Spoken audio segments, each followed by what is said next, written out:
I really hope, I can't wait to hear the menu music. I love the menu music for the first one.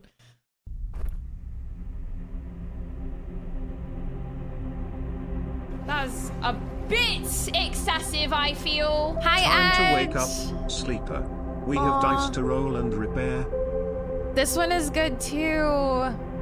This one has a bit more of like I feel like the menu music for the first one was a little more like melancholy. This one has a little bit more like hopefulness to it in a way. Edge, thank you for the tier 270 months. Thank you, thank you, thank you. Giga resub. Hi, Jakad. Happy Friday. I love the music in these games so fucking much, dude. Is a notch above the one from the first? Really? Because I love the soundtrack from the first. This is so nice though. I hope they release a vinyl for this one too. Hi Scotty, welcome in. I really, really hope they release a vinyl for this one too. This is so pretty.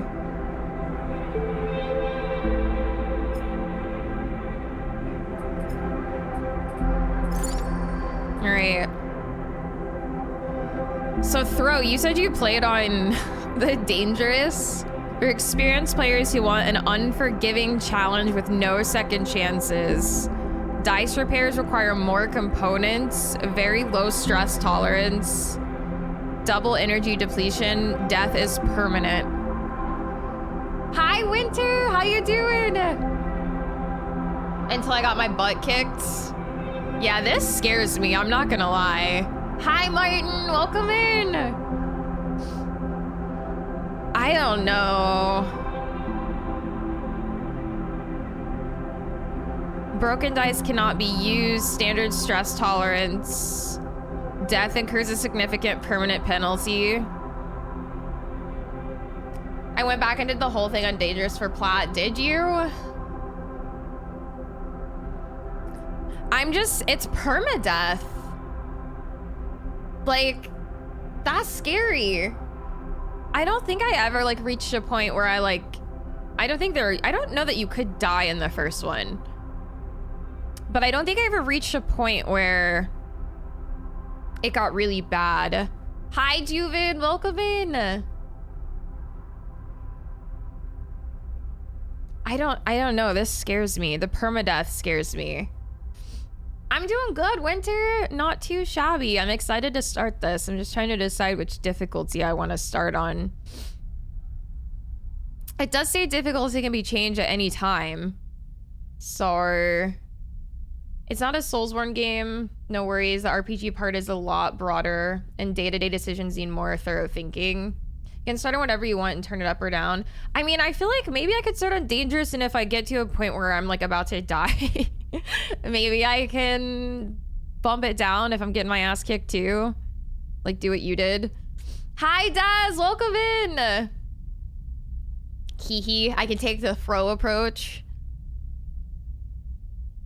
So just start risky. But if Dangerous is like more rewarding, because there are some games that I do play in the hardest difficulty to get a more rewarding experience, like Edge was saying. So like if he does feel like Dangerous is like more of a like rewarding playthrough, it's the permadeath that scares me, honestly. Like that's the only thing that really freaks me out, because like if I die, I don't know that I'm going back in. Hi Scotland, I'm doing good. Daz, how are you doing?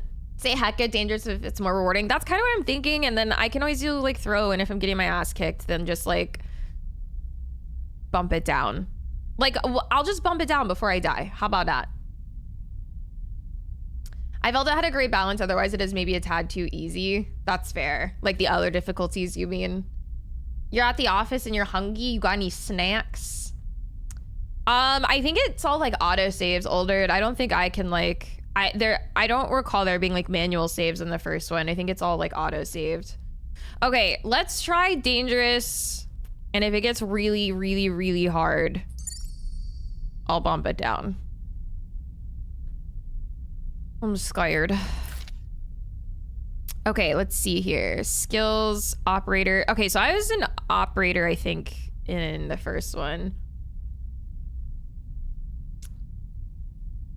Yeah, I think Throw ended up being able to plat the first one in one go by like reloading somehow, but I can't remember if he did or not.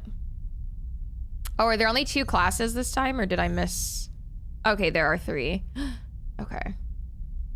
You forgot your snack? What the hell? What the heliante? Cheating ass old man. All right, machinist, focus, +1 stress, +2, and focus lowest dice. Accrue stress to focus and action dice. -1 stress on focus die, positive outcome. Machinist sleepers are built to repair and modify automated systems used in corporate resource extraction. Machinists are very skilled engineers, but their isolated work means they often struggle with tasks requiring a direct approach or social engagement. Their focus skill allows them to focus on a single task and boost their dice to excel in it. Sleepers assigned to machinist work are usually diligent, careful, and structured people. I went with dangerous for now, Nikos. First one I plotted with a backup save in a lucky spot. Hell yeah.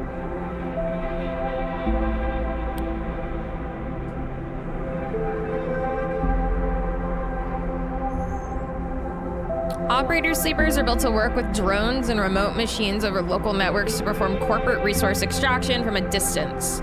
Operators have expertise in working with interfaces and computer systems, but are more physically fragile than other sleepers.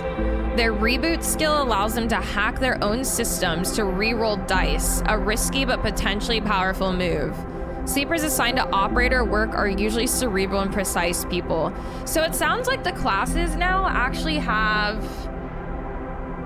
Before, if I recall correctly, the only thing that picking a particular class granted you was like, I think you had like, yeah, like they still do it here, but it sounds like you also get like a perk, which I don't think we had in the first one. Like a unique skill, yeah. Hi, rock out guy. You did machinist for this one. I'm trying to decide between machinist and operator. Extractor sleepers are built to work at the coal face of corporate resource extraction, often in hard vacuum environments. Extractors have a high level of physical endurance, but their confidence means they struggle with tasks requiring intuition. Their rally skill allows them to motivate those in their team, boosting their crew dice. Sleepers assigned to extractor work are often confident, self-sufficient, and have a high level of endurance. I went operator in the first game. I just like for roleplay purposes, like I like that it's like you're kind of this fragile sleeper, like cyberpunk hacking, like in the shadows. But and like it sounds like their perk is to reroll dice, and then this one, their focus skill allows them to focus on a single task and boost their dice to excel in it.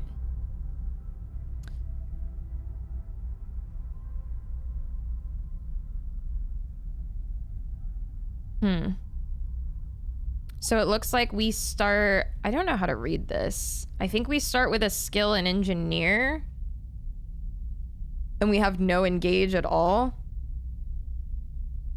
Hi, job. And then this one we have no endure, but we have interface. Which character is hotter? They all kind of look the same, honestly. The only one that's like notably different, I feel like, is the extractor, because they're meant to be a little like tankier.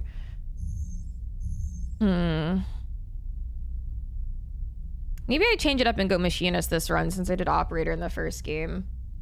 Locked out of engage permanently. Okay, so that's also different because I think in the first one you just didn't, you started at like 0 but you could put some in there. You were just at a deficit for a while.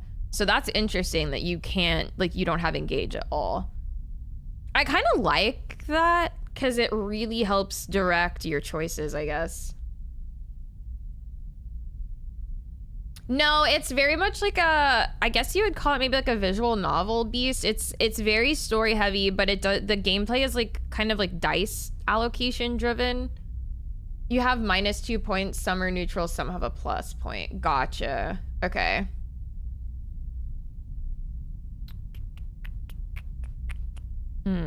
So we're locked out of engage for machinist. We're locked out of endure for operator. No, Winter. You could in the first game. So like, if you did machinist in the first game with no endure, you could improve it throughout the game. This game, it sounds like you have no endure at all. Like you are just lacking that skill entirely permanently based on how I'm interpreting what Thro said. You could improve it in the first game, but it sounds like they made it in the second game you can't. But on the flip side of that, each class seems to have its own unique perk to it as well. Yeah, so engage is blocked out on machinist. But I guess to combat that, we have like our own unique perks per class, which we didn't have in the first game, so. Yeah, exactly, Edge. All right, let's try machinist then this time, since I did operator. I don't understand the like stress. I feel like that's new. But I guess they needed something because in the first game, our survival thing was the whole like we escaped SNARP and we needed the injections to keep us alive. I'm assuming the story's different, so we probably wouldn't have to have the same ailment. So I'm guessing stress is like the new ailment. All right. Machinist it is. With some specific changes, but we shall see and learn. Yeah. Okay, I do need to adjust the volume, I think. I feel like it's probably a little bit loud. In the moment before waking, the dark space. Okay, let me start by saying I already love that the UI looks just about the exact same. Like, I'm very happy with this. Like, some things, I feel like when you make a sequel, if it was so good the first time, like, you don't need to change it. Like, I love, like, this looks the same. I feel like I'm back in Citizen Sleeper. I really like this. Okay, in the moment before waking, the dark space before conscious thought, you struggle to find the pieces of yourself. Yeah, if it ain't broke, don't fix it. Usually these pieces come with a particular cadence, each appearing sequentially, like the boot process of an old terminal. I can see UI! I assume this is after the first game, probably, now to figure out what the heck the canon ending is, if there is one. I don't know that it matters, because the first game was about our specific character. Granted, the DLC kind of pulled in a bit more, but the only difference is the color focus on gold. Yeah, instead of the pink. Hi, Mario. Happy Friday. How you doing? First, your body. Artificial, compromised, but relaying synth data all the same. Then it's context. The breeze of air filtration, the soft contact of your breath in your birth in 0G. Then emotion, coming into focus, coming into your body, bringing with it that first instinct, the one that has framed your past 100 cycles, fear. But that familiar sequence does not arrive. Instead, you are unmoored in space, your body distant, your context silent, even your emotions somehow obscured and scattered. Among all that disarray, only one familiar thing arrives, the fear. It is scrambled, panicked fear. The drowning fear, the falling fear, the fear that makes you reach desperately for any stable point. It's the fear that tells you something's wrong. Something's very wrong with you.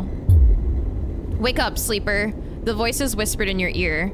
An act that makes you suddenly aware of your head, pulsing in pain, your body rigid with tension. Sleeper, a familiar name, a mind copied, emulated, a body built, implanted. One person sleeping until their debt is worked away. Their double being made to work, to be consumed and eventually to be destroyed. A proxy, an emulation, a sleeper. That's what you are. But you escaped. You remember that now. Oh, so we did escape in this one too. You're super tired and eepy. Get you some coffee, Mario. You deserve it.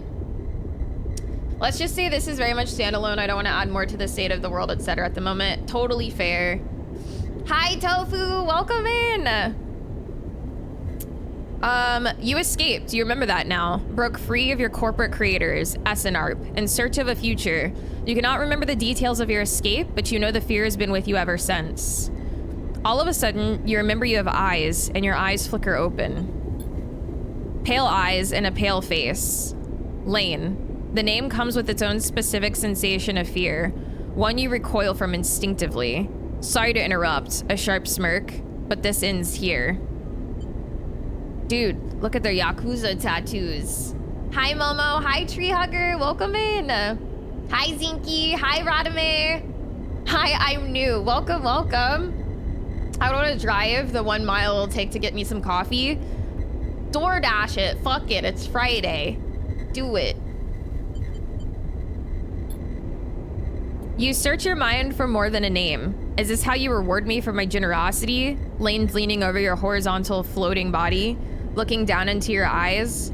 I took you in, protected you, gave you a purpose. You try to look away, to the corners of your vision, to find something you understand. Your body does not respond, but I suppose that wasn't enough. He reaches into the pockets of his jacket and retrieves a small vial. This wasn't enough. The vial glitters. This object you know, and have known for a long time. Stabilizer, the drug that keeps your artificial body, your emulated mind, from inevitable decay. The only balm for your planned obsolescence. The liquid roiling in the vial fills you with disgust. Hey man, I'm just saying, if you want coffee, you deserve it, you should order it, okay? Hi SoCal, welcome in. I love listen, if you need enabling, come to me. I will enable, trust. Lane pockets the vial, but it would be wasted on you now, after what you've done to this body of yours. He looks at you with a palpable disgust. Lane's eyes scan your body, and as they do, you become aware of the wires and tubes attached to you. Those that were meant to free you from your dependence, from the stabilizer and the control it grants Lane. They are free, you piece of shit. They don't need you anymore. The voice comes from somewhere behind Lane's head. It's a voice you know, but when you search your mind to try to understand why, you find only dizzying darkness.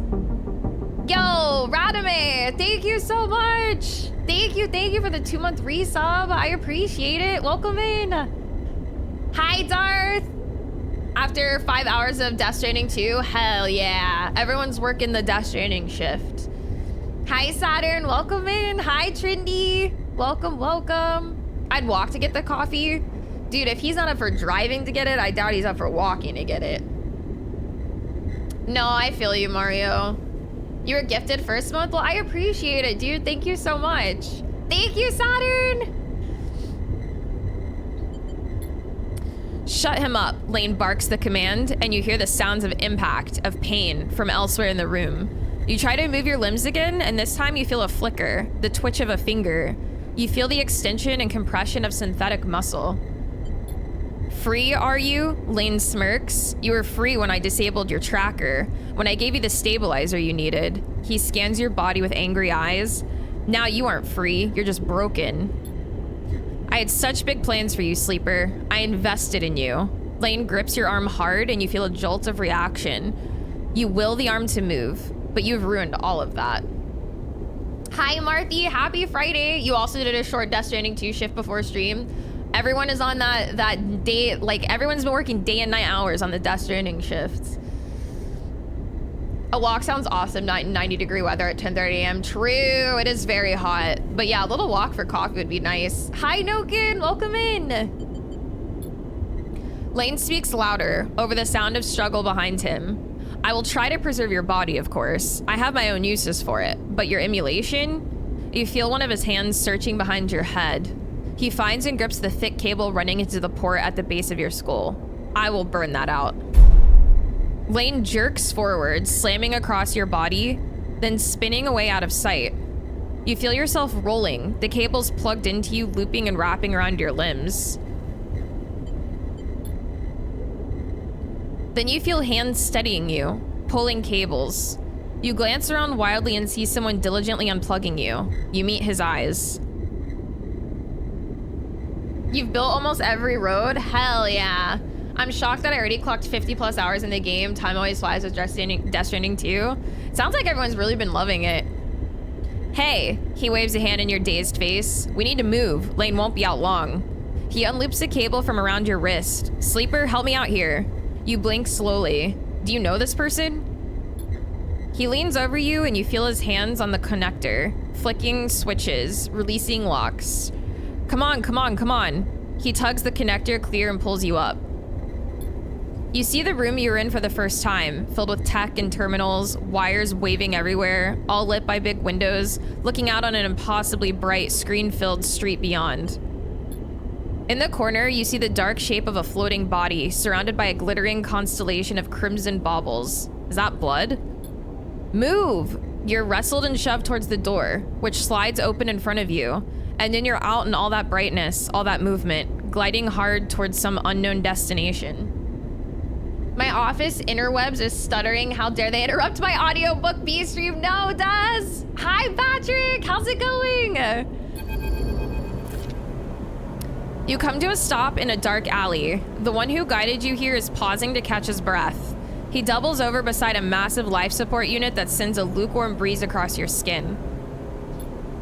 You stare at him, trying to recall anything about him. You notice his tattered jacket, his lightweight clothes. You remember this station runs hot. Something about the power that flows through the place. He looks up and meets your eye. What's going on, sleeper? He wipes sweat from his forehead. It floats away in a swarm of spheres. Talk to me. Who are you? You see a concerned frown across his face. Don't mess with me, sleeper. That's not funny. He comes closer, eyeing you carefully. What station are we on? He narrows his eyes, waits for the answer. Might go for a walk later? Damn, Patrick, get it.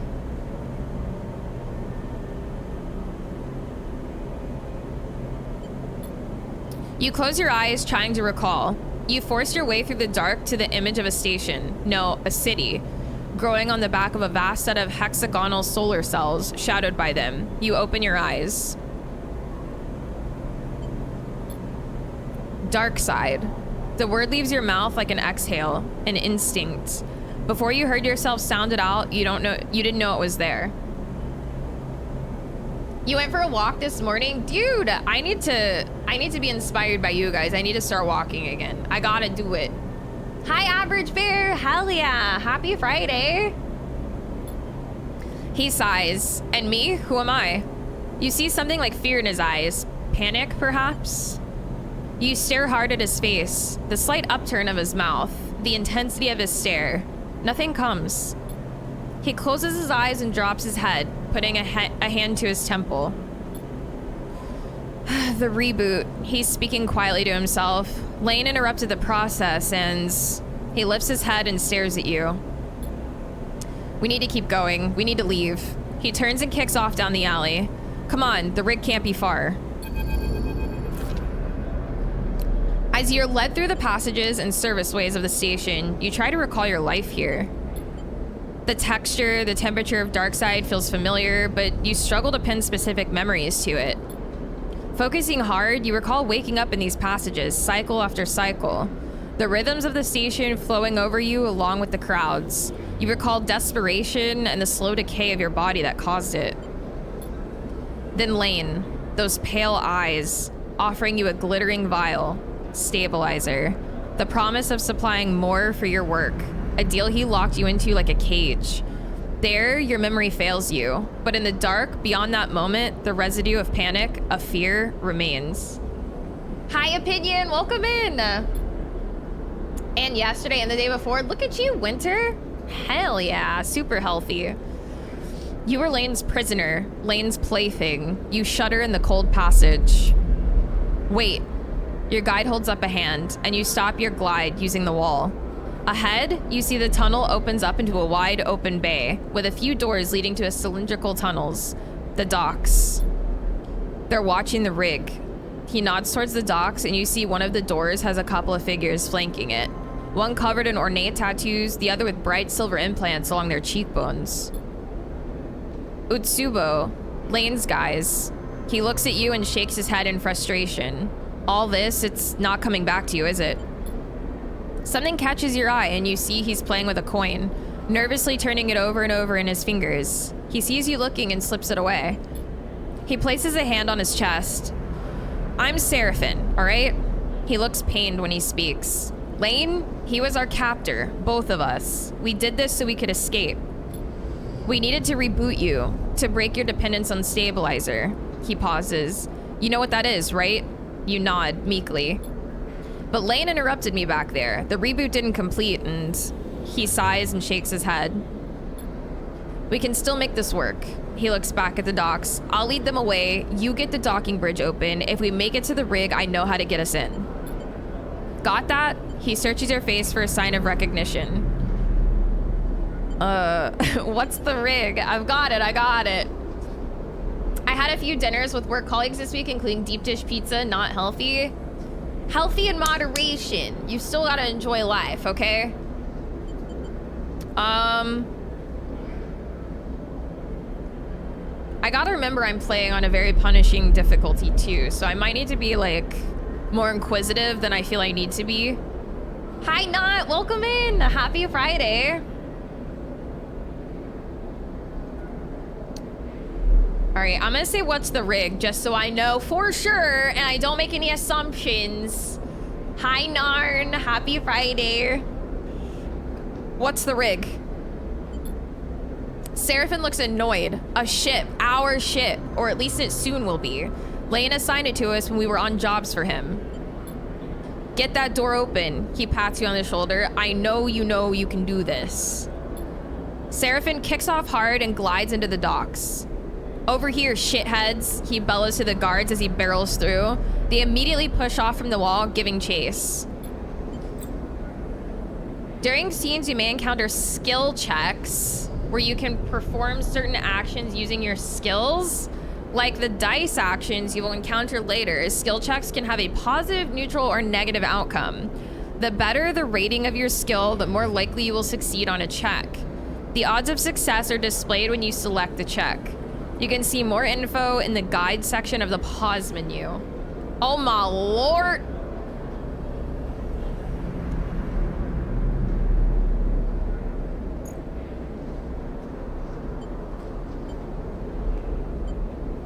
Okay. You wait a breath, then glide across to the door they were guarding. You look, already panicked, at the tightly sealed door, its control panel locked out. You hear a shout from somewhere nearby. You need to get it open. All right, I guess we're gonna go with this one because we got the plus on it. First roll, I know, this is really cool. I like these little changes they made to the gameplay. Okay, we're gonna go for break the seal, I guess. Neutral outcome check passed. You shift to the central access panel and wrench it open. You scan over the mechanism looking for a weakness. Somewhere nearby you hear more shouting. You reach in and grab the main latch, straining as you bend it outward. The seal releases and you drag the door halfway open. It screeches in its metal frame as you pull. Go, go! Seraphim flies past you through the doorway into the docking tunnel. You turn to see the two guards approaching fast across the docks and quickly glide after Seraphim. Seraphim's already at the rig's door inputting an entry code. The rig's door scissors open and you both rush inside.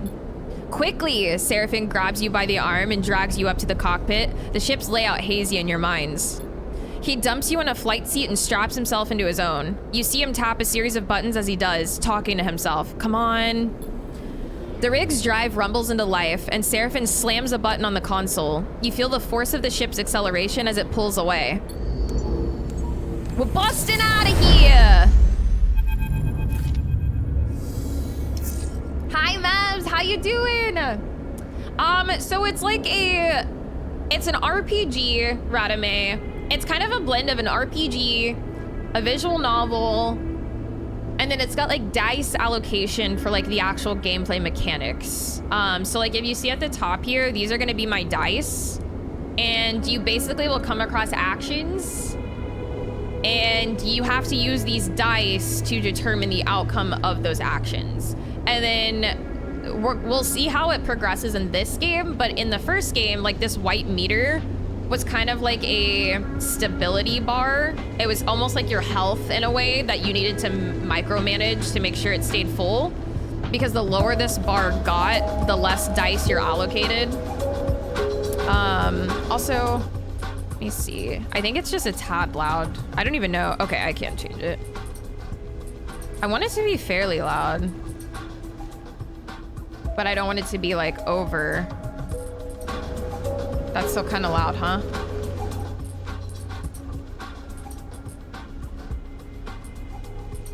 Hi, Elder. I feel like that didn't change much. Is that okay? Yeah, they're really good. I definitely recommend you play the first one before this one. Ambient can come down. How do you even hear ambient right now? There's just music playing. Sounds fine. Okay.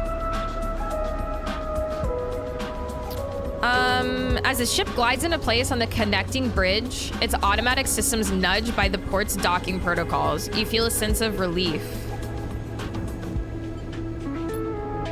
Seraphim burned hard out of dark side, and you dropped in and out of consciousness in your seat as the rig made its way across the belt. But now, with open space between you and Lane, you feel fresher, more awake. Seraphim breaks the silence. We're good, sleeper. His eyes don't leave the monitor, and you realize this part of your escape is routine for him. You and he must have docked the ship countless times in your work for Lane. The problem is you don't remember any of them. We made it, he whispers, closing his eyes and letting out a sigh. We certainly did. Is the volume okay? It's so loud for me still, but I don't know if it is for you guys. Hi, Hooch! Yeah, we're docking. Docking protocols. I think it might still be a hair loud for you guys. A bit loud, okay.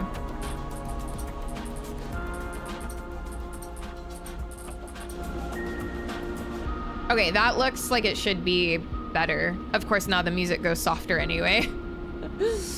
Okay. He turns and you see a pained look on his face, as if remembering something difficult.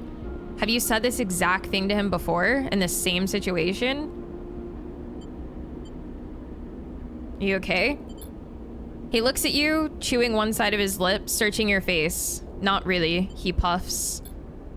Seraphim reaches up, flicking through a set of switches in a practiced fashion, completing the shutdown. You watch, a little frustrated with your own uselessness. Running the rig, you realize, is just another thing you've forgotten. A clunk that runs through the walls of the ships, followed by a short, percussive alarm tone from the pilot's console. Docking complete. Hi, Dom. Welcome in. Seraphim kicks off from his seat, twisting as he glides past you towards the back of the cockpit. His hands find the rails on either side of the door and he pauses, facing into the corridor beyond. He turns back to you, backlit in cold cyan. We need a plan. He glances around. Lane's not gonna let us slip away quietly, he sighs. We need to talk. Seraphim furrows his brow. Not now, sleeper. We need to forget. He flinches, the words coming out wrong. We need to focus on something other than... He pauses again, unsure. Us. He sighs. We need to survive this thing first, then maybe we talk. That isn't fair. Seraphim's eyes flash. What isn't fair, sleeper, is that I just gave up everything for someone who can barely remember my name. He tenses at his own unexpected anger. We're not doing this. He slams the metal of the cockpit wall. Not now. He closes his eyes and looks down. Just let me think. He fixes you with a stare. I need to think. We've bought ourselves some time. He glances through the cockpit window at the blinking lights of the station. You may not remember Hexport, but I do. And there are plenty of opportunities here for us, if we can keep our heads down. He turns back to the corridor. That's what we'll do. He pushes off and glides toward the main lock, and you follow, pulling yourself along, hand over hand in 0G. We already emptied the tank on this thing. He slaps a hand against the ship's insides. So we need to refuel, and that won't be cheap. But if you and I know one thing, sleeper, it's how to work. I'm gonna get myself reacquainted, see if I can turn up any old connections. People that might throw us an easy contract. He glances back over his shoulder. You keep out of trouble.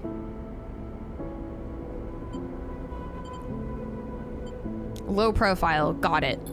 Seraphim stops at the airlock. Stopping the reboot halfway through, he pulls a worn crew jacket from a locker and starts pulling it on. We don't know what that did to you. He jams an arm into his sleeve. I don't want you passing out, and he stops. I'll be fine. Seraphim drops his head, swearing to himself. He grabs another crew jacket and thrusts it at you. Just put the damn hood up, will you? You take it and slip it on. Seraphim nods. He stabs at the button to open the lock. The inner door hisses open and Seraphim glides through. Wait for a little bit, then leave. Anyone looking for us will be looking for 2 people traveling together. He looks at you in your worn crew jacket, a limited disguise for what's clearly a sleeper. We meet back here later. Any trouble? Same thing. Meet here. He surveys your disguise again and shakes his head. This is a shitty idea. He gives you one last look. Maybe find yourself something to eat. Suddenly you recognize Seraphim's instinct to look after you. A flash of a relationship now lost to the reboot. Catch. Seraphim throws a handful of something towards you. You manage to grab the projectiles, and when you open your hand, you see a stack of cryo chits. Those should get you some food. We'll need some more for fuel and supplies, he grimaces. That means odd jobs on the station for both of us. Seraphim kicks off and glides down the docking bridge. Don't go too far, all right? He shouts as he leaves. Take it slow. And with that, he's gone, leaving the connecting bridge and heading into Hexport's docking concourse. You wait for a moment in silence. Make a plan. No, you won't, Des. You have no willpower. The start piano piece is so damn good. The one in the menu? A whole concourse for docking. You try to think ahead to what might be coming. You'll need work. That's the first step. But what then? Lane will be coming eventually. The sooner you can put some distance between you and Hexport, the better. So that's the plan. Rest, resupply, and run. You shake the thoughts from your head and pull the jacket tight. Let's see what Hexport has to offer. You kick off and glide into port. All right. Welcome to Citizen Sleeper 2 Starward Vector. The game runs in cycles, during which you can perform actions with your dice, use cryo to buy food, fuel, supplies, and items, progress clocks towards new scenes and events. You can review tutorials at any time in the guide section of the pause menu. Use mouse wheel to scroll your view, select locations with left click, right click to leave a location. Okay. Well, we got some good dice to start the day off. Food, water, basic materials packed and sealed for 0G. Hydrogen fuel for short-range engine use, volatile. We have 24 cryo chits. Yeah, I'm really digging the music in this one so far. All right. Welcome to the character screen. Here you can upgrade and configure your sleeper. On the left, you can upgrade your skills to improve the skill modifier applied to your dice when you undertake an action. To the right, you can upgrade your push, the unique ability of your class.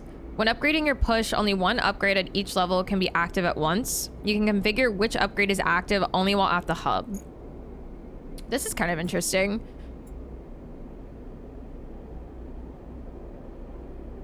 What do these like little numbers mean? Though. Hi, Sergeant. Happy Friday. How many points do you need? Ah, okay.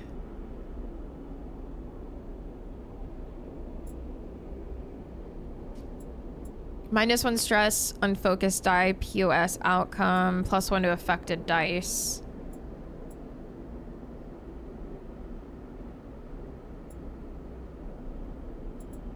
So is it saying like only one of these is active at a time?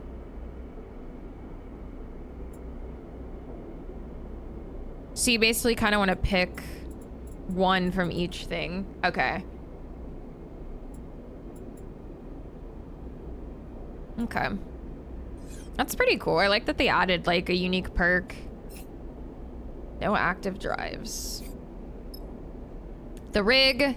Hexport exchange, Hexport docks.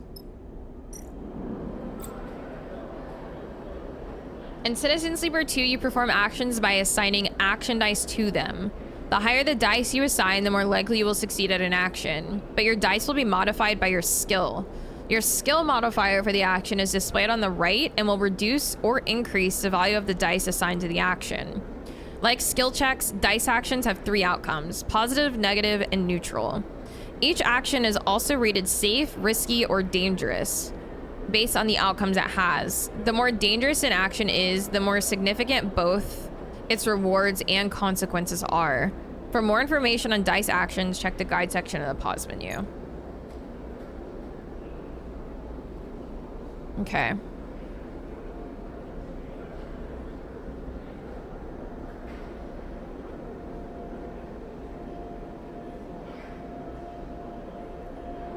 So we could explore the docks, which will initially or eventually grant us. There are contacts we made here, you are sure of it. Whoops. Just like difficulty settings. Yeah, Nikos. Well, they named the difficulty settings after that because the safe, risky, and dangerous for the actions was a thing in the first one. So I do like that they did that.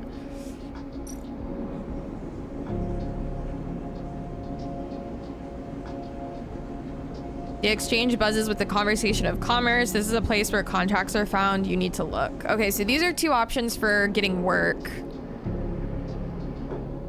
I guess we start at one of these.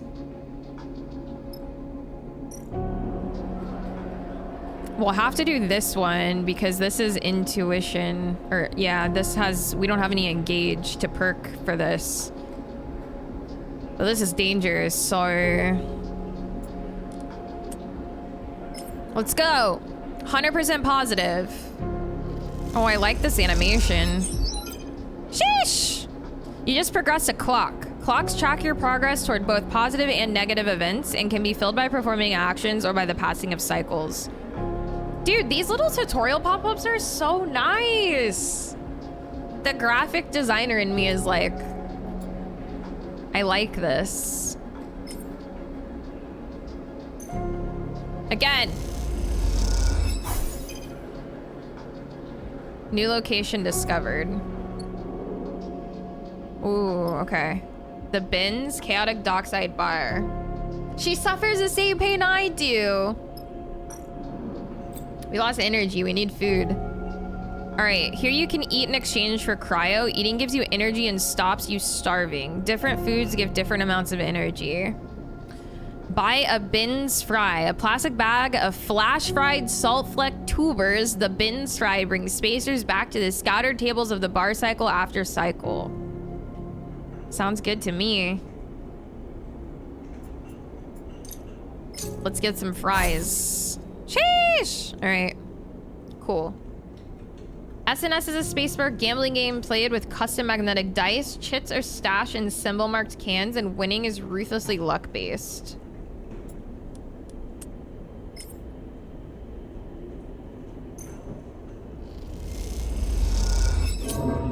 Fuck!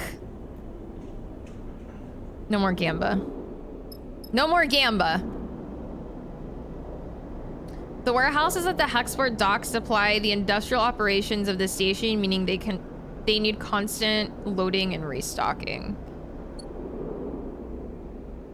All done by a single developer, 1 artist for the visuals and 1 music composer. Pretty insane and amazing. That is, so it's like just 3 people. That is really, really cool.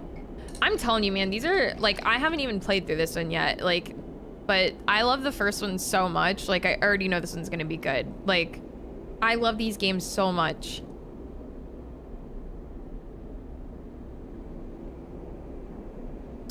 All right, maybe we just finish this off.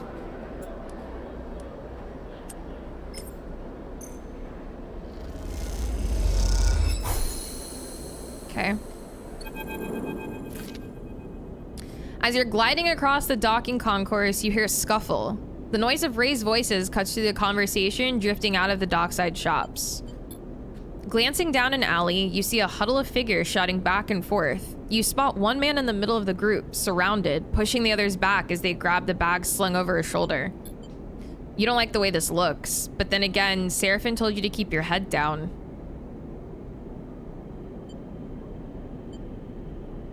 Oy, oy, oy.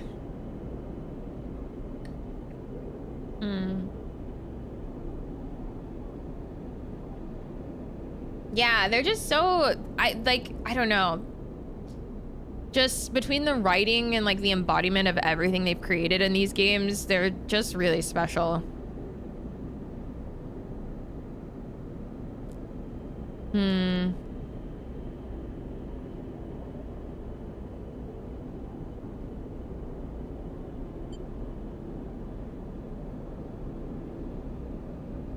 All right, let's cause a distraction. Okay, we got a neutral outcome. We passed.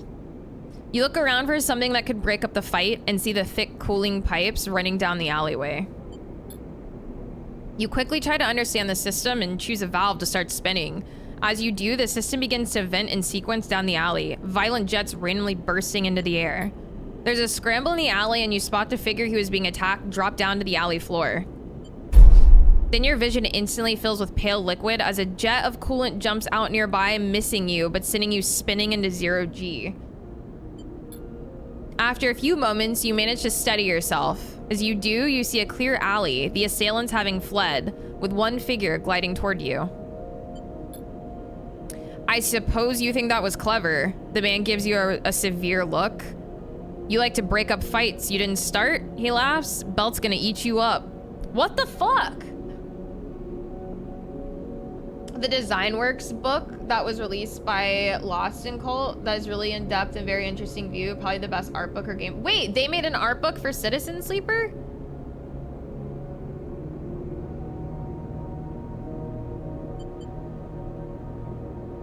Hard ass with a heart of gold. This Femi. Stubborn salvager captain.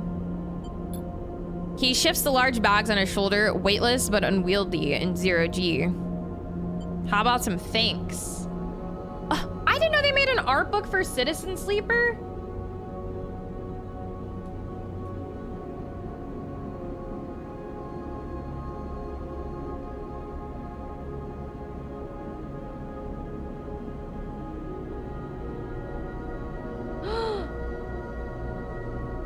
Oh my god.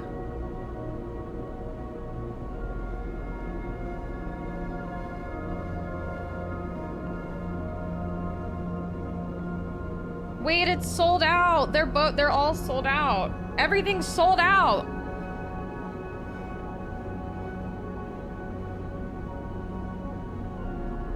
At least I got the vinyl. Citizen Sleeper Design Works sold out. Citizen Sleeper Design Works Cycles of the Eye Deluxe sold out. Pepe Hands. I had no idea they made an art book, dude.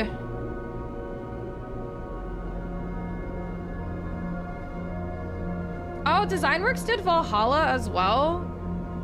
Or is this just the people that make the books and stuff? Because Outer Wilds is on here too.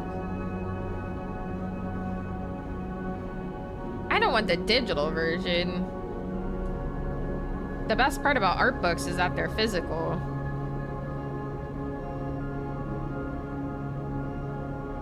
Someone's selling one on eBay. Oh, no, they're not. Wait, Cycles of the Eye, Citizen Sleeper, tabletop RPG rulebook.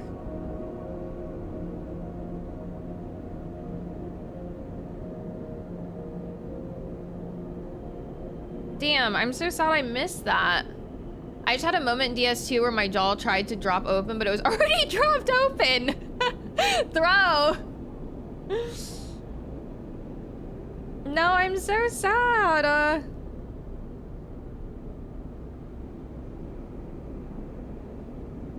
I missed out on it, man. I wonder if they'll ever reprint it. I always worry about, like, when small indie games release stuff like that, because I feel like they'll never release it again, because I know that shit's really expensive to do. And, oh, there is one on eBay for 120 bucks. Free shipping from California.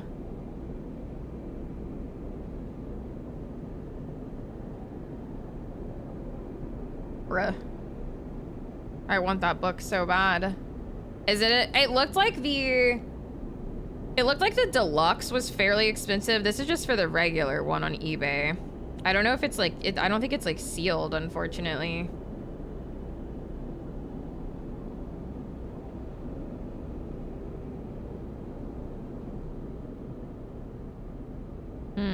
I'm adding it to my watch list. I would really love to have that.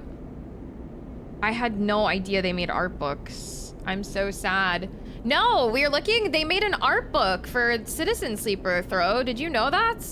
They're all sold out though, but I found one on eBay. I'm sad. I bought the vinyl, and when I bought the vinyl, I don't recall seeing the art book there. So I don't know if I just missed it or just it wasn't available then. Hi, Clumpmeister, welcome in. Hi, Tomato, how's it going? I gotta double check. I think the currency exchange lost in Colt is British. It is, yeah. So everything's in British pounds on the website. Takes out Citizen Sleeper 2 Collector's Edition with vinyl and art book. I have the vinyl for Citizen Sleeper 1 that I got from their website, but I didn't know they had an art book, and I'm so sad I missed out on it. I really, really want that. All right. How about some thanks? The man's eyebrows shoot up. You think I needed you back there? He tuts. You're the weirdest one I've met, that's for sure. You watch the man go, and then after a moment, he stops and turns back. Hi, senpai! Sounds good. I hope you have a good day at work. He rubs his forehead, looking down as he does. What's your deal anyway? He sighs. Maybe you're new here, but Hexport's no place for do-gooders. I need help. The man raises his eyebrows. So you look for trouble? He shakes his head. You've got it all wrong. Look, let's not hang around, all right? The man pats his chest. I'm Femi. He unshoulders one of the bags and pushes it towards you. Make yourself useful. Let's head. You get the strap of the bag over your shoulder and follow him through the docks, gliding past the concourse toward the connecting bridges. Hi, Toady. Welcome in. No, my voice is terrible. He cuts down a side passage, looking back to check you're following. Then he stops at a docking bridge connecting to a dull green ship with yellow markings. You look out the viewing window at its odd catamaran-like shape, seemingly built from two separate hulls welded together. Symbol Crash, he says, and you assume that's the ship's name. Femi, you bringing in strays? A young woman, brightly dressed and stretching as she glides, drifts into the passage. She glances at you. No offense. Nia, Femi shakes his head. This one, he squeezes your shoulder, helped me fend off some Hexport scum while you were busy sunning yourself. Is it Naya? Nia? A sailor audiobook would be kind of fire. It was a bit more than 70 euros, so with current exchange rates, about 82. So it is marked up on eBay then for the regular. But for something that, I'm gonna have to look into it more after stream when I'm not like having to just quickly look on my phone, because I really want to get that. Welcome back, Chuck! Because they're not wrong. I hope you enjoyed your food, and I don't know if you heard earlier, but thank you so much for the gift sub over to Tangent at the start of stream. I appreciate it. So yeah, the 120 is definitely a bit marked up from a reseller, but for a book that is for a very niche indie game, and that was probably a limited release, not bad. These people out here sunning their what? Hooch!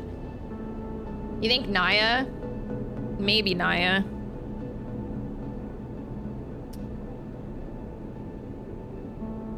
Play pon shit, never. Naya raises an eyebrow. I'm sure you could handle them, big brother. Her glib response hides the flash of concern that passes across her face. You can't tell if Femi noticed. Naya turns to you. Thanks. She smiles sweetly. And I'm sorry for my brother. She shoots him a glance, just in general. Naya, Femi murmurs, enough now. He reaches over and takes the bag you were carrying. Naya rolls her eyes at you, but stays silent. Factory Row won't take these. Femi hefts the bags. I'm gonna load them back up. Maybe we'll find use for them. He turns back to you. Thanks for the assist, Sleeper. He nods firmly. Not what I expected.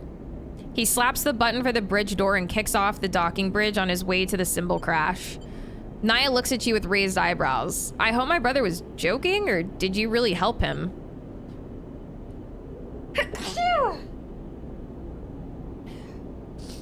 The only downside, pre-ordering for items is super early on so that they can gauge interest and the releases can be a year out. Yeah, again, like, I just wonder if they'll ever re-release stuff for Citizen Sleeper if those were like a completely limited run. Thank you guys. Hi Majin, happy Friday. Hi Hash, welcome in. It was nothing. Humble and a hero, she laughs. Thank you. She looks back at the ship. My brother needs help more than he admits. It's okay. She pauses, thinking. I want to ask you something. She takes a deep breath and gives you a direct look. What's she building up to? Are you looking for crew? She looks away. Sorry to be direct, but you seem like, well, you're on Hexport. Maybe you're with a crew. She stops herself.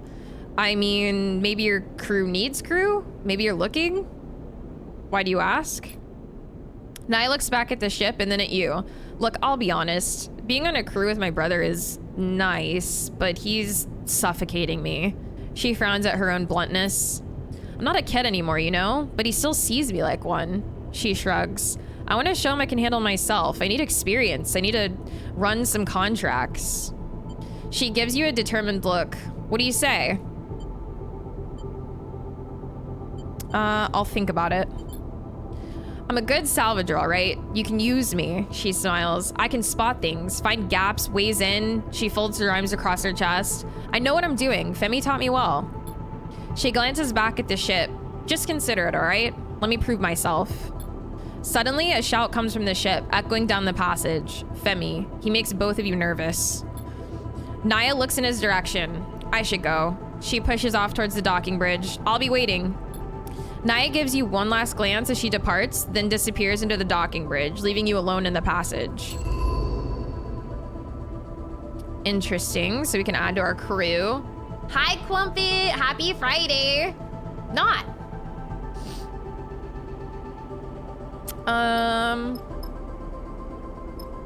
All right.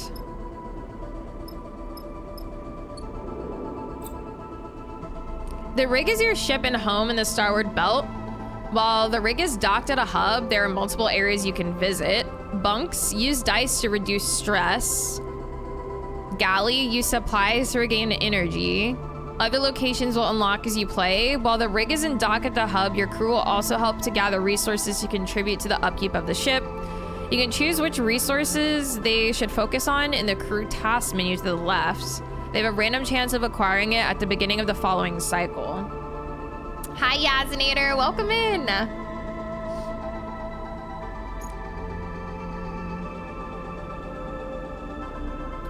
We'll progress towards an event each cycle. Its completion will trigger significant events. You put some distance between you and Lane, but you are sure he'll close the gap as soon as he's able.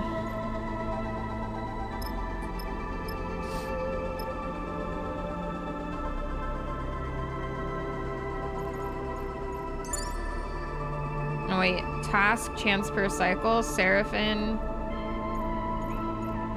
Okay, so he is working on odd jobs for Cryo.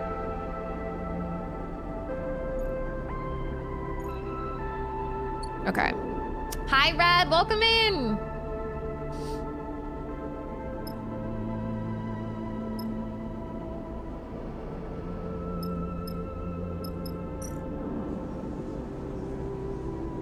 Trading scraps, all about identifying materials and cleaning up components. It's an engineer's job more than a trader's.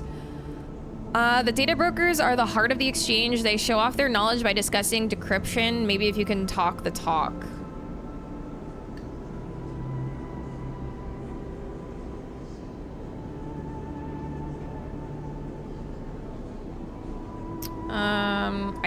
Why do I get a plus in all the dangerous ones, man? What the heliante?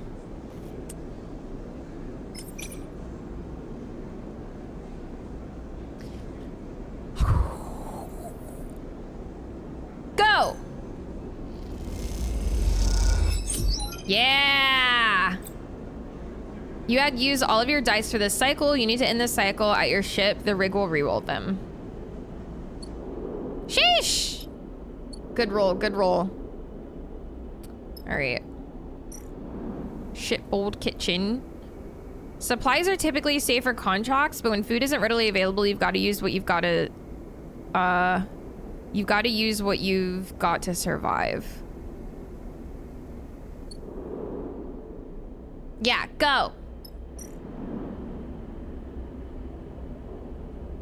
Sometimes it's necessary to rest, or at least try to, in the compact bunks of the rig. This will help you reduce stress when not in a contract.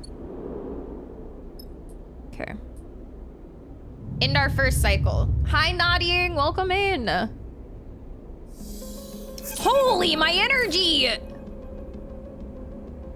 We're in trouble, sleeper. Seraphin leans into the bunks as you're getting up. Without further explanation, he disappears down the corridor towards the rear of the ship. Just like me!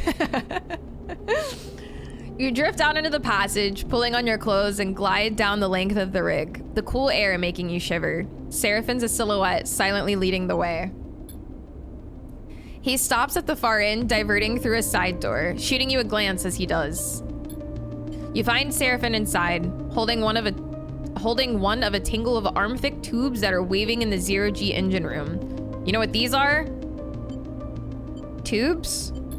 Seraphin rolls his eyes, but you see the hint of a smile. Thanks, genius. These are the engine's feed lines. He waves one in the air, and before you ask, no, they aren't supposed to be waggling loose. What happened? These must have broken loose when we pushed the ship hard on our way out of Darkside. He looks at the mess. We're lucky the reverse tank's empty, otherwise, or the reserve tank's empty, otherwise, he shakes his head, it would have been bad. But he pushes the pipe to the side. No feed from the reserve tank means that the rig's range is limited to the local region only. He thumps the large lumpen housing of the engine. This thing can't take us anywhere far.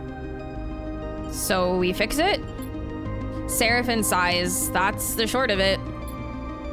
Seraphin whacks the engine housing again, harder this time. Just not been our run of luck. He turns and starts gathering the tangled feed lines, his frustration evident in the violence of his movements. We'll need a new set of these, that's for sure. He starts forcing them to a crate. So, how about you to try to track them down? I'll take a look at things here and see if I can figure out another fix for the reserve tank. He glances up from his work. From what I've heard on Hexport, Factory Row is the place to find ship fitters.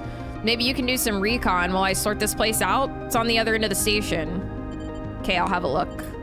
Seraphin keeps working. Wait, Seraphin pauses, seemingly unsure. There's something else. He drops the feed lines and they float, waving in the air like tubular seaweed. I've heard word that Lane's on the hunt. He frowns. A message went out everywhere in the local radius of Darkside. He's looking for us. Shit. You said it, Seraphin sighs, which is why we need those feed lines. I'm gonna try to work something out. Maybe I can improvise a solution. I don't know. He looks down. I'm no ship fitter. But while I do, you go hunting. See what you can turn up, okay? He smiles a weak smile. Get going. You leave the engine room, the clinking sound of Seraphin's cleanup efforts echoing through the ship. Fuel feed lines. That's the next step. You take a deep breath and head out. Hi, Will. Hi, driver. Welcome in. Happy Friday. You've discovered a drive. Drives help you track and choose your objectives in Citizen Sleeper 2.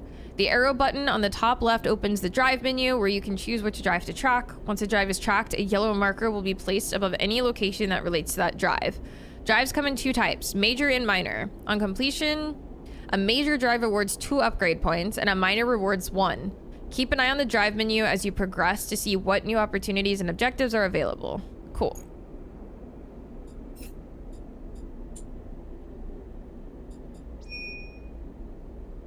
Okay.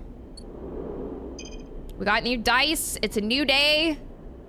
New location discovered. We really need some freaking energy.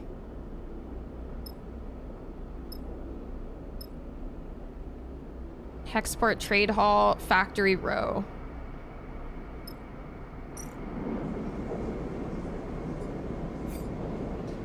Let's see.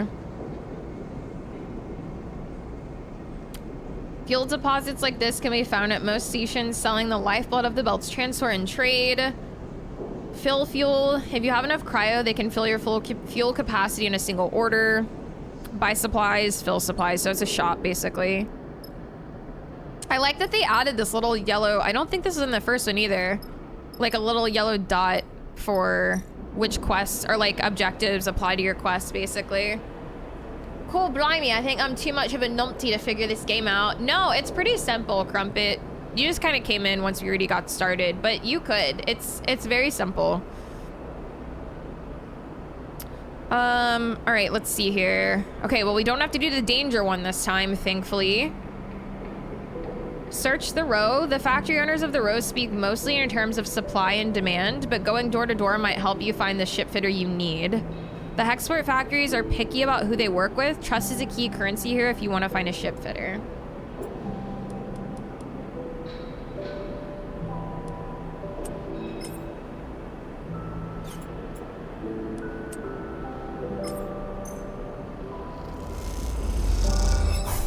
Nice.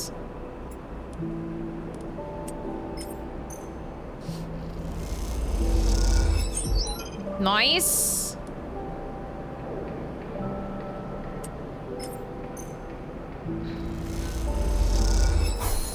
Okay. Factory row howls as you glide through its cramped passages. Whatever its many bays and rooms once were, they now serve as containers for industry of every kind. Whirring manufactories precisely engineer components with rapidly shifting arms, while scrappers hammer incessantly at bent ship plates. It looks complex, but again, it's just because you kind of stopped in once we already like got started. If you like load up the game and get into it and start playing, it is very, very simple to figure out. And I definitely recommend you do, especially if you need something cozy to play. Welcome back, Michael. Everywhere you look, there's an energy and activity, and for good reason. Hexport itself is built on the derelict fragments of a solar reflector, and even the small amount of energy generated by its remaining mirrors is enough to power a city of machines. It's familiar to you, of course, in a strange, far-off way, because of Darkside. That place and your memories of it are a muddy haze, but it's hard to forget the glint of its hexagonal reflectors, 10 or 20 times more in number than Hexport's, and that wild, flickering city growing on their back like a tumor. In comparison, Hexport feels provincial, but deep in Factory Row, you could almost be back in Darkside. And then you see them. Tubes, just like the ones Seraphin had waved in your face. The feed lines. You push over to the display window of the unit marked Karsten's Supply and block capitals cut from hull plate. There, amongst angled shelves of oversized ship components, sit the feed lines, like some large biomechanical tangle of snakes. You slip inside, where the sound of Factory Row is a little screened, and spot a large figure working at a bench, hunched over, concentrating. Seems he hasn't noticed you enter. Hello? A sharp eye glints as the figure looks over his shoulder. Can I help you? His accent's heavy, but unknown to you. Nice place you have. You see little reaction from the profile of Carson's face. He grunts. Something you need? Before you can respond, he tracks your eyes to the feed lines in the window. He looks back at you with a subtly changed expression, one you can't quite place. He turns with surprising grace and begins cleaning his hands on a cloth. Those sharp eyes scan you, but Carson's thickest features do not betray the results of his assessment. Or thick set. Thickest. Custom built those, for a client that never collected. He looks at his hands while he speaks, checking for stray oil stains. You have one of the old MEVs then? He sounds out the letters in a way you don't recognize as he speaks. You try to recall anything you know about your ship, but the memories elude you. Perhaps Seraphin should have come along. That's right. Carson nods. Always good to see one of those still running. Look, Carson drifts over to where you're standing, his imposing height evident. For a fellow enthusiast like you, he continues in a distinctive monotone. Let's say a few 100 cryo on clean shits. He shoots a glance at the feed lines. 400, let's say, to be precise. I don't have 400. Carson looks you up and down and sniffs. It's expensive, I know. It's a shame, but it's just what they're worth. He screws up his mouth a little into something that might be a smile. However, I'm more of the bartering type myself anyway. Barter sounds good. Karsten nods sagely. There's a little favor I need a crew for, and, well, you look like you might be a good fit. He tucks the cloth away in a pocket and clasps his hands. I know of an old Solheim wreck out there. Very old. Pre-collapse. It's tucked away in a dead zone, so no one's ever really cut it. He shrugs. Not only that, but Solheim derelicts have a habit of triggering nasty security protocols when approached by an unfamiliar ship, so it's been left well alone. But a salvager like you, with an old Solheim rig, I bet it wouldn't even flinch if it saw you coming. He smiles.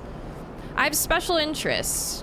A need for that old tech. All those Solheim ships had a data core, and while I don't care about the accounting reports or material ledgers or whatever they kept on the damn thing, I do care about the hardware. So, if I was to find you back here with that data core in your cargo hold, clean cut and complete, well, then I could see my way to doing a straight barter for those feed lines. Karsten pauses, sniffs at the air again. You just need the coordinates. Simple as that. Simple as that, he repeats in his monotone way. So, you interested? He glances back at his workbench, because I'm a busy man. I'll do it. All right, then. He holds out a heavy hand for you to shake, and you automatically reach out. He grabs your forearm instead. Karsten pulls you closer, squeezing your arm. Let's keep this one between us, all right? He half smiles, his face huge and close. It's our deal. Before you can respond, he thumbs a little drive into your palm. Those coordinates. And then he lets go of your arm with what you swear is a wink. You take a moment to gather yourself, and by the time you do, a whirring fills the air. Karsten having returned to his workbench. You turn and glide out of Karsten's supply with a growing mix of anxiety and excitement in the pit of your stomach, and the cacophony of Factory Row in your ears. A contract. Seraphim might even be impressed. You look at the drive in your palm and smile. This could be a route out. You think of leaving this place behind, in possession of an improved ship, too. Suddenly, a small but firm hand falls on your back, an equally small voice coming with it. Hey, wait up. Aww. You turn in the passage to see a young woman, her hair waving from the rapid glide she clearly just came out of to catch you. She steadies herself using your shoulder. Sorry, she smiles a quick and flat smile. Wanted to catch you. I'm Junie. Her dark eyes flick around nervously. You notice the portable terminal she carries, something data scrapers call a deck, and her backpack full of components and trailing wires. Do I know you? She pauses, confused by the question. No. Karsten, she starts, still catching her breath. He sent me to grab you. She smiles that flat smile again. Wants me to come with you on that job. Her eyes shoot down the drive in the palm of your hand. She smiles again.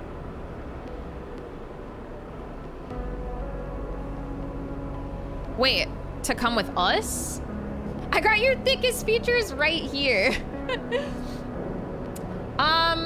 I think that they're standalone, Crumpet, so I think technically you could play the second one first if you wanted. But, like, the first one isn't, like, super old or anything. Like, it looks exactly like this. Like, I would recommend playing the first one. The first one was really, really good. And like I said, it's not really a case where it's like, I know sometimes like you want to pick up with like the newest one because it's newer and prettier and like the graphics have been updated. But so far, there's only been a few just like UI upgrades. And there's like a couple things they changed with like the RPG aspect of it. But for the most part, like it's identical to the first one. Like this one doesn't so far feel like some massive upgrade to the first one. So I definitely recommend that you play the first one first just because it's really good and it's worth playing through. But if you are very like set on playing this one, I don't think you need to play the first one first. This one kind of explains like what a sleeper is still, and like the story so far seems pretty standalone, so.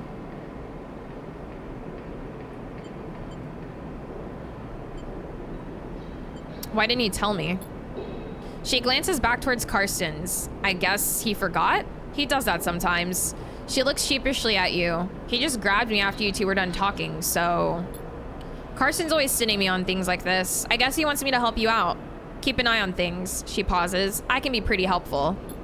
So she looks around the passage. Should I meet you at your ship and you can tell me when you're ready to go? I'm not sure. She looks nervous. Sure, I mean, you aren't sure when you're leaving? I'm not sure you're coming. She pauses, thinking. I mean, Carson said I need to go. She glances back in the shop's direction, and he does get pretty mad when people don't do what he asks. She shrugs. Let's see.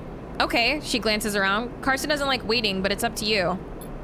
Jeannie pushes off and waves. Looking forward to working with you, she calls back as an afterthought. Let her go. I don't know, dude. He said very specifically, keep this between us. He didn't mention anything about this chick. And now suddenly she's like, I'm coming to you. Nudge, nudge. Seems sus. It's because it's just so like well done, Hooch. Like graphic designer wise, it's so well done.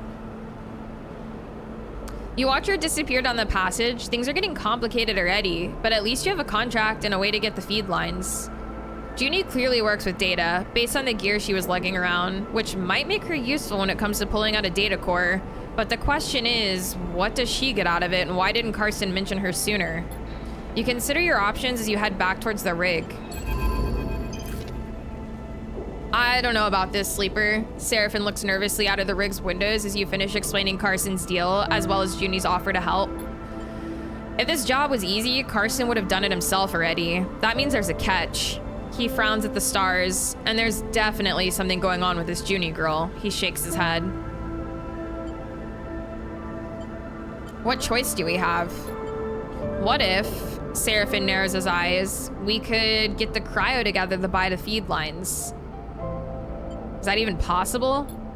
I found a contract board at the exchange further in station. He gestures towards the hexport. We take on a job? That might get us some of the way towards buying those feed lines. Plus, even if we do want to take Carson's job, a bit of money to get ourselves prepared wouldn't be a bad idea. Fill up on fuel, supplies, be ready for whatever comes. Do we have time? Probably not, but without cryo for fuel and supplies, we aren't going anywhere. Seraphin sighs. Just take a look at the contract board, see what you think. While you're at it, you might want to see if you can scare up some freelance crew too, Seraphin shrugs. Many hands make light work and all that. Or we stop messing around. We take Carson's job right now and get it done before he can think twice, Seraphin yawns. Seems like a whole set of bad options to me. Either way, I've still got work to do on the drive. Seraphin nods a farewell, heading back to the engine room. Let me know what you decide. For a moment, you pause, letting the haze of the plans and ideas settle in your mind. Suddenly, you curl up, pain shooting along your spine. You grit your teeth, your muscles lock tight, your vision narrows as you squeeze your eyes shut. You feel a shift, as if some concentration or some connection has been broken. It's almost impossible to describe, like you're floating away from your body, dispersing, dissolving. There's nothing familiar in the pain, nothing to hold on to. You grit your teeth. And then another shift comes and you're back in your body, trembling against the metal wall of the passage. The pain slowly fades, becoming a pulsing throb and then a residual flicker. You flex in 0G, stretching out the tension. There's a strange sensation of distance that persists beyond the pain, a disconnection between your body and yourself, a flickering numbness that refuses to recede. You wonder if the reboot's done something to your body or if this is some new sensation you will have to live with indefinitely. It strikes you that you know so little about the body that houses you. It could be moments away from collapse, or it might persevere for countless cycles like this. You try to shake off the feeling, pushing your hands against each other until they feel like they're yours again. Time is the only thing you need, and right now it feels like it's running out fast. You head to the airlock. You have work to do. Hate it when that happens. Anime pro tag disease. You have unlocked a contract. Open the map screen to view it. Oh, do I have a skill point too? I have 1 point and I can't upgrade anything yet.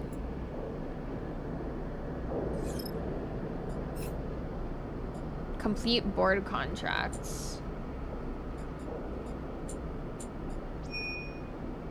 Okay. Oops.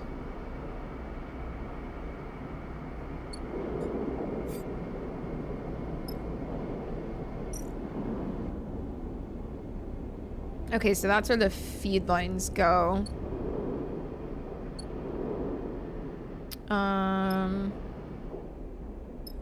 We were almost done here. I almost want to finish this off.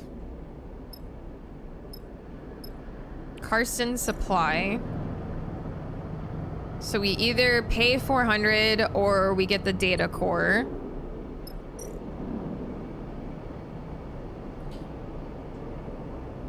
Data diffusal shift. All scrapyards have paid data refusal work to offer, as old tech tends to be laced with protocols and countermeasures that need disabling.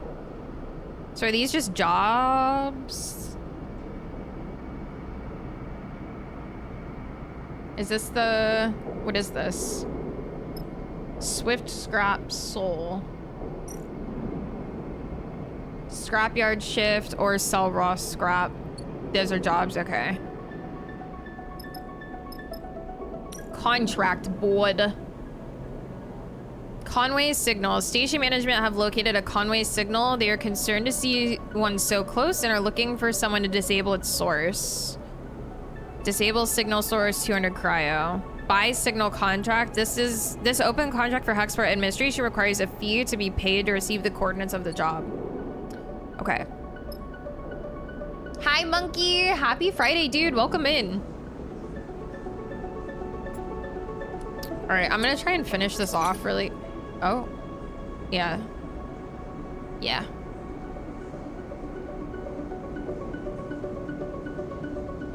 Go. Nice. New location discovered. The little chit icon on the left top border of the map point signal job opportunities.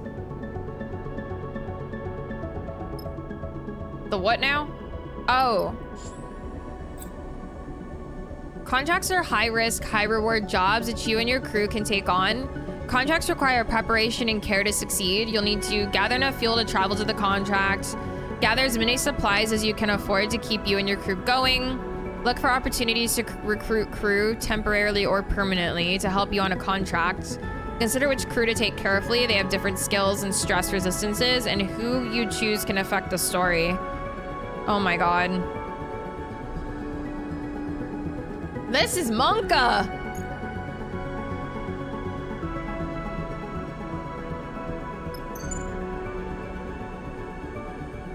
So I have 0 fuel.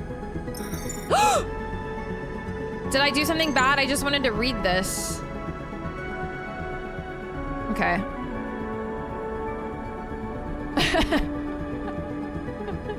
Oh no, well I thought I could click it like I click these. I thought it would open like another window or something.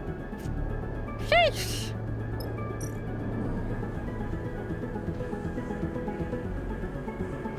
Eat at the canteen. Most trade halls have a canteen where they prepare their own dishes. Okay, I do need to eat. I do need to do 1 gamba. I have 1 dice.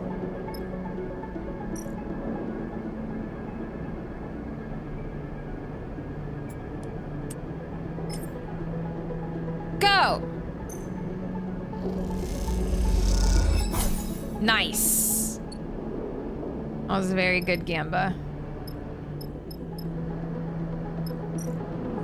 All right, let's eat so we get energy. Sheesh! And then let's buy this contract. Overworld map, the little travel point was where Carson wants you to go, but for this type of, let's call it galaxy travel. Yeah, I gathered that. I just wanted to click the icon to see if it opened up more info about it. Okay.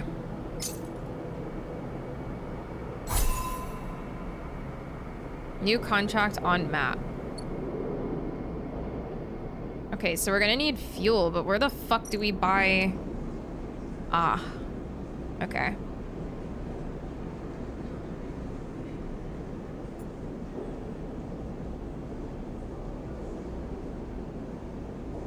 I definitely don't have enough for this, so...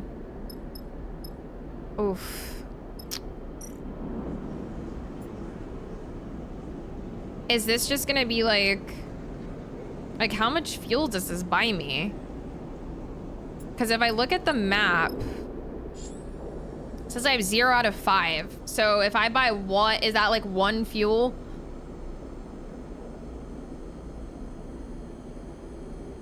When you are at that place, you need provision to being able to work there for a few cycles. Huh? That's 1 fuel.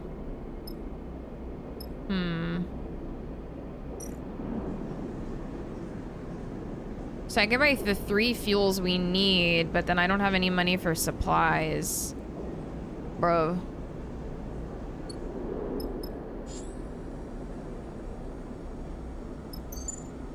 Oh, this only requires 2 fuels. And maybe 2 supplies will be fine.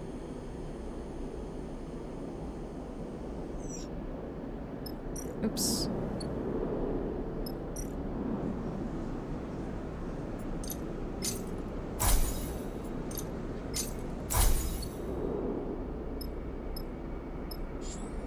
Okay, so we could do this. I'm guessing I need to start a new cycle before we do this, though, so I have dice.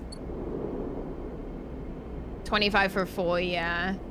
Currently, you have 0 of maximum 5 fuel and 2 out of 5 supplies. That would mean you could work at the Galaxy job site for 2 additional days.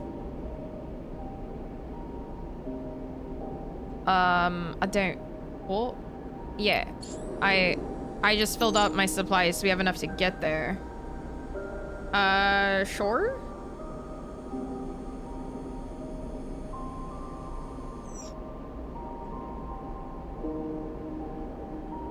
I don't know if we're gonna need some to come back, though. It doesn't seem like it would do that to us. Like, it seems like this is maybe what we just need for, like, the trip to and from.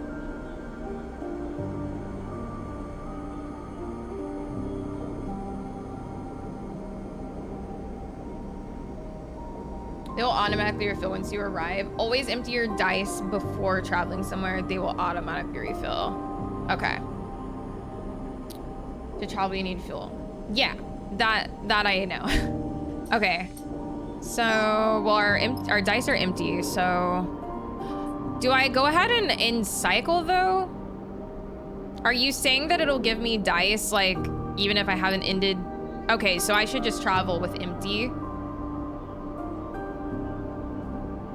High tactic, fuel gets you there, supplies let you function there. So would it give me a warning if I didn't have enough supplies? Okay, so we do need more supplies. So, I don't really have any more money. I guess I'm gonna have to work a whole nother cycle then.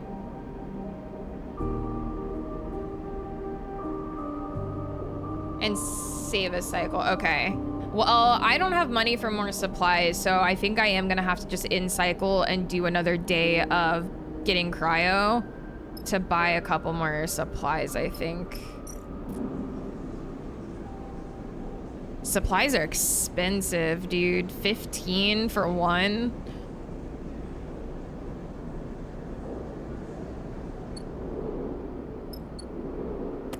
All right.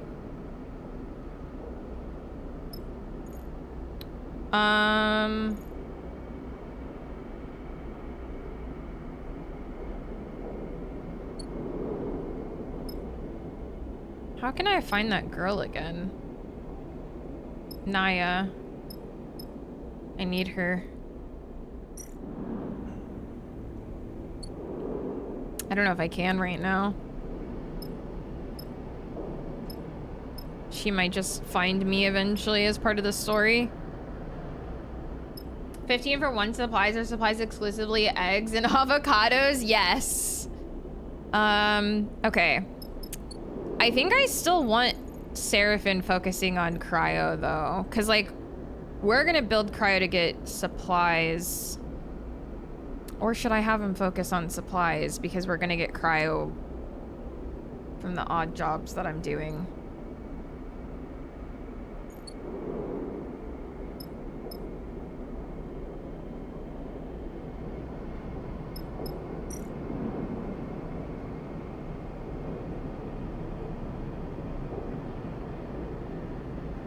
Why don't these tell you what you get? I'm assuming I just get cryo from these, as long as it's a positive. So yeah, I'm basically just gonna unload my dice here for cryo. So maybe I have him focus on gathering supplies.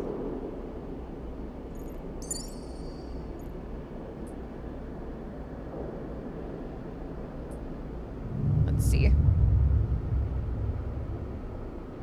Full send. Oh my god! What the fuck are these dice, bro?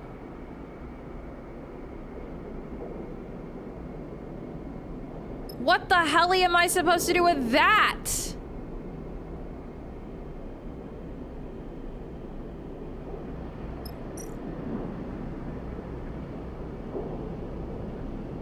Oh no. That ain't right. Well, I can jump this one here and at least get 100% positive. Got 12 cryo. I guess now we just go.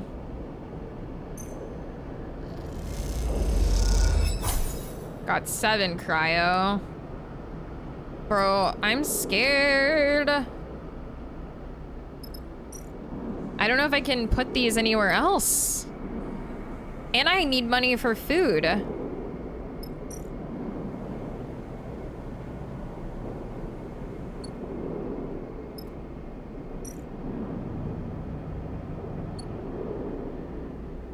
Same, B, same. Life is just tough, man. I don't have money for all this.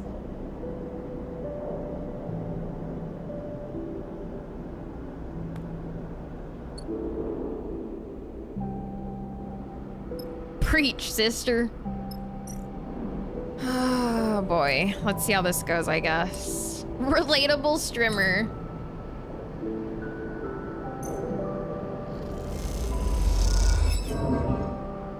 Cool, cool, cool, cool, cool. At least we're not losing money. Does this oh, okay. Supplies for bee and taters. Edge, thank you for the biddies. Thank you, thank you. Oh, okay. Okay.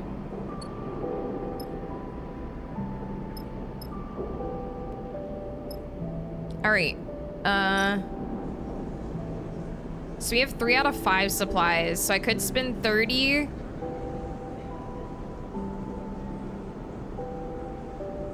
And buy 2. And then that should leave me. Edge did say that I was for both of us. So I'm gonna need you to PayPal me $1.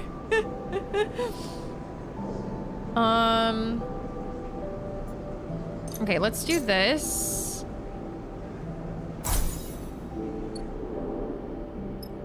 And let me get some cheap food, I guess. Okay. Okay, so we should have enough for our contract. We're full on supplies and we have enough of the fuel to get there.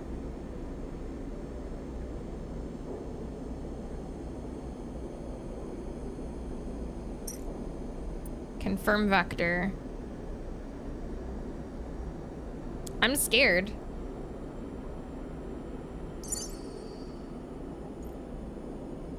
Junie's not available. Oh, we could select Naya?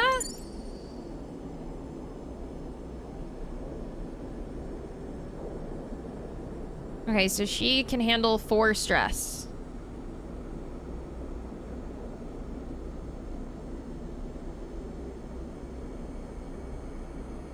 Wait, does this mean he's not coming with me? Does Seraphim just like not come with me? Like, does locked mean he's busy and isn't coming, or locked means he's like locked, like he always comes with me? I can't tell what it means. He's coming, okay. All right, this is really cool. All right, travel to contract. We'll see how this goes. It's a drone. Seraphim spots a signal source first, the light barely shimmering off its dark hull plating. A design trait that betrays its covert use. A flash catches your attention and you see a rent in the hull through which red lights pulse. Wounded. Seraphin shakes his head. Wish they'd finished the job. You've seen one before? I feel like we keep asking him questions that we probably should already know the answers to from our amnesia. Seraphin looks back over his shoulder towards you. We've seen one before. Don't you? Yeah, I told you. He sighs. Sorry, I know it's not your fault. He looks at the drone. Lane had us work on one in Darkside Bay, though it was barely a shell. Disarmed and deactivated. He had us searching through its guts for salvage. Even that one gave me the creeps, and it had its core ripped out. He pushes the ship closer. This one's still alive. Conway, Naya kisses her teeth. Corporate scum. You glance over at her and see the fire in her bright eyes. They don't even care to come here and force us out themselves. It's all proxies and drones. She shakes her head. Typical core-bred cowards. Run into them before? He's chat every time B asks, is this new? Yeah. Hi, Multium. How's it going? Welcome in. Good luck with lifts, taters. She glances at you. You might say that. She looks out at the drone. You won't see me taking my eyes off that thing for a second. Seraphin carefully guides the ship closer. You watch the drone. System is full of these things now, running missions for their operators. Rare to see one out in the belt, though. Maybe got hit during a run-in with Sinistat mercs. Looks like it's drifting. Most of the system's blown out. But look, there. He jabs his finger toward a red light on the far side of the drone. It's still broadcasting and maybe even receiving. Can it attack us? Unlikely, Seraphin smiles. Would have blasted us already if it could. Comforting. Naya looks nervous. Seraphin brings you even closer. What I remember from the dark side jobs is that the central core and the broadcast array need to be shut off to kill these things. Core will turn off local systems and the broadcast array will sever the link with the Conway operators. Seraphin swallows, but you can bet those systems are protected. Can't we blow it up? You see any torpedoes on this rig, Sleeper? Seraphin laughs. We've got to shut it down by hand. Your attention's suddenly drawn by a shutter from the drone, like a trimmer running along its length. This thing's rigged to blow, Sleeper. He frowns. We go slow and careful, and we don't touch anything we don't know about. He turns back to Naya. You hear that? I got you. She looks sincere. Seraphin brings the rig to a stop, close enough for you to cross through open space to reach the drone's hull. Let's suit up. You head down to the airlock to prepare. As you get suited up, you think of the corporate war taking place in the inner system. The war that this drone was driven from. Out here on the shore of the conflict, the biggest danger is that the flotsam and jetsam drifting in with the tides and orbits of the system might one cycle bring the war with it. For now, the belt's outside of its reach, but looking out at red pulsing drone, that doesn't give you much comfort. Hi, Metal Gear, welcome in. Hi, Funk, how you doing? Welcome to your first contract. While on a contract, you'll be able to assign 2 dice for each crew member, as you would assign your own dice. Pay attention to the crew's skills to use them effectively. On certain outcomes, crew will take crew stress. When their stress is full, you will no longer be able to use them to perform actions. While on a contract, your energy bar will automatically be supplied for each cycle that you have available supplies. When your supplies are depleted, both you and your crew will take 1 stress per cycle. Contracts also have their own contract stress. When the bar is filled, the contract will fail. Good luck. Whee! Your refuge in the belt.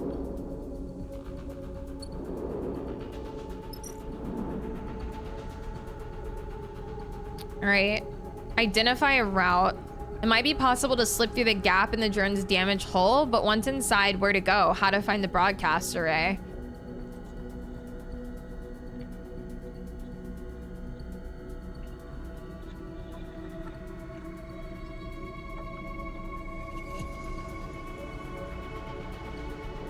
There's a gap where the drone sustained some damage. With a lot of effort, it might be possible to pry away the plates and create an entry point.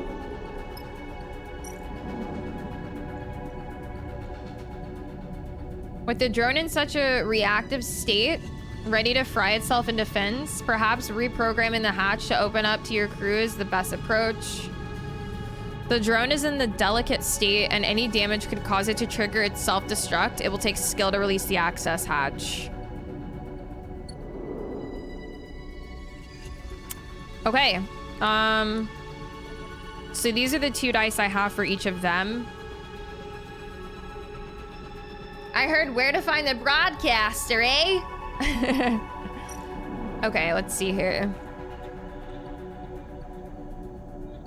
Let's see here. So this one takes intuition. It's dangerous. So Naya would have to do this one, or I could do this one.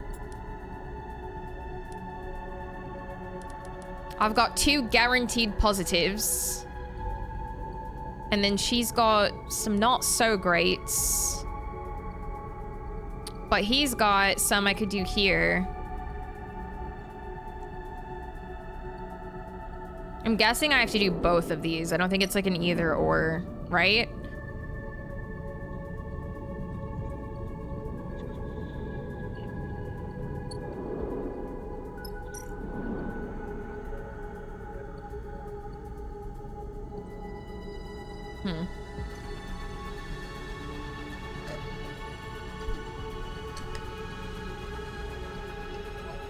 Okay.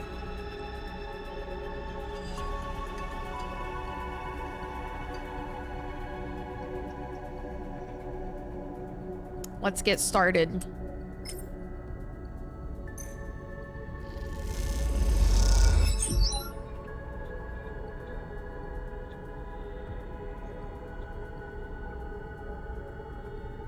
Yeah, I just don't know if I need to be chipping away at both of these or just one.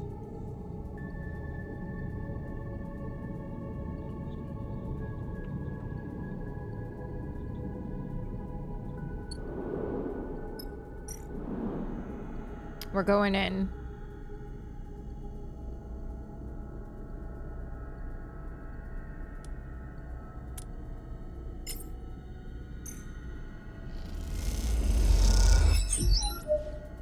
That's how we do it.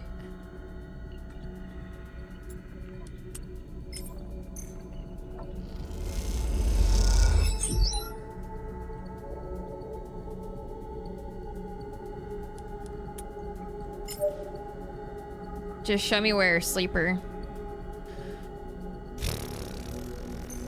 Please, please, please, please, please, please, please, please.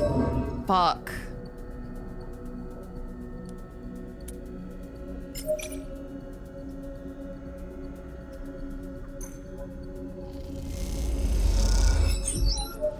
Okay, okay, okay.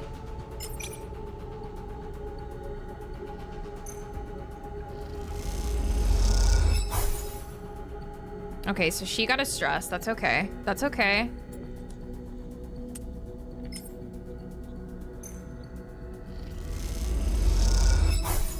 I got a stress. You just gain some stress. As your stress increases, you will have a higher chance of taking damage to your action dice each time you roll them.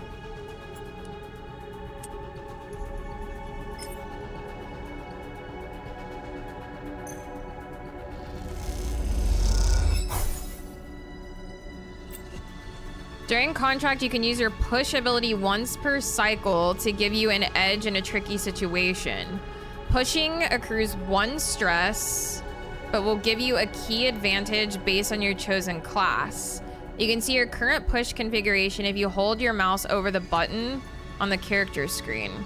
Your push cannot be used at a hub, but when at a hub, it can be upgraded and configured in the character screen.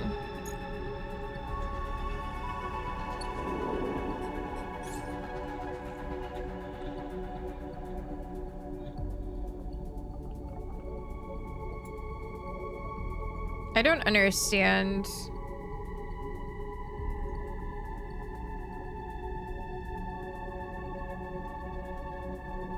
So I gain a stress, but it will add a +2 to my lowest dice. And then it will take the stress away if I actually get a positive outcome.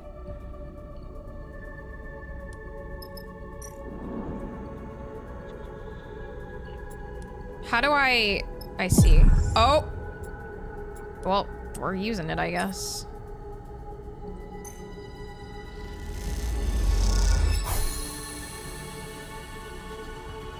Fuck. I didn't get a positive outcome, but... You hear the beeping immediately. Among the chambers and cabling of the drone's interior, something has started counting down. Guys?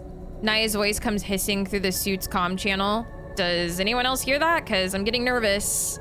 Shit. Seraphine's voice joins her. This is what I was worried about. Are we screwed? I can't be sure. Seraphine has dropped his voice to a whisper, as if that might make a difference.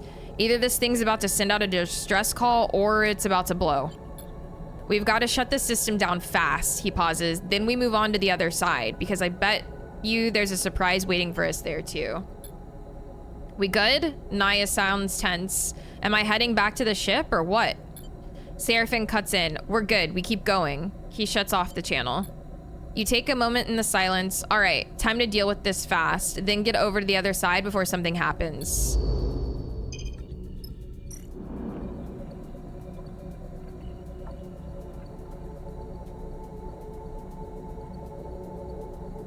All right, well, we need to end cycle.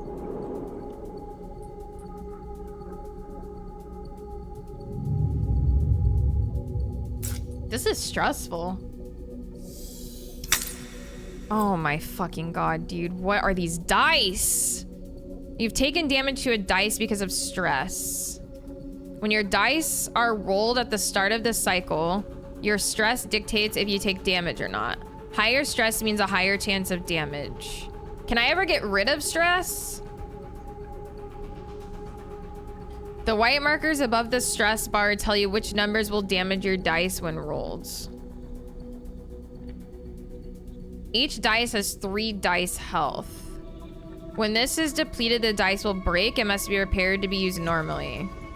Broken dice cannot be used, however, on safe difficulty they can and are counted as a 1. If you have any broken dice and feel stuck, consider switching to safe in the pause menu to give yourself a chance to recover. Cool! When at a hub, you can reduce stress at the rig bunk's location. Fuck! Oh wait, I'm still here.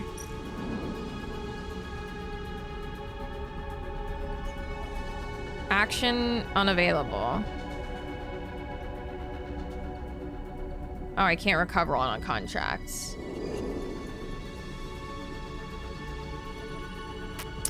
Well, this ain't good, partner. This ain't good.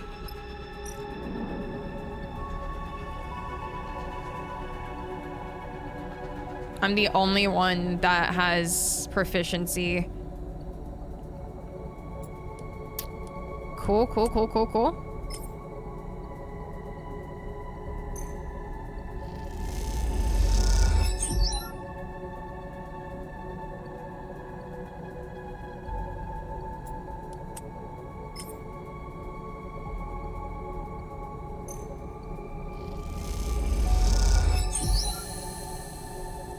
Okay.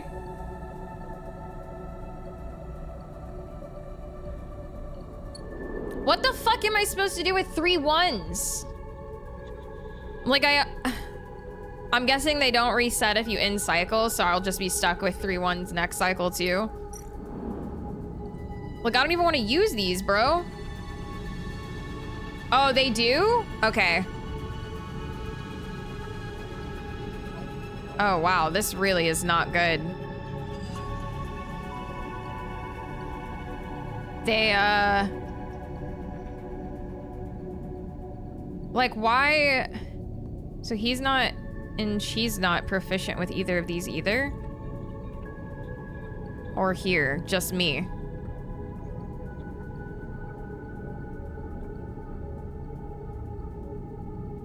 So, like, this would for sure cause, like, a... Yeah. Well, we still have a 25 and a 50% chance.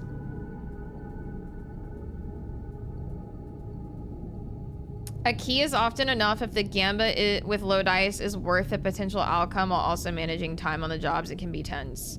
Yeah, I don't know, man. I'm already up to like 4 stress on my character. I guarantee you each one of these would add a stress. Like, I don't know that I can use these. Sheesh. Crushed it. 50 neutral, 50 negative.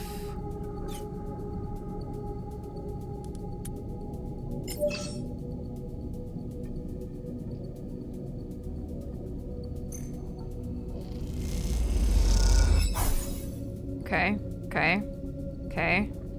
I think we go ahead and reset. Hi, Sauls! I hope you had fun swimming.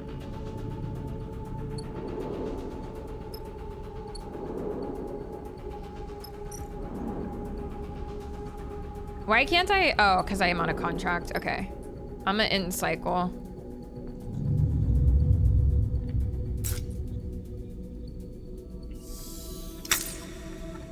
Okay. Still not great, but it's better than what it was.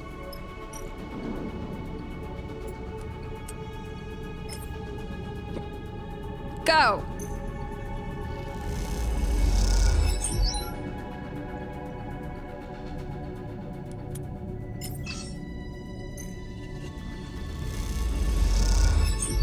Okay, okay.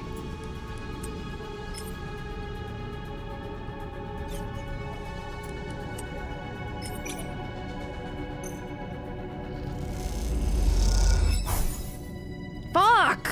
I got a stress?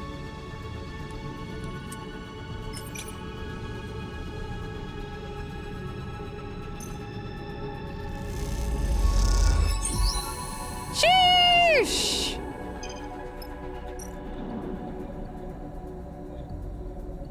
Okay. In the core, you see the drone is running on backup power. Disconnect that carefully and you'll be one step closer to a full shutdown. Okay. She's pretty proficient in this. Please, please, please, please, please. Oh. Oh. He is not proficient in this. Ooh, I don't know that I want to risk this. I think I'm just gonna end cycle. I am already pretty stressed out, bro.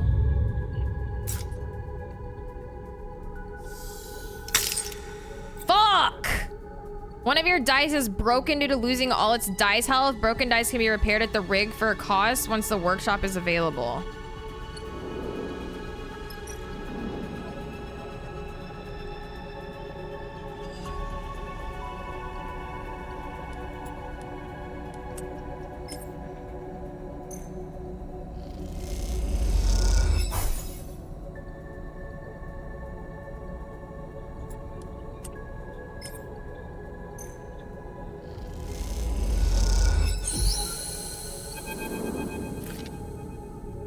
The thrumming, pulsing interior of the drone goes still for the first time since you boarded it.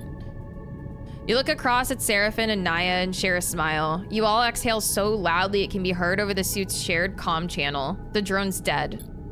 One less piece of Conway shit to worry about, Naya grins. We killed it. Don't get too excited, Seraphim cuts in. It was looking pretty rough when we got here.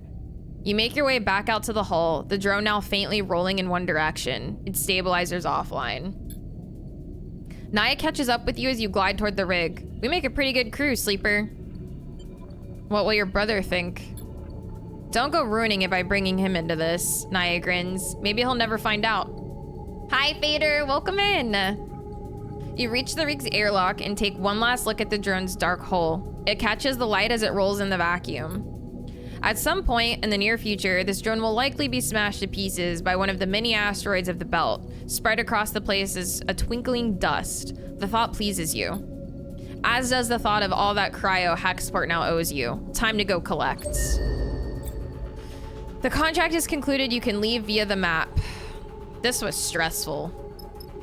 Thanks, I hate it.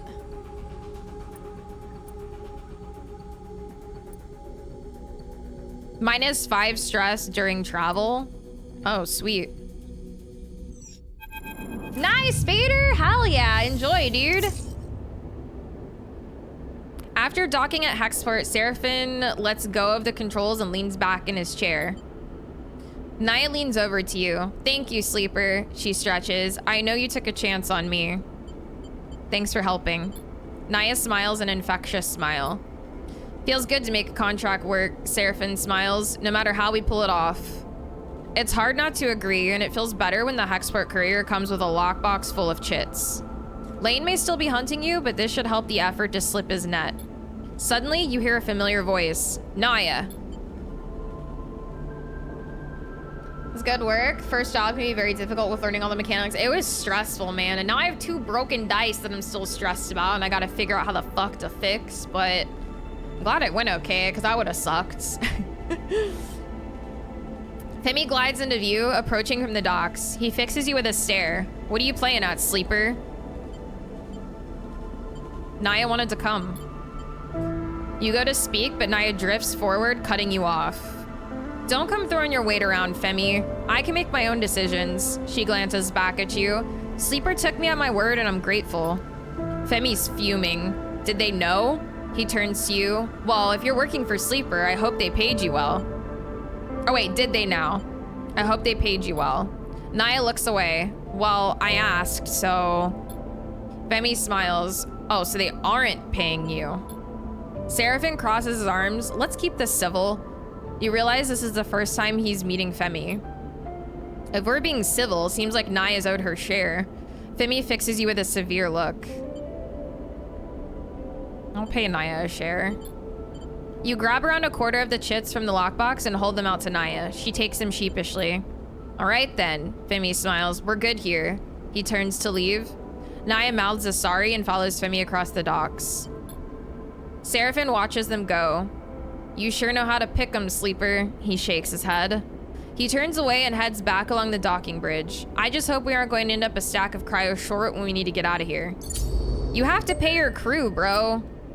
You just completed a drive and earned an upgrade point. You have push upgrades available. Go to the character screen. Okay, cool. Hi, Talinius. How you doing? Okay, so question. When you have 2 points available, do they either go to a skill upgrade or a push upgrade? Like you're literally choosing between upgrading a skill or a push upgrade?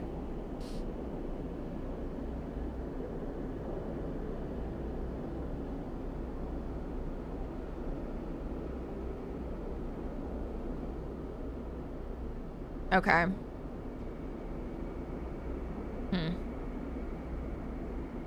And I can use it once. I can use my push once per cycle. That's pretty huge.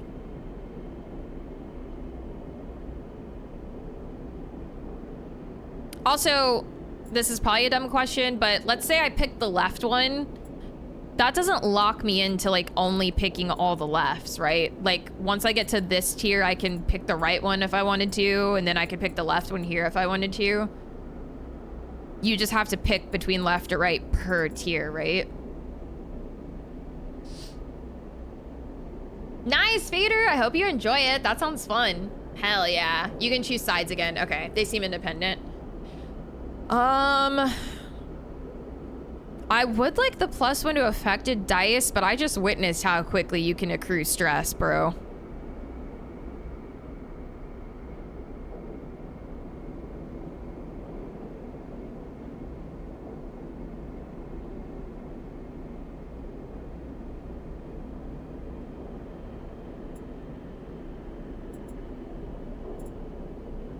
I'm stressed just watching you play. It's pretty stressful, man.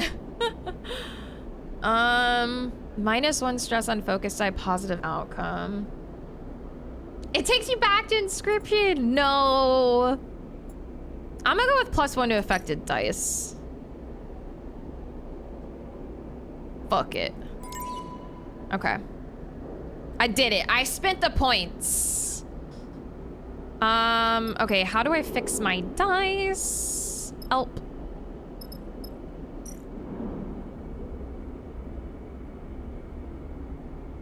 Wait, where do I fix my dice? I thought it said in the... Hi, Zero! How's it going?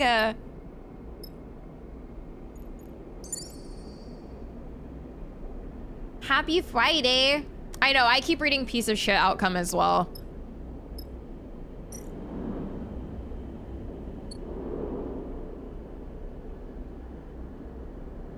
Oh, I don't have the workshop unlocked yet. Well, that sucks. That sucks. All right. Okay, I'm gonna take a quick bathroom break. This is making me nervous too. We might have to take this guy's contract, dude. I don't know that we're gonna make enough in time. This is stressing me out. All right, I'm gonna take a quick restroom break. I will be right back. Behave, chat. BRB.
Sales are.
I'm back.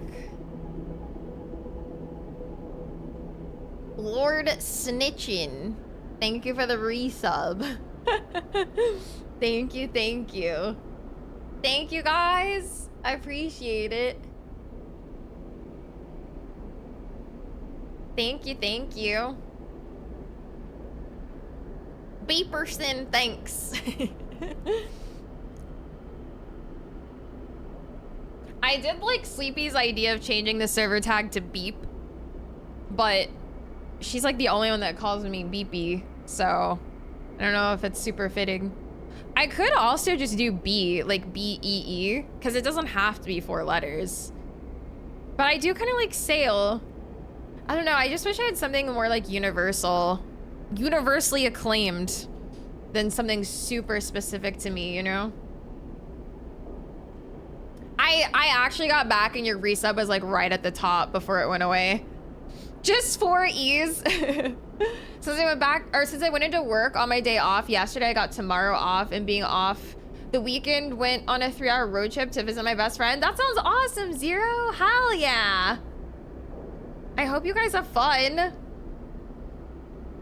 To dick? Nice. At least you know that it can't be 5 letters for the server tag. Yes, it cannot be 5 letters.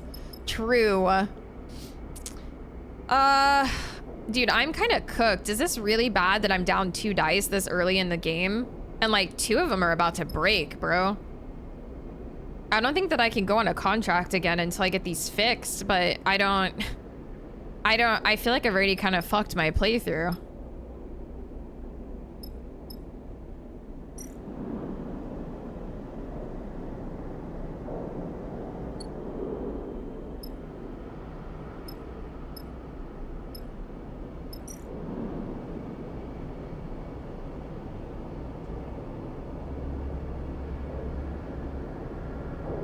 No worries. Okay.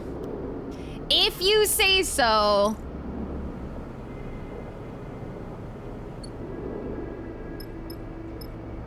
Okay, I guess we just do some work for cryo here. Because I don't really know what to do right now. I don't have any other contracts on this board at the moment.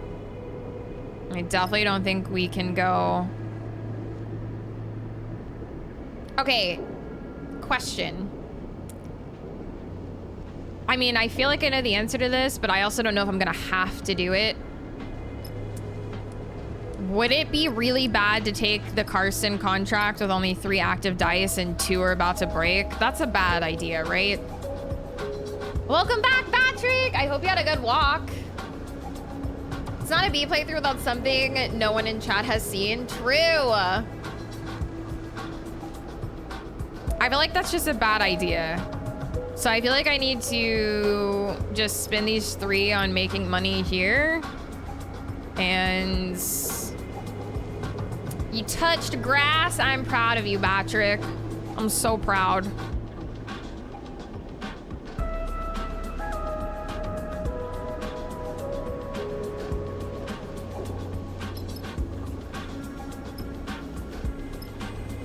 Yeah, I think that's... You cut grass earlier, it was miserable. That sounds miserable in this heat. Getting 400 cryo within like 10 cycles or how many left sounds tough. Probably need some math. Yeah, but I mean like... Do I just do it? Do we just go? I mean, obviously I'd need to fill up my supplies and fuel, but... Does it, Patrick? That's pretty awesome. I'm scared. And I'm only scared because I'm on the hardest difficulty and there's permadeath.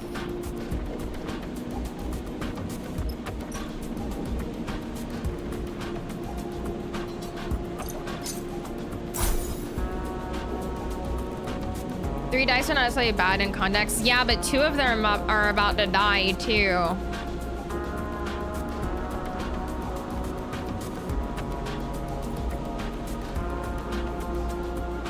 All right. I filled our supplies. I filled our fuel. Let me make money here and then we go, I guess. Just full send and go again if you fail.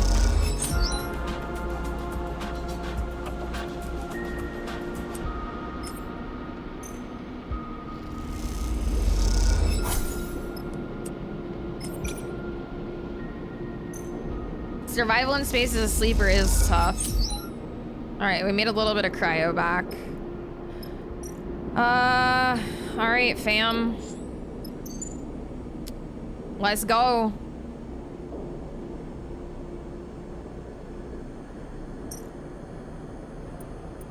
I wish that I could quick save before this.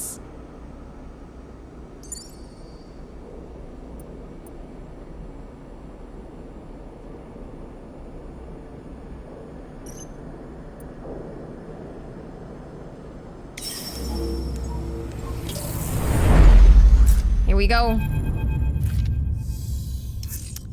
Ooh, okay, we're starting strong. The Solheim derelict fills the cockpit windows, all twisted plates and skeletal strutwork. You watched it in horror and fascination as Seraphim completed the approach, both of you silent in the presence of this decaying beast. Now, as you settle beside it, Seraphim is the first to break the silence. Hi, Matt Had, welcome in. This thing's already dead. He shakes his head. It's a corpse, Sleeper. He nudges the ship closer, looking for a place to dock. I touch this thing too hard, it'll crumble into dust.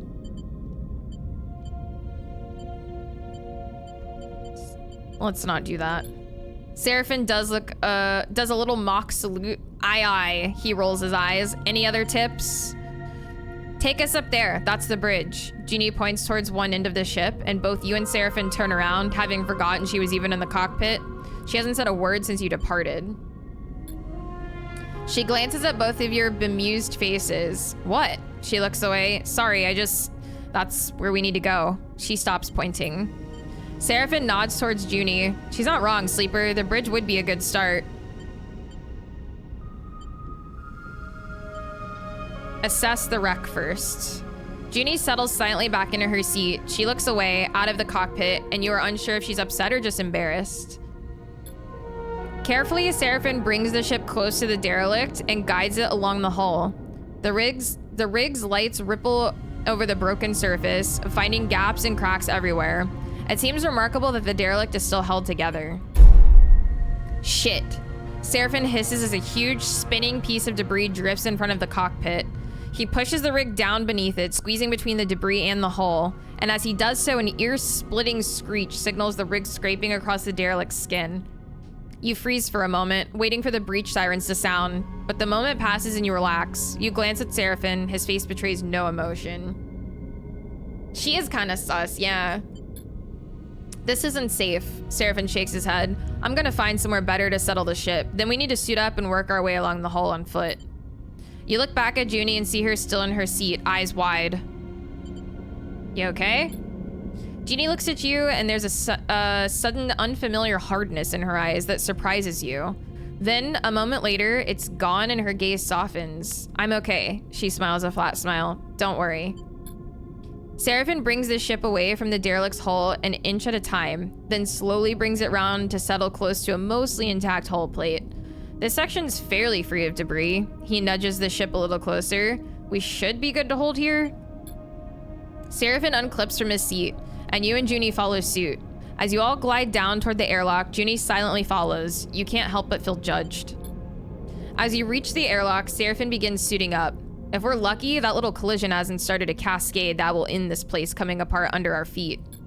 Seraphim violently kicks his legs into a set of Ava trousers, clearly irritated by his own carelessness. It wasn't your fault. We need to be more careful. Stay silent. We need to be more careful. Seraphim shoots you a look. No shit. This is a delicate job, Junie says quietly, almost to herself. The data core will be fragile. She casts a furtive glance in the direction of you and Seraphim. Very fragile. Understood. Junie nods appreciatively. The rest of the preparation process takes place in tense silence, each of you considering the delicate job ahead. You suit up too, though you don't need a helmet to breathe. You slide one on and lock the seals for protection. This wreck isn't going to give up its salvage easily. The core should be near the bridge, maybe even inside it, but there's a lot of wreck here, and there might be good salvage tucked away in the cargo holds. Once the suits are on and the seals are checked, you cycle the lock and stare out at the vast expanse of the twisted hulk before you. Time to go to work. All right, derelict already has 2 stress, I guess, from us hitting it maybe. That ain't good. Bridge entry. The airlock on the derelict is rusted shut. Opening it is necessary to enter and investigate the wreck's bridge. We're all a little fragile, aren't we? Getting into the cargo entry means breaking through the shattered remains of the aft hull.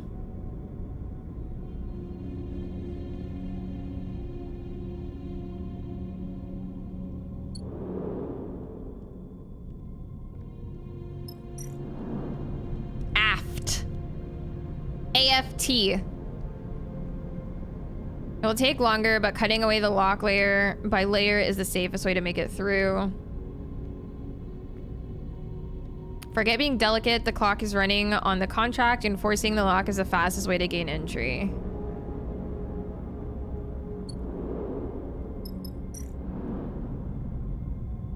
You really, yeah, you gotta stress the F, okay?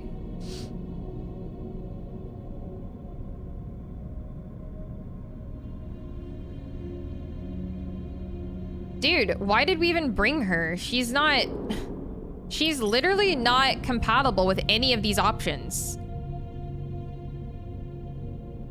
Like, at all. Why are you here?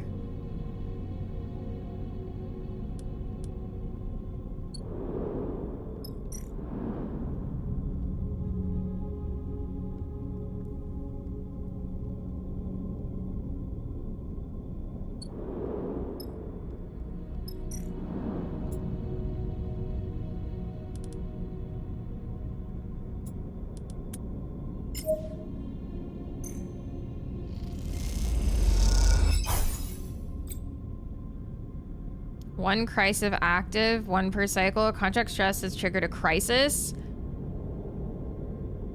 Huh? Where the fuck is the crisis? Bruh. Hi, Riri! How's it going?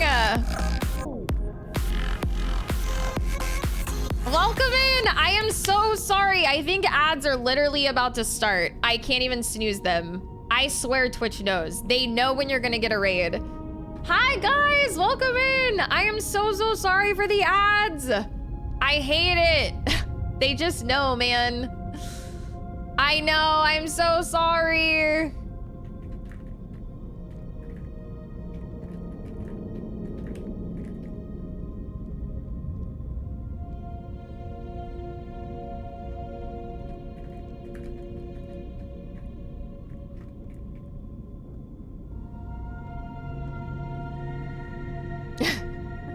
Hi, Riri! How's it going? How was your stream? What were you up to? Let me scroll. The Binding of Isaac. I've never played that. Are you enjoying it? Hi, lady! Thank you for the gym. Dude, it's just me reading. It's an audiobook. I hope you like audiobooks. Welcome in, you guys. I hope you had a good stream, Riri. Thank you so much for the raid. Thank you, Pojo. Chatted a lot of shit. Perfect. I'm good. This is the sequel to a favorite game of mine. This one's a little more stressful, but I'm enjoying it a lot so far. I've been really excited to get to it, to see like what all has changed from the first one. So it's been pretty cool. It's been enjoyable. Hi, Gamelo. It's good. It's definitely a bit more stressful than the first one, but it definitely has like more things to do, or like heightened gameplay, I guess you could say. So it's been pretty cool, actually. Hooch! Hi, Elise, welcome in. But yeah, I am so sorry about the ads. They should be over in like 10 seconds. I couldn't even hit snooze. Like, that's how far gone it was. But yeah, welcome in, everybody. Hi, Squirrel Nuts, welcome in, dude. Okay. People should be back from the ads now. I am so sorry. Twitch just knows when you're gonna get a raid, man. Hi, Chams, welcome in. I can go from 2 windows to 1 with that raid. Hell yeah. But yeah, welcome in, you guys. We are playing some Citizen Sleeper 2. It's a pretty cozy game. It's a lot of reading. Well, I say cozy. It's actually been very stressful so far, but it's still got cozy vibes. But yeah, welcome in. I do have a fun little raid video I like to play. We get raids with 5 or more viewers to welcome you guys in. So enjoy the raid video.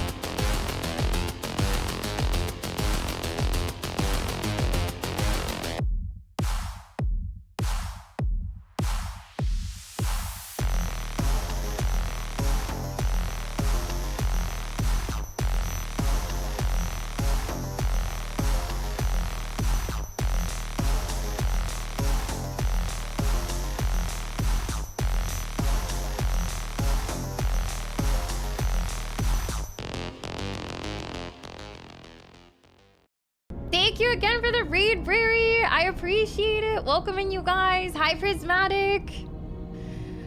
Okay, this sucks. So now we have a crisis to deal with. The derelict's hull is falling apart. If this breach isn't sealed and fast, the entire wreck will collapse.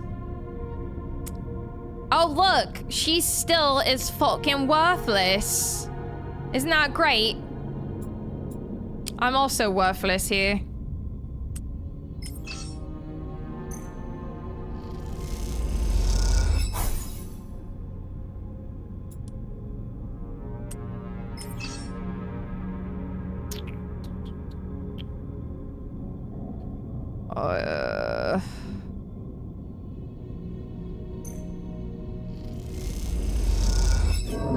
Fuck.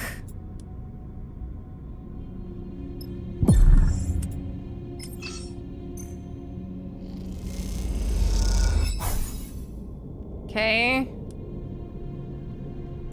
Do we even do that? No. Okay, I guess we end this cycle. This ain't great. Please give me good dice. Please give me good dice. Please give me good dice. Please give me good dice. Okay, not bad, not bad, not bad.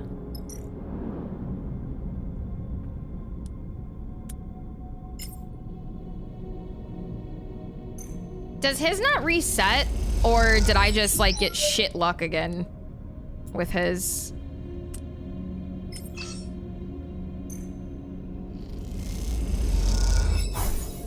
Okay, we just need one more.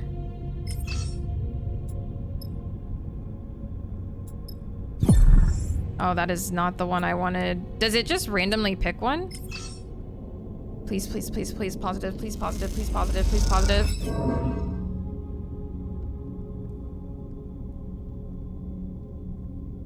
Yeah.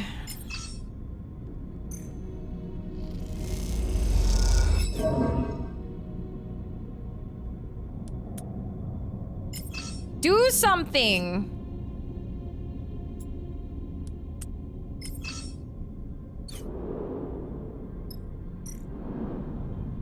Seal, please.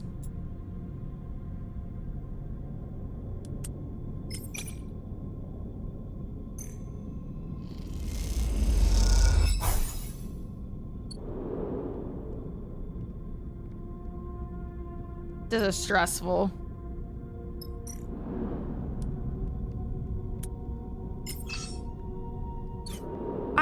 Why did we, like, she literally, her skill does not go with any of the things that we need to do. Like,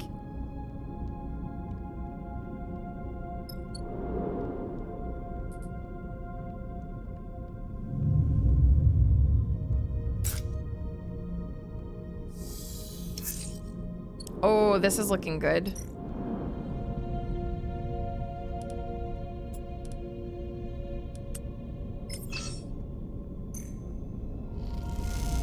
Huge rolls. Okay, the breach is sealed.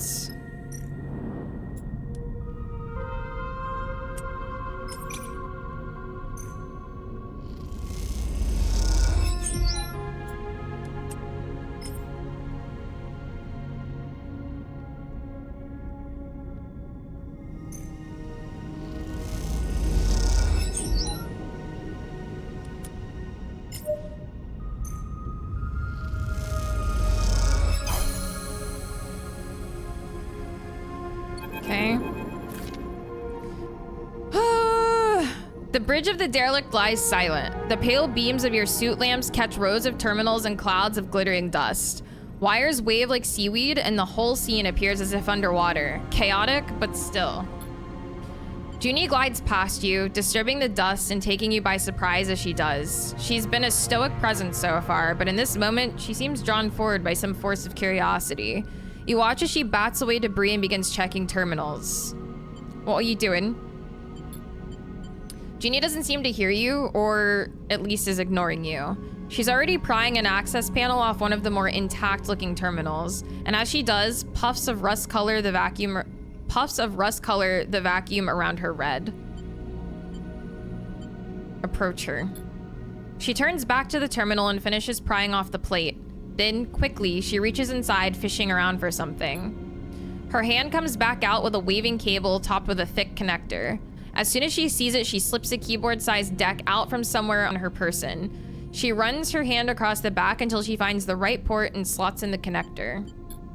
All of this happens in a few seconds. The routine, practiced, and precise.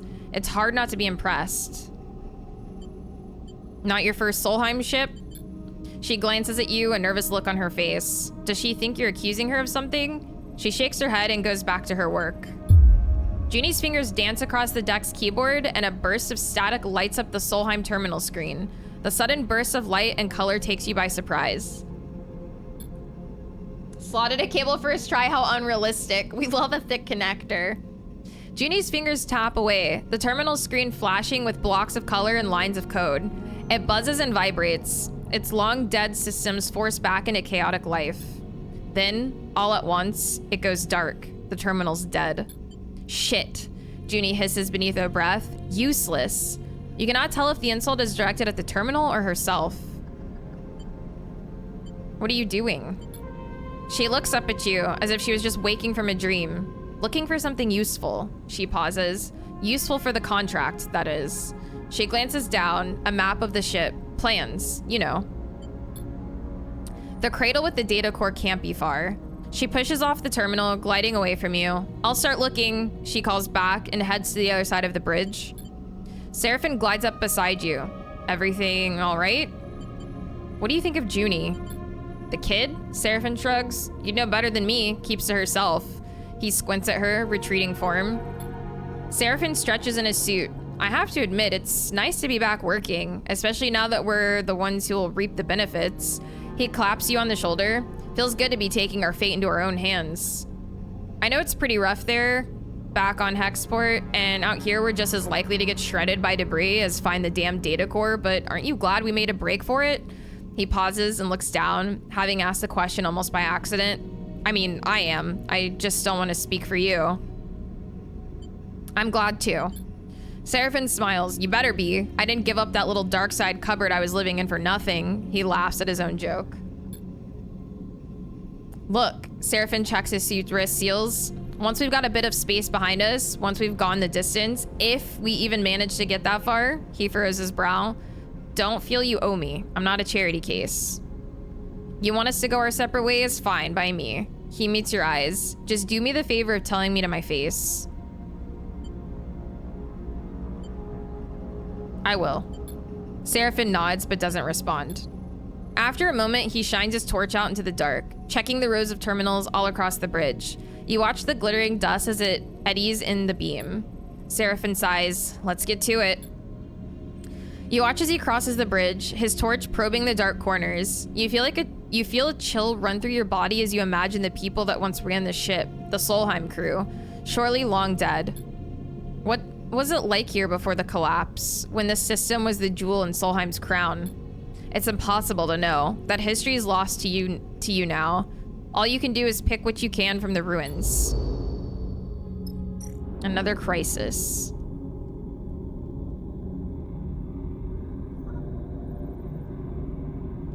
Unless the protocol shut down, it will continue to purge the system, resulting in the derelict's total collapse. Well, here she actually comes in use. Finally.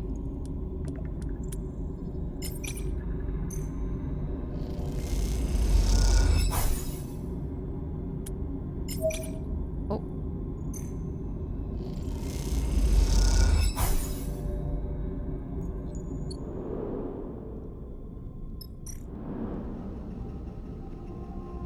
Reboot the system. The bridge and data core must be connected, but in a wreck as big as this, tracing that connection is a challenge. Okay.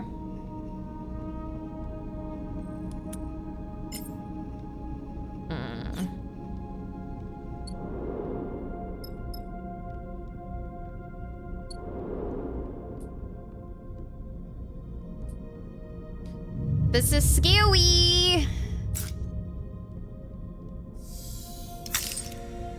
Oh, fuck.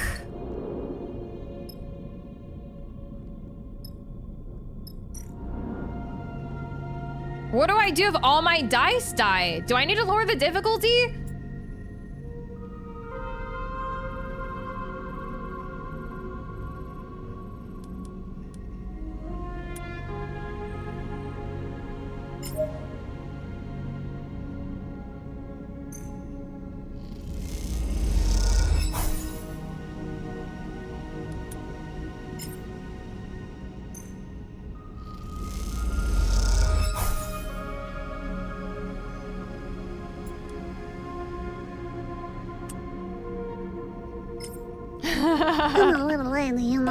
Edge!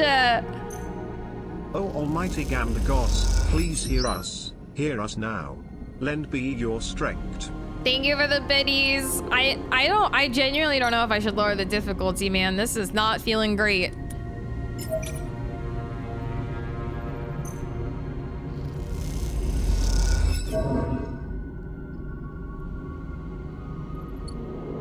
This is not feeling great.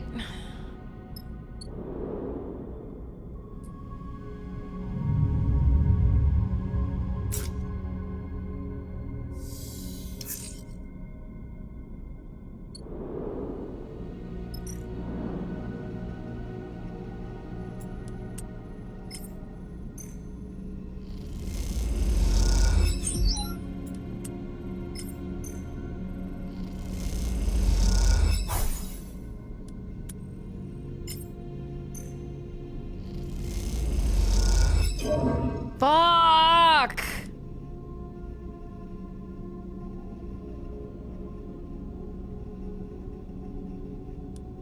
Oh no.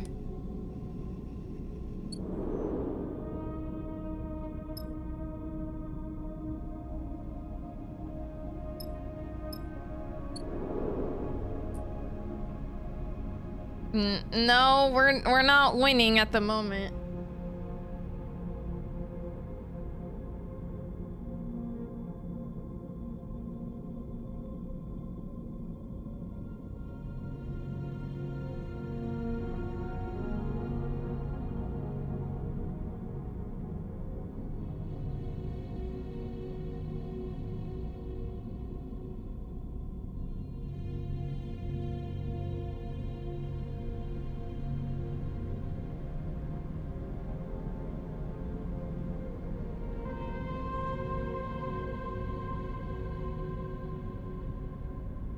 Dude, I don't know what to do.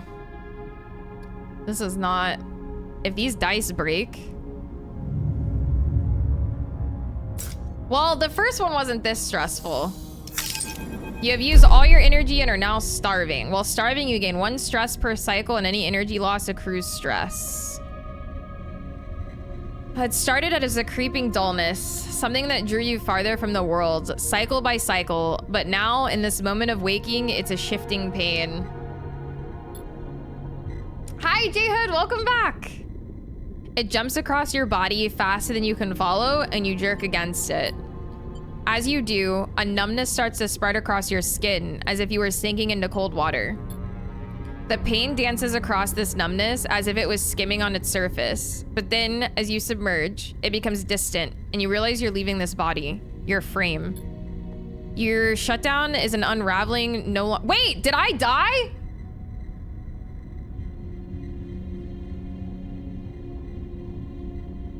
Yeah, this is why I did not want to play permadeath, bro. This is exactly why I did not want to play permadeath. Holy.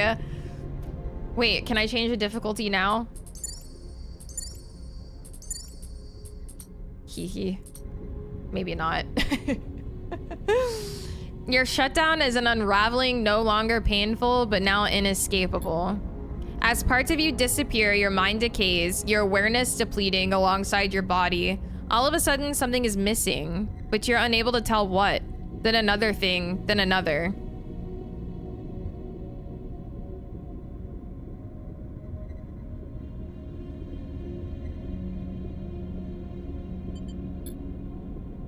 At least you'll have an easy death. These blind spots gather, shutting off your vision, your touch, your sense of smell. In the end, you are little more than a pulsing point, a flickering thought. For a moment, in this reduced state, you persist, an ungraspable image of life suspended in front of you, unreachable, unknowable. And then you're gone. I wonder if changing the difficulty... Your dangerous run has come to an end. Fuck! You have choices. If you wish to continue this playthrough on a lower difficulty, reload the game from main menu and change your difficulty in the pause menu. Okay, we're gonna do that. This was way too difficult. Ain't no way I'm playing this on permadeath. Okay, so reload the game from main menu and change your difficulty in the pause menu. Okay.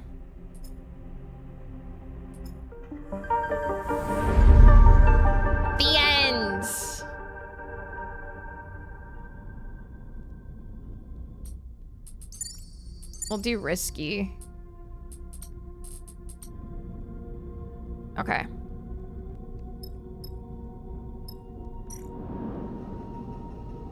What do we have left?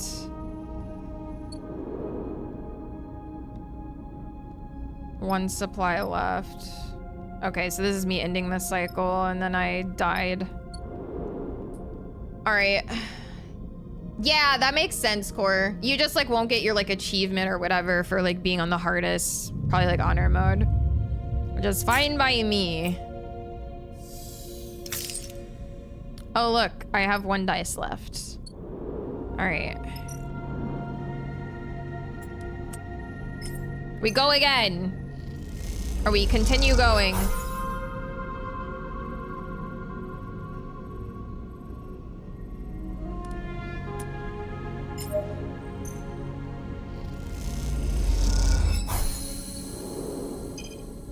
New location discovered. We go some more. Okay. So we need her to start hacking.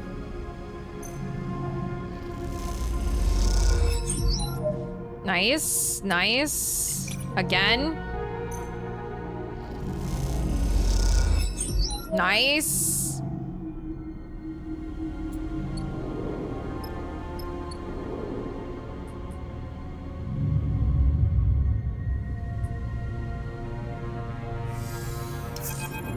Hi, Jester. Welcome in. There's a horrifying lurch. You're since spinning through the bay. Oh, I didn't deal with the crisis. Dude, do I just need to start this whole run over on a lower difficulty?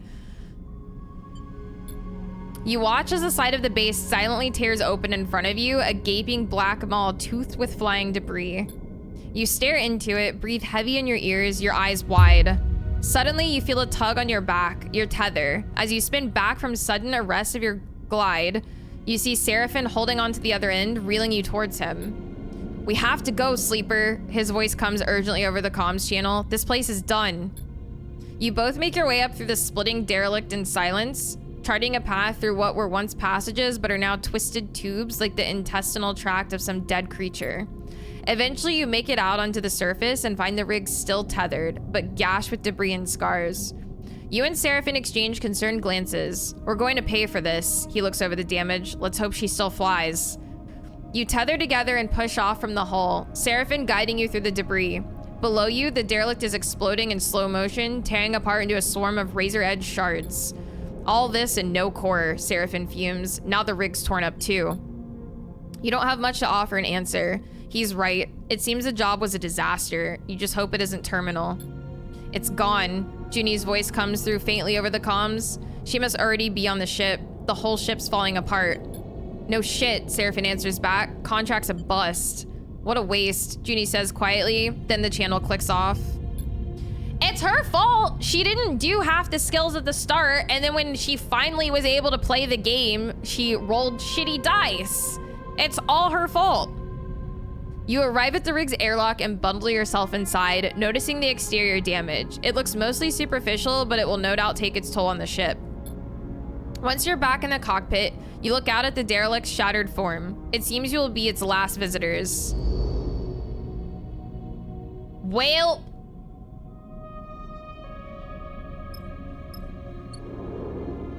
There's nothing else we can do? That sucks. Oh look, now she gets good dice. After it's a full bust.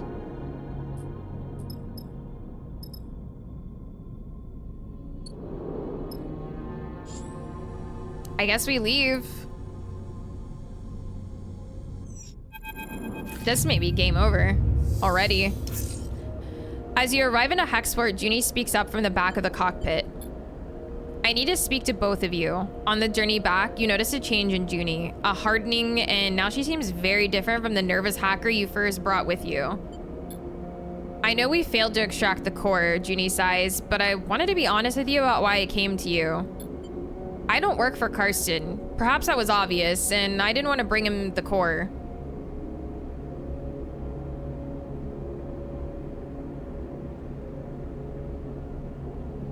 Did she sabotage this?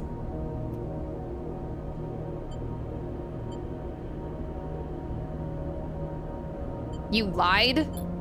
Yes. She looks away. I know I shouldn't have done that, but if I had explained on Hexport, would you have taken me? I wanted a chance to show my worth before I came to you. Yeah, I feel like I literally probably need to start this whole thing over. Like, I started on the hardest difficulty. I already died. Our whole contract is a bust. We're not gonna have enough time to make the money. Like, this whole playthrough already feels cooked. I should have just started on the risky difficulty. I knew better. I should not have started on permadeath.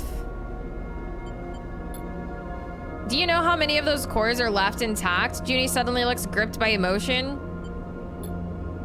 Like it or not, we live in Solheim's shadow, in their ruins, and yet we know almost nothing. What chance do we have of understanding how we got here when others like them, like Senestat and Conway, are descending on the system?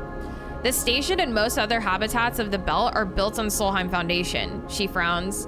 Yet we're too busy scavenging them to take the time to look for answers. Men like Karsten want nothing but the raw materials of cores like the one we lost. She shakes her head. We can do better. We could learn our history and how the system was settled. We could better learn the technology we build our lives on. We could uncover Solheim's crimes and seek to make amends. She meets your eye. We could see beyond survival towards something else. You've never heard Junie speak like this, and you realize what you have taken for nervousness was actually control. This, the person in front of you, mourning a data core, is the real Junie. Not that it matters, she glances away. It's all lost now. What did I just hear about raw core? Steve, no cursing, especially on a Friday. Keep your honesty, Seraphin cuts in. It's worthless to us. He completes the landing protocols and begins shutting the rig's engines off. We don't have time for confessions. Junie looks crestfallen. Karsten won't come for you if that's what you're worried about. He's ignorant and stubborn, but he isn't vengeful. That's not what we're worried about. Seraphin gives her a pointed look. Explain to Junie.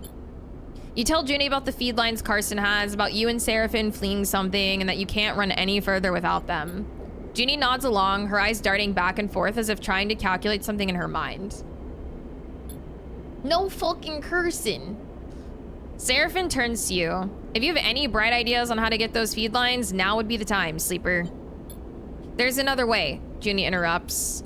I could help you steal the feed lines. She stares at both of you with determination. We could do it together. Seraphin looks at you with raised eyebrows. It seems he's noticing the change in Junie too. Karsten's an idiot. I can hack his security, you can pull them out of there. She looks at Seraphin. You seem tough, she shrugs. We can do it. Seriously? Junie gives you the kind of withering expression you wouldn't have thought her capable of several cycles ago. Seriously. Junie looks between the two of you. Hexport hasn't exactly been kind to me. You two trusted me even though I didn't deserve it. I'm not used to that. I want to repay it. Not to mention that Karsten is probably ripping you off. Even if you get enough cryo, what's to say he won't raise the price? Trust me, he's no good. I was trying to deal with Karsten to get those derelict coordinates from the moment I arrived here, and he ran me in circles. She shakes her head. Seraphin's watching her closely. Even if I do take you at your word, which given everything seems a little tough, how do we even do this? He raises an eyebrow. You're telling me we just drift in there and take the feed lines? Look, I get it, you don't trust me, she pauses, but what if I have a vested interest in this working out? There's nothing left for me here, and I don't much feel like hanging around waiting for Karsten to figure out my involvement in all this. I need safe passage. You need the feed lines to grant it. She allows herself a smile. See where I'm going with this? Seraphin sighs.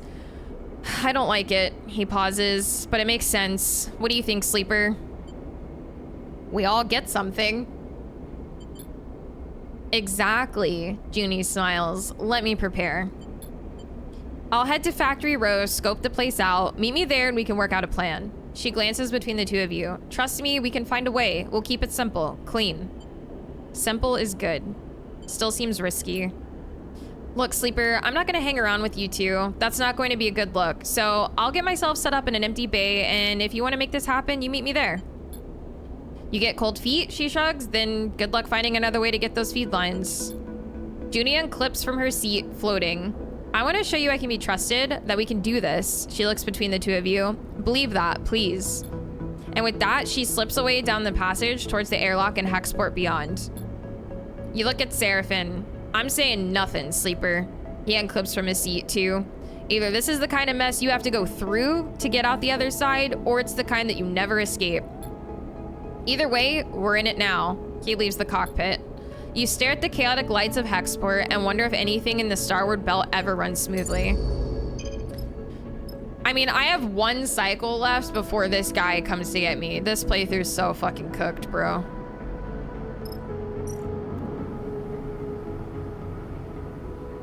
All right.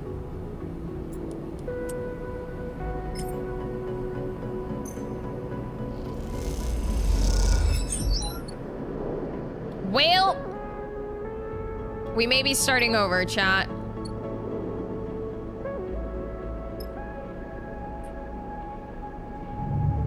We'll see what happens.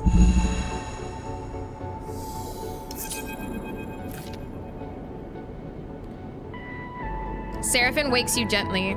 Sleeper, we're out of time. He checks the door to the bunks and you hear a faint banging on the corridor beyond. He turns back and meets your eye. They're here. We have to go. Quiet, Seraphim holds up a finger. Why do you think I'm waking you up? They've locked the ship into the station, Seraphim grimaces. We can't release the docking bridge. Our credentials are being refused. We're trapped. A sudden banging echoes through the ship. Seraphim looks away towards the source of the sound. I don't know if they know we're here, but they certainly want to get in. He shakes his head. I reckon we have minutes before they get out the cutting torch. What do we do?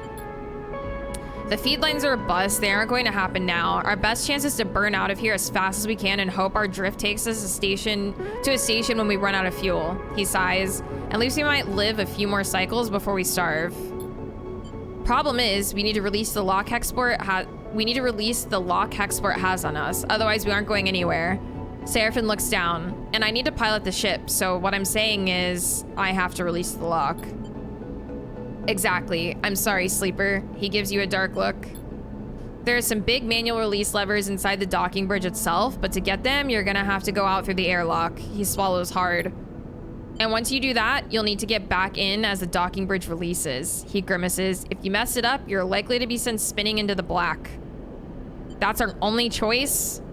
Apart from coming out with our hands on our heads, yeah, that's our only choice. You nod. There's nothing else to be said. Time's up, and it is what it is come to. I'll be at the controls waiting. Seraphim gives you a nervous look. The moment you're back in the airlock, I'll burn hard. He clasps you by both your shoulders and looks you in the eye. Then without saying anything, he releases you and glides you out of the room. You drift down to the airlock as quickly and as quietly as you can, slipping into a suit for protection.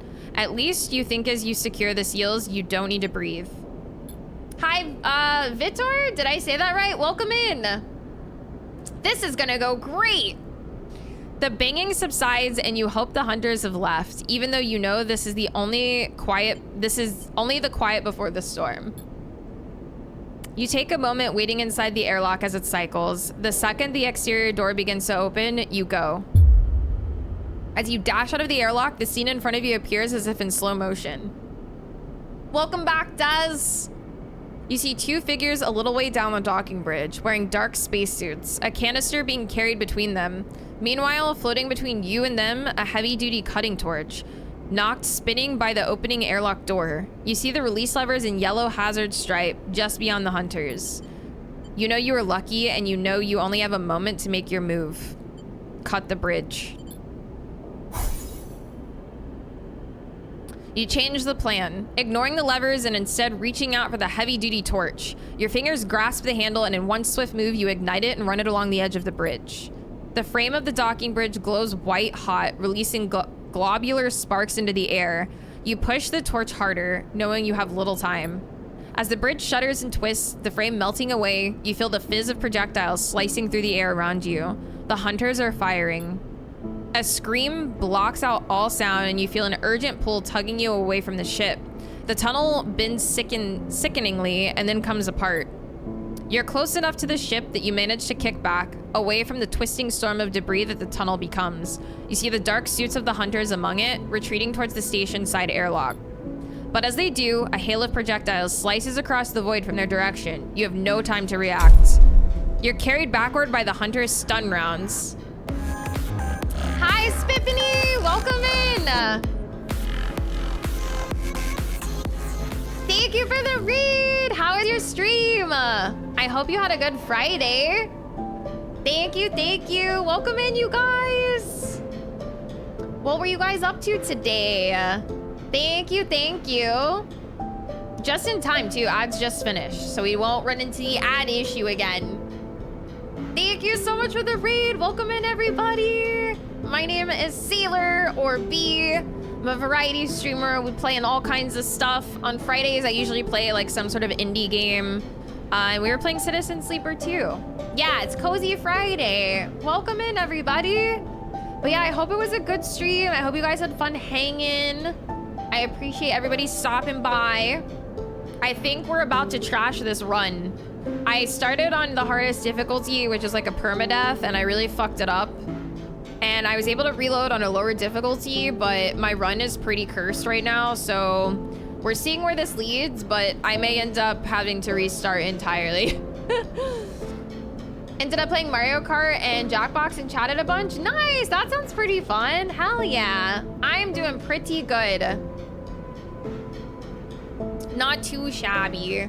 But yeah, welcome in, everybody. Thank you so much, Kiki. I appreciate it. Steve did curse our run, dude. It was all Steve's fault. But yeah, I do have a fun little raid video I like to play. We get raids of 5 or more viewers to welcome you guys in. So enjoy the raid video.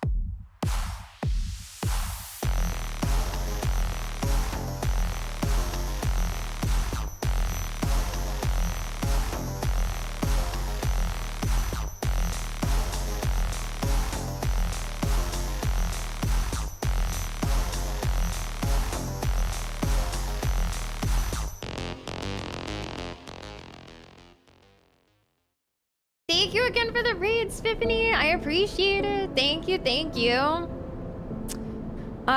You are carried backwards by the Hunter's stun rounds, their impact shutting off whole sections of your frame. You spin towards the open airlock, your vision flashes with warning sigils, and you feel a distant throbbing pain. The final faint things you feel before you lose consciousness are the impact of your body against the interior wall of the airlock, the hiss of the cycling system, and the heavy weight of the ship in full burn. Thank you, Valkyrie! Did we die? Yeah, I think this is the death screen. This is the end of the run. Yeah, this is all the same. Wait. You are a pulsing point, a compressed cell flickering out. You see figures, unrecognizable shadows gathering around you. You feel the tug of a single thread binding to your frame, keeping you from floating away. And at the end of the thread, something pulses and glows and rebuilds itself in a new and more unstable form. Your frame will recover, but it will be changed this cycle. It will bear the weight of keeping you alive. Okay, so this is slightly different. I think this would have been the death screen. Yeah, no worries, Spiffany. I appreciate you. It will break some part of itself, of yourself, so you may persist. You watch as it does and anticipate walking into this newly distorted self. And then you're awake, somehow together, somehow apart, in pain and a little more broken than before. Not knowing if your survival is a miracle or a burden. Am I only gonna have 3 dice to work with forever? Or no. Do it, Patrick! Do it, play your hitman. Kill all your people in game. What the? Seraphin's quiet question wakes you from your haze as the rig cuts across the belt. You try to move and feel a wave of flickering pain pass through your body. You flinch and steady your nerves. You find yourself strapped into a seat in the cockpit. Seraphin doesn't seem to have noticed you're awake. You open your mouth to speak, but no words come out. There's a crackle of noise that echoes through the ship's comms. Seraphin's glancing nervously at his console. Something has him spooked. Sleeper. The voice as distorted as it is cuts through you. Lane. Yeah, why not both? I know you're there. A hissing pause. You're slipping away. A squawk of noise. But we can't have that. You don't understand why Seraphin isn't reacting to the sound of Lane's voice. Then you realize he can't hear it. The voice is in your head. I take this personally, Sleeper. A sharp intake of breath. After all my investment, all my care expended upon you, this is how you repay me? I see a little something glinting out there. Lane continues. Could that be you? You don't move, you don't breathe. All you hear is Lane's voice. Something shifts in you. A sudden impetus? A will to move that is not your own. You unclip from your restraint, drifting forward towards Seraphin. Seraphin looks over his shoulder and sees you. You're up. He looks surprised. Take it slow, all right? There's a transmission coming out of Hexport. Some kind of evac order? He turns back to his console. Let me check this. You keep moving forward. Something isn't right. You don't feel right.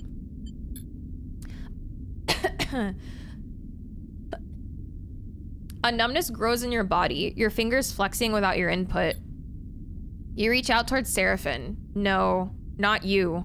Something reaches out to Seraphin through you. He turns again to see you reaching for him, grasping at his neck. Attention flickers in his eyes. Fear. A hissing silence, then a rumbling blast. All at once, the rig screams, system seizing in electromagnetic paralysis. All at once, the rig shifts, carried on some shockwave of light. Pain, then darkness.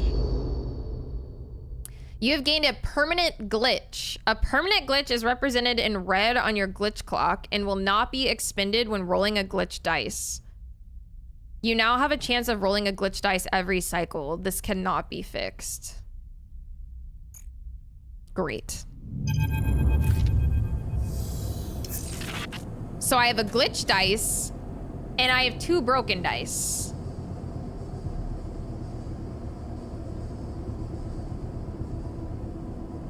Voices echo warmly through your mind. You can't quite make out what's being said, and any attempt to focus on causes a growing flare of pain, so you let them fill the air, unidentifiable and soft. You're floating, and so you cannot yet feel your body or its weight. The feeling is pleasant, soothing, and yet the moment you realize this, it begins to fade. Pain shoots through your system, a reminder of the terrible damage you've suffered. It's bright, white hot for a moment, and then it's gone. Something spasms in your fingers and you flick it away. A sensation crosses the sole of your foot. You kick your leg. A weight settles itself in your chest. You are awake. You open your eyes to light, playing across a surface patterned with stained cushioning. You are alone. The voice is replaced by the hum of air cycling, the distant clink of maintenance systems. You're alone and this is not your ship. You jerk upwards against the straps that hold you loosely to the berth, suddenly confronted with the last things you remember. An overwhelming numbness, and below it, an insipid animating force creeping through your minds. You pull at the straps and free yourself, floating up into the small habitation room, cushioned and worn, your mind racing. What happened? You search back and remember only Seraphin's shouts, the sudden acceleration of the rig, and then darkness. A chill runs through you. Yeah, I am still debating if I want to continue like this or if I want to just start over. I don't really want to start over. That's literally like 3 hours. The glitches are not permanent though, even though the only remedy is to use the glitch dice. I mean, that's literally permanent. It even said you can't fix a glitch. Cold light fills the room and you float over to the dark square of the window. You see stars, the bright pinpricks of drive trails and skeletal docking bridges. This is a station. A sudden hiss draws your attention to the door, which slides open with a puff of equalizing pressure. The entering figure jumps as they see you are awake. You're up. They hesitate in the doorway. Thurs, thank you for the giga emo. Thank you, thank you. I appreciate it. The glitch dice is always story driven, so that was not a bad path. So you always end up getting a glitch dice no matter what. Then what is the permanent glitch? So the little red dial up there at the top, isn't that what gives me a glitch dice? If you use the glitch dice, the glitch meter to the top right goes down and your dice turns normal again. Yeah, I think I'm just not understanding then. I don't understand. So if you use the bad dice, that's good?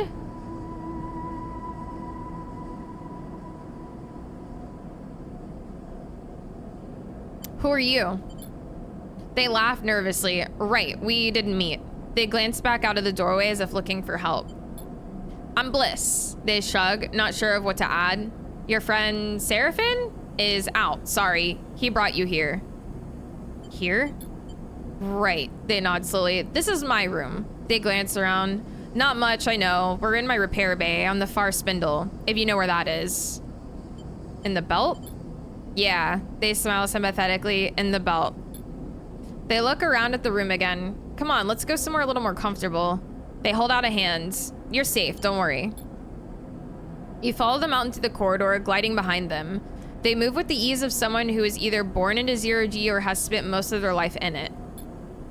They guide you to an enclosed balcony where heavily scratched, thick acrylic windows look out into a chaotic-looking wet dock.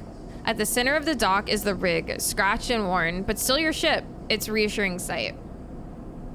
Deez, thank you for 2 giga emotes, dude. Thank you, thank you.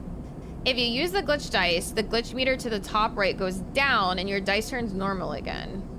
Using the glitch dice will ultimately get rid of the glitch. If you do not use the glitch dice, then the effect can be seen as permanent. Okay, interesting. So you do want to use the bad dice. Hi, David. How you doing? Happy Friday. So what happened? Your ship, Bliss pauses. You were lucky I heard your distress signal. You sense they're holding something back. I guess that expensive long-range array I was tricked into buying finally paid off. They laughed to themselves. Well, at least for someone. You were out cold when I got there, and have been for all the cycles since. Your friend wasn't in great shape either, but he bounced back fast. I make a habit of doing that. Seraphim's voice makes you spin around. Good to see you up. He can't suppress his smile. Are you okay? He smiles. Don't start fussing over me, sleeper. I'm good. Your eyes fall to Seraphim's bandaged abdomen. He notices and pulls his jacket over the wound. Certainly looks better than when you came in. You should have seen. Bliss abruptly stops after Seraphim glares in their direction. Here. Seraphim pulls a few chits out of his pocket. Catch. He slings them over to Bliss. That's all I could get for now. Working in your condition? What are you paying them for? Seraphim laughs. Who do you think put the rig back together? Bliss looks at you apologetically. I know what it looks like, but I'm sorry. I can't work for free. Keeping this place going's bad enough. I get it. Seraphim nods. We're just thankful you towed us in. We aren't freeloaders.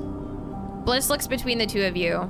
I'll let you two catch up. They turn to you. I'm glad you're awake. We were worried. They pat you on the shoulder and glide back down the corridor. With Bliss gone, silence descends on you and Seraphim both of you unsure what to say. What happened? What do you remember? He looks at you with concern. Lane. Seraphim grimaces at the mention of his name. Lane? He shakes his head. Seraphim looks out at the rig. He takes a breath, steeling himself for what he has to say.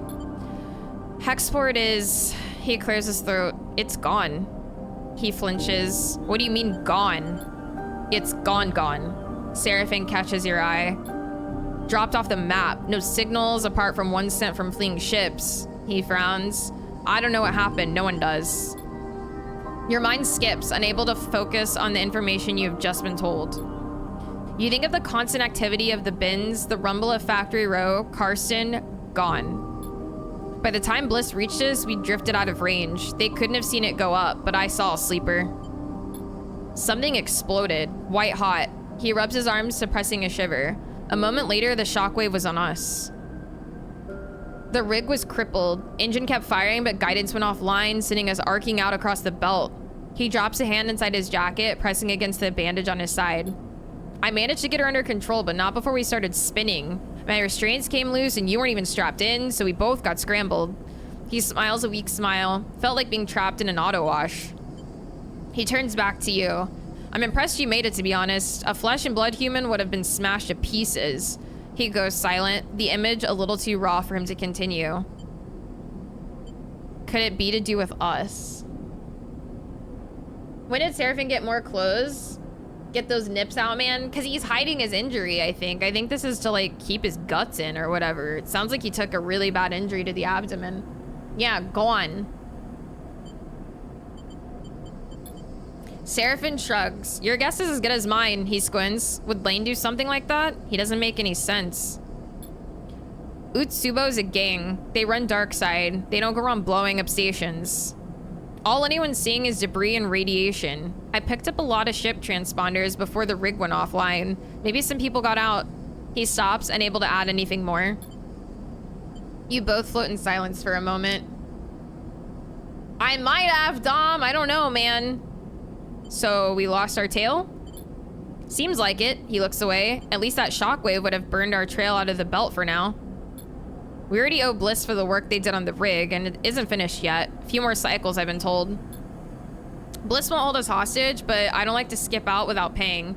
Even if we could get the rig started up. He rubs his necklace between his fingers. Bad karma. Beyond that, we need work, fuel, supplies, and we need to make sure you're okay. He counts off the issues on his fingers. After that, he shrugs, I haven't heard of anyone coming after us, and if they did, they'd have to come through Hexport, or what's left of it. He looks away. The far spindle is way out of Lane's territory anyway. They call this bit of the belt the Wash, and the stations here run differently to Darkside. So for now, we have some freedom. Seraphim sighs. Freedom to go broke, starve, and get into even more trouble, that is. In all honesty, I was hoping you might have some ideas. He pats you on the shoulder. Mass murder? I didn't mean to. I want to explore this place. The far spindle? There's plenty to see. This is a free station. No one faction holds control, so it's quite the circus. Just watch your step out there. Seraphim pauses and stares down. Look, sleeper. He rubs his side. I'm not sure I can work right now. I just got kicked out of a salvage yard for passing out on the job. He looks away. Even with the pain meds I've been able to scare up. I can fly, that's for sure. He stares obstinately at the rig. But you're going to need some crew if you want to do any serious work. He chews his lip. I'm sorry. Don't be. Seraphim nods. Thanks, sleeper. He turns away. I'm going to take a rest on the rig. I'm wiped. You look out at the rig as he leaves, the warmth and softness of your waking moments now feeling like a distant memory. Is this what you wanted? Freedom? A chance to work for yourself, not Lane? Well, here it is, with all the problems and complications you could imagine. And at what cost? Could Lane have wiped out Hexport just to try to end you? You shiver at the thought. But if not Lane, then who? Theories cloud your mind. Dwell on them. Could it have been Conway? A drone or mine drifting starward? Senate staff perhaps, with some plan to weaken the belt? Or a belt faction attempting to flip the board by intent or mistake? The belt had considered itself safe from the war brewing in the inner system. But now? Hexport's loss will be felt all across the Starward belt. But what does that mean to you? Your needs are much more immediate, apparent. Those must come first. You run your hands along your body, feeling the marks and holes left by the hunter's weapons, and you know in that moment you have been irreparably damaged by the encounter. You realize these scars are reminders. You'll not be caught like that again, you swear it. You take a breath. Time to make a plan. You have gained some glitch. Glitch is a penalty you gain from repairing dice. And from Lane's attempts to hack your systems. Your current level of glitch is represented by the glitch clock to the right of your dice. You can have a maximum of 6. Each level of glitch you gain will increase your chance of rolling a glitch dice at the start of the cycle. Each time you roll a glitch dice, you clear 1 level of glitch. A glitch dice has an 80% chance of a negative outcome when used and 20% chance of a positive outcome. Yikers, my dude. Thurs, thank you for the Giga emo, dude. Hi, artist. Welcome in. I hope the doctor went all right. Okay, so... Jesus. So the glitch happens no matter what? Like, I didn't fuck up my playthrough?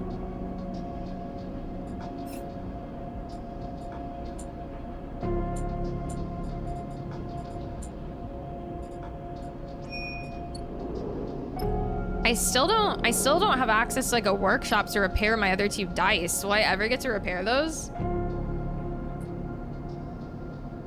Hexport's demise has put a barrier between Darkside and the far spindle. Lane can't follow, so for now you are safe.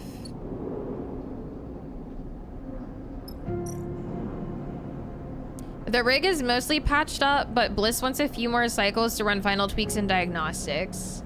Okay. I wonder if once he's done, we'll have access to the workshop. Like maybe he adds in a workshop for us.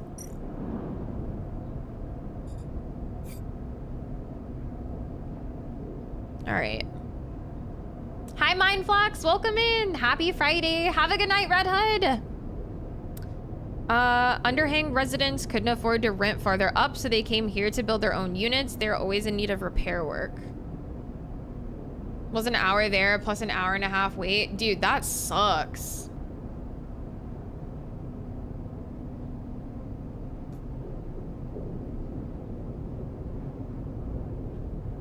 Was Bliss in the first one? They don't seem familiar to me at all.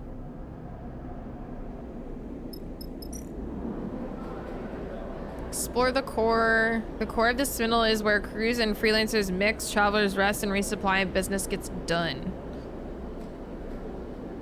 Hi, Rumbart. Welcome in.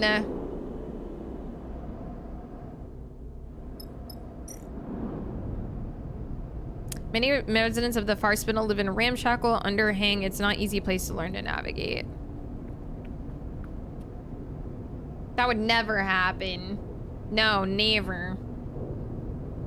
All right, I guess let's try swinging our risky dice. Sheesh! My first achievement!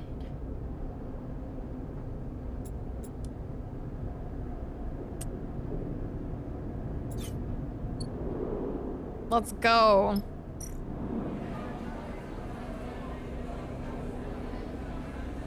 Earn a meal. Nimbus Kitchen serves those that can't work in the underhang, but able-bodied visitors like you have to work a kitchen shift to get to eat. He heard that achievement pop. He did, yeah.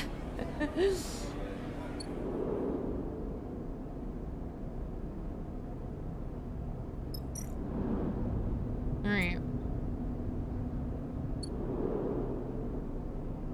I am not good at the game. I almost had to restart, dude.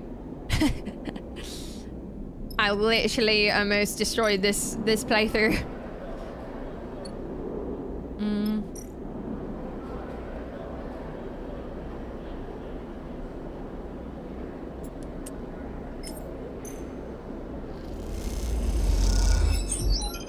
And cool is debatable, yeah. Cool is very debatable here. Yeah, I don't know what to do with these ones, man. Do I just use them? Like, the first game, I was able to really chuck out the ones because they had, like, the hacking layer where you, like, hacked for, like, threads or whatever. And so they were, like, a good way to, like, dispose of the ones without hardly any consequence. But now, I don't know what to do with them. Do I just risk the Gamba with them?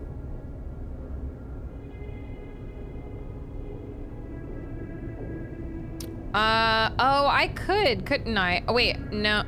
No, I don't have access to push for some reason right now. I don't know why. Oh, wait, it was there and then it wasn't.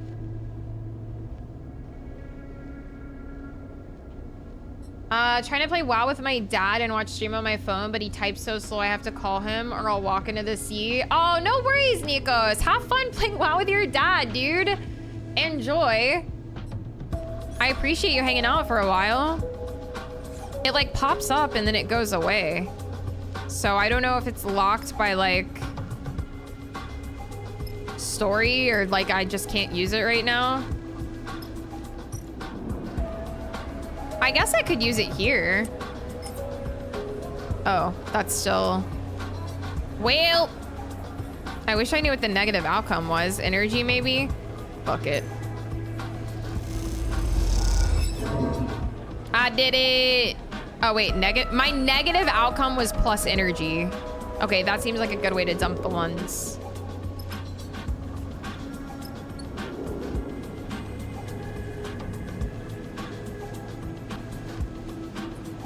Oh, it might only be available on contracts. Maybe that's what it is. It might only be for contracts. Yeah, I don't have it again.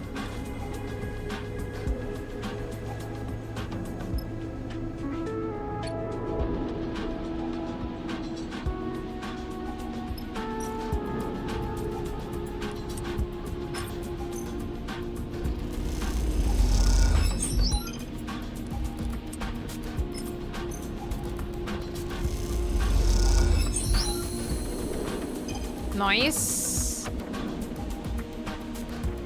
Okay. Buy scrap components, process raw scrap, scrap shift.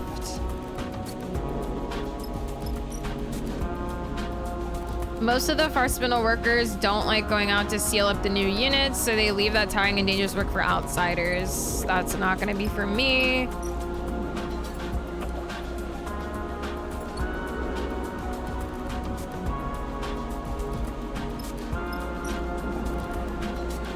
Order a rack. Getting racked. Rack is a seaweed-based liquor with a powerful saline taste. Gaia's Geyer has a reputation for serving it neat and strong.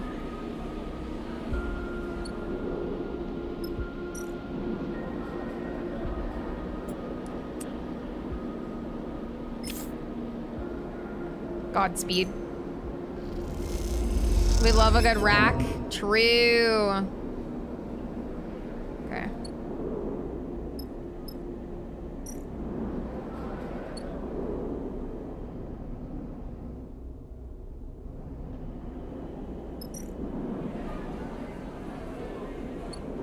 Okay.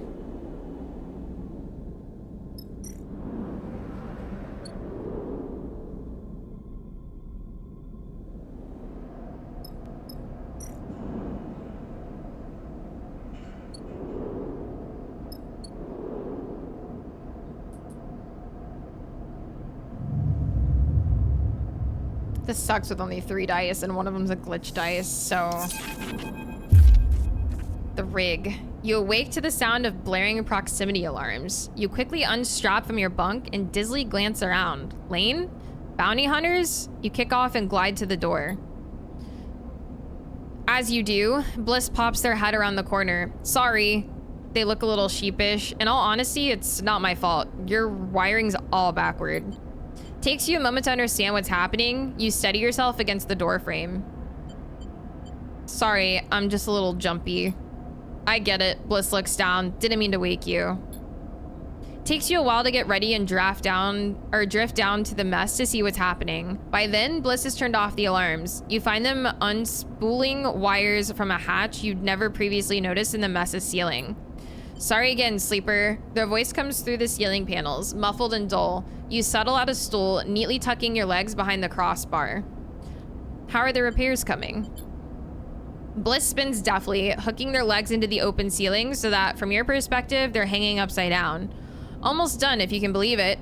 Their messy hair floats around their head. A couple of cycles worth of diagnostics and I'll be happy enough to release her back to you. A yawning Seraphim drifts in. He looks between the two of you, amused. What are you both doing up so early? You and Bliss exchange amused looks. What? Seraphim asks. You didn't hear the alarm? He shrugs. Heavy sleeper. He drifts over to the mess's cupboards to hunt for some breakfast. You turn back to Bliss, but they have disappeared back into the ceiling panels. Before long, the mess is filled with the shrill screech of a power tool. Seraphim looks totally unaffected and hooks himself onto a stool, lazily sucking at a ration pouch while he taps away at his slate. The screech finally stops. After a while, you kick off from your stool. Time to head out. Bliss rushes after you, stopping you in the passageway before you can leave. I have something I want to show you. Bliss leads you off the main corridor into a corner of the ship you don't remember visiting before. You come into a room with low sloped ceilings, a single rounded window illuminating some neat tool storage and workbench set into the wall. My workbench! Look, Bliss begins. I'm no specialist, but I'm a quick learner and good at repairs. They smile, and I think you have a need of me. They glance at you at a tear at the thick vinyl skin of your arm. Can I take a look? They smile and lead you towards the workbench. They turn your arm looking at the tear from all angles. They reach over to the workbench and take a small sealant gun from the rack. You look at the setup. It's basic, but it looks clean and well organized. They gently close the tear with sealant, pressing the edges together so it closes up neatly. After they are done, they release your arm and you can barely see the scar. Bliss admires their work. See? They smile. I know it's more serious than a tear. Bliss folds their arms, but I can handle it. They turn and search through a set of metal drawers for a moment. Here, they produce a couple of carefully machined pristine components. Was saving these for an important job. They wink. I guess I just found it. Bliss pushes the components into your hands. Take them. When you're ready, come up here and we'll fix you up. These are a rare find though. In future, we might have to make do with something lower quality. They wince. You can find scrap components at most scrapper ships, like the one that's hanging around the underhang. The better the components, the easier they'll integrate with your system. Bliss leans on the workbench. I'll do my best to keep you running. Why help me? You're a guest in my bay, and I can't have my guests' bodies collapsing, now can I? Plus, I think it benefits me if you think of me as indispensable. Bliss smiles. I should get back to fixing the ship. They leave you in the workshop, among the simple tools considering the particular qualities of your new friend. Dice repair is now available. Visit the rig workshop above. Yay! You can repair your dice at the rig workshop. You can only repair dice which are fully broken. Repairs require scrap components or rare components. The better components you use, the less glitches you will suffer. You cannot repair dice during a contract.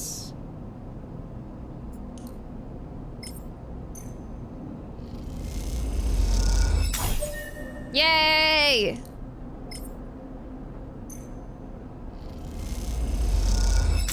Yay! We got our dice back. All right. Explore each section. Also, I should probably find a crew too.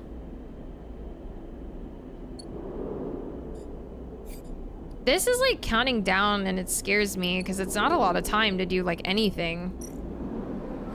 We got a full set again.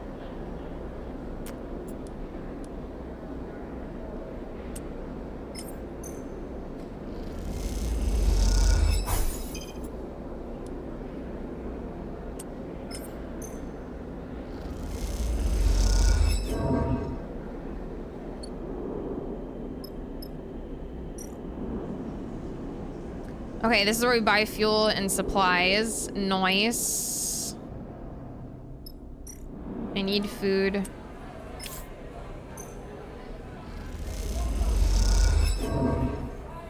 Okay, that gave us energy. And we can probably buy more food here as well.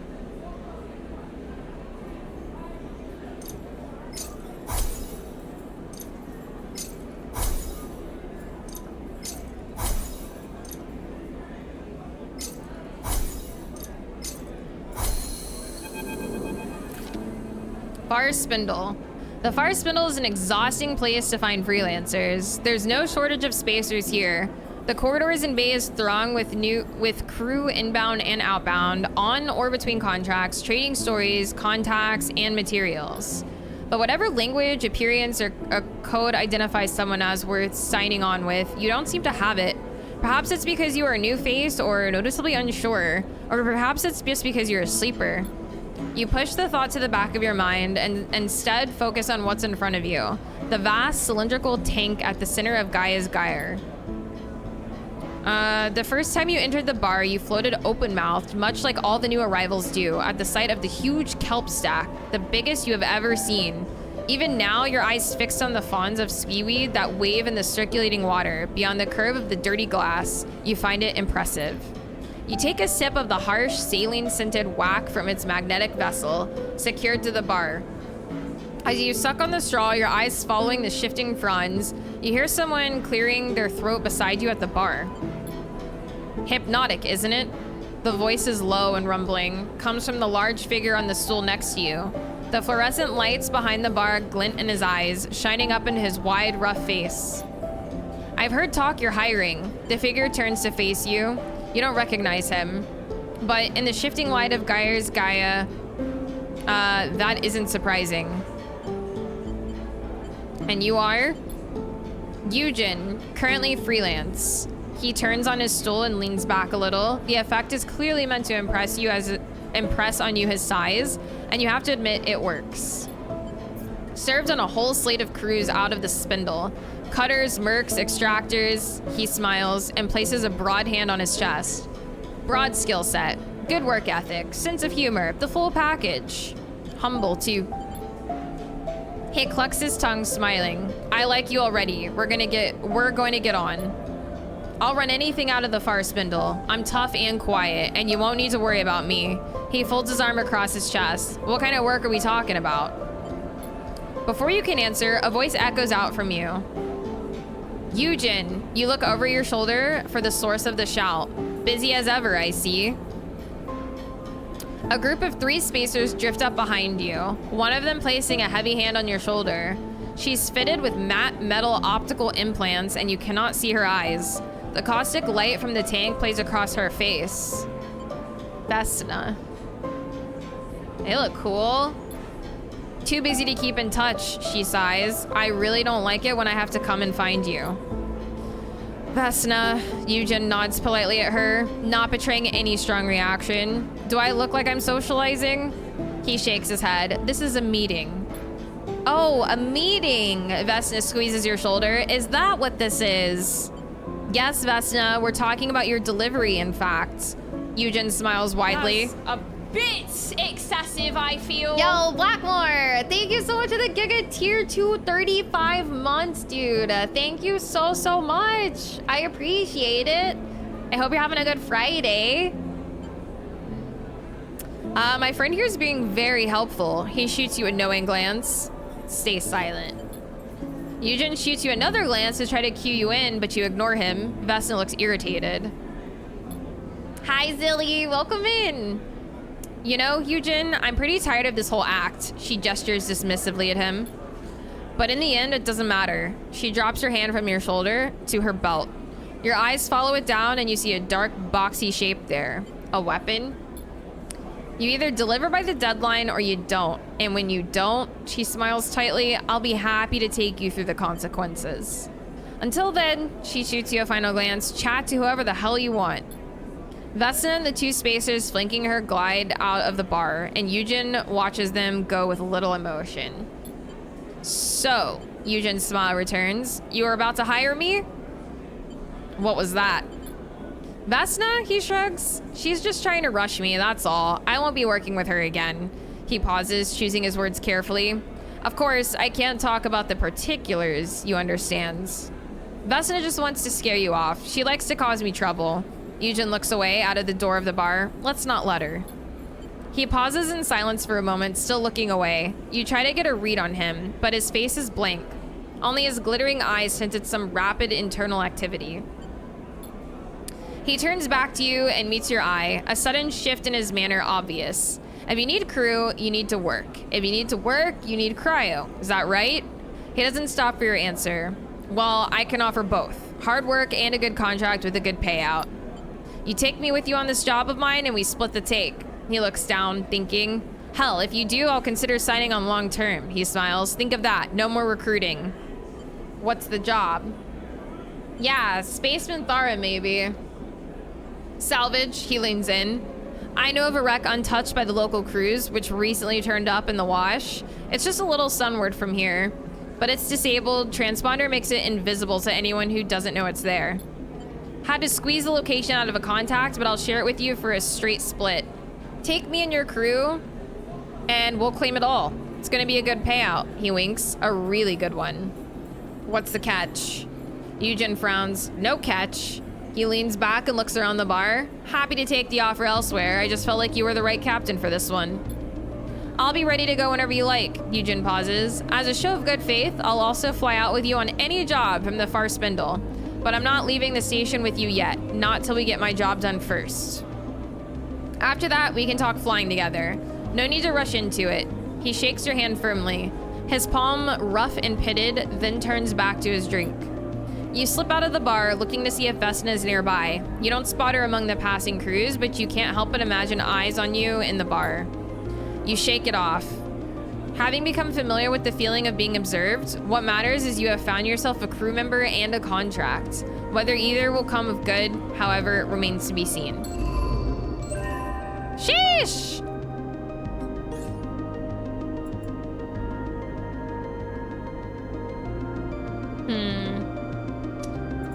This is so tough because it takes 4 points to upgrade your skills when you could be upgrading all this stuff instead.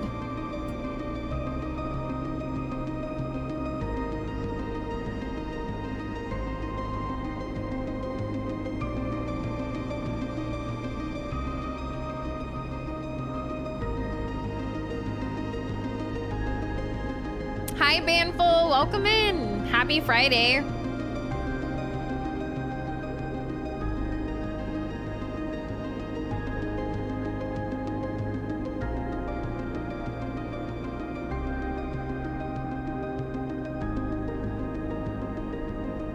I'm doing good. All right, I'm gonna hold on to those for now, I guess.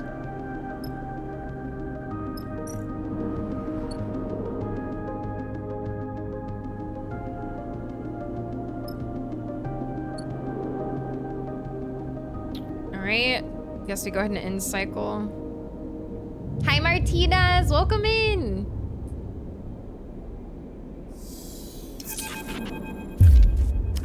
You jerk suddenly awake. A fragment is lodged in your mind, a shard of sound, a signal, a tone. It resonates like tinnitus, obviously internal, inescapable. You look down to see your hands blurred, your fingers dancing as if they were typing. Settle them. Your fingers flap like caught birds. Take control. It takes all your focus to settle them. You force yourself back into them, a sensation like squeezing on a tight pair of gloves. You flex your hands a little to feel them, test them. What was that? You take a deep breath to calm yourself, but as you do, you're reminded that you don't need to breathe. It's a claustrophobic sensation you cannot shake. Yeah, take control. You get up, push off the wall, pull on your clothes, anything to escape the dreams that hover there at the back of your mind. Seraphin drifts in casually, heading to his bunk to grab something. You can't shake the strange sensation that has just drifted into your mind. He shoots you a glance. I said, are you okay? He gives you a concerned look. You look terrible. Not really. You mumble a response. You need to talk to me, sleeper. Seraphin gives you a look. He sighs. I know something happened back when we were leaving Hexport. What do you mean? I saw it, sleeper. Saw something change in your eyes. He pauses, looking for the right way to explain. They were cold, fixed. I've never seen that before. He looks away. Back when we first met, I knew at once you were human. I knew because of your eyes. I'd never met a sleeper before, but I knew immediately you were no machine. It was obvious. But then, on the rig, he shivers. I couldn't see that anymore. I don't know what happened. What did it feel like? He gives you a curious look. Try to identify it. Oh, come on. You close your eyes and recall the moment. Immediately, you feel your fingers begin to tremble and jerk. You tense against the feeling of an invisible hand closing its grip on your mind. And I have a stress. Sleeper? Seraphin's voice interrupts your thoughts. You open your eyes to his concerned face. Are you okay? We need to get you checked up. We need to know what's happening. Seraphin gives you a stubborn stare. This isn't just about you. But where? I've been asking around. Seraphin's face is set with determination now. There's another station near this one. Flotsam. It's a mess. An accumulation of wrecks and docked ships, but it also houses some of the best artificers in the wash. We should go there as soon as the rig's ready. I'll think about it. If you can't do it for yourself, do it for me. Seraphin shakes his head. Please. Look, he pauses. I know I don't know what it's like to be a sleeper. I understand there are things you can't tell me, can't show me, but I do know how fear can keep you from doing what you need to do. I'm not gonna nag you about it, he sighs, but it needs to be done. He passes by you as he leaves the bunk, squeezing your shoulder as he does, leaving you to your thoughts. You finish getting dressed, feeling your body its strangeness even though you wish you didn't. At the very least, you think, you need to find someone who can stop you falling apart. Maybe Flotsam is not such a bad idea. You push the thought to the back of your mind. There's a cycle ahead and the rig isn't ready. When it is, then you'll see. 1 extra stress.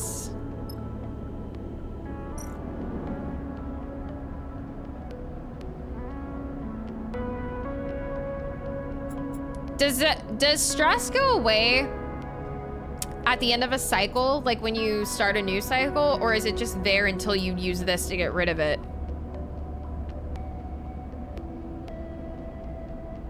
Because like 1 stress out of all these for 1 cycle ain't that big a deal. But if it's like permanently there.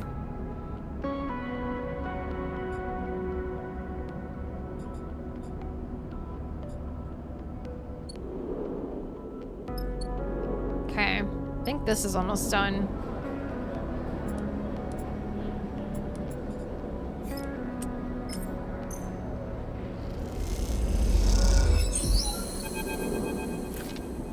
The far spindle lives up to its name, its tall stature making it a real effort to travel from inn to inn. The local solution to this problem are the transit tunnels, massive tubes bolted onto the outside of the spindle that allow for rapid passage from bottom to top. So that's our glitch die taters. Basically, we, there was like an explosion, our ship took damage, and something happened to us where the bad guy from the beginning like hacked us. And so now we have a glitched die where that die has an 80% chance to have a negative outcome and a 20% chance to have a positive outcome. And apparently we have this glitch meter now where it like builds glitch each cycle. So like if you use the glitch die, it like I'm always gonna have this red one, I think. So you want to use the glitch die to like not build up more glitches, basically. As you find yourself in one of these cavernous passages, bulky cargo haulers rushing by, you start to wonder if braving them is worth the effort. Back up! The shout rattles down the bare transit corridor like a gunshot and is rapidly followed by a crunching impact. You spin back, pushing yourself against the side of the wide cylindrical passage. As you do, a hauler guides you past, sending a rippling wave of air across you in its wake. I can't read what letters these are. When the roar subsides, you hear a string of expletives coming from nearby. A spiky-looking figure, clutching some oddly shaped open-frame object, gestures wildly at the vehicle as it glides away. Is this like a space bike? Dickhead! She spits an impressive glob of saliva down the tunnel and it spirals in 0G. She turns to you in her anger. You see that? She tried to slam into a wall. Total dickhead. She nods firmly. No shit. Haulers hate us. She sniffs and looks you up and down. Not supposed to be in the transit system without a vehicle, she squints. Not like I care, but maybe you do? Right. Sorry. Like I said, don't care. She rolls her eyes. Or she rolls one of her shoulders, stretching it out. You're new here, right? Is it that obvious? She shrugs sympathetically. Nothing to be ashamed of. Let me give you a tip. She begins checking her open frame vehicle, tightening bolts and untangling pipes. Avoid the haulers. Dickheads, the lot of them. Especially the water haulers. Think they're better than anyone.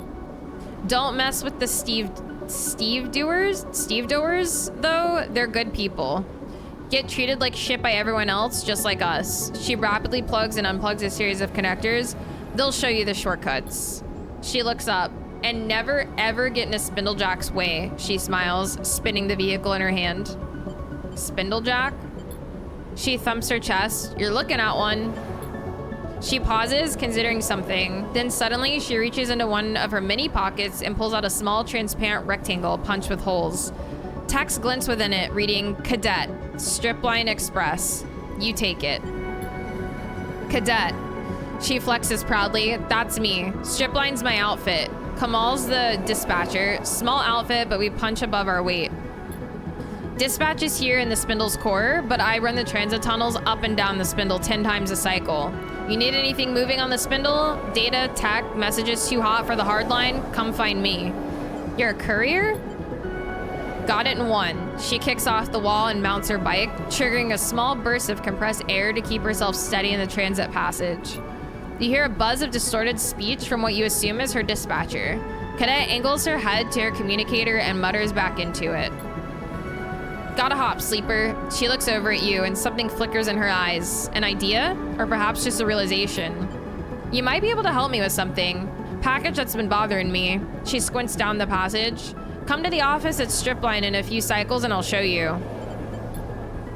We'll call it a favor on account of me saving you from being flattened by a hauler. She winks.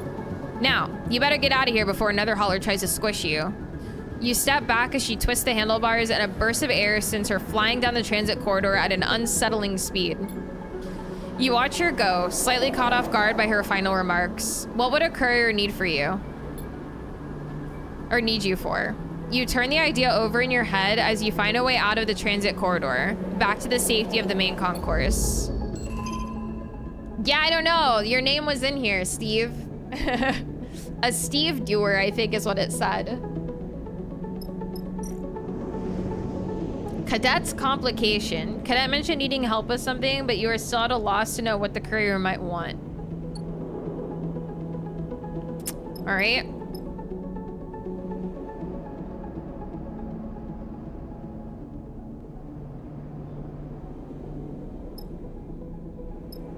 So we'll spend our glitch dice here.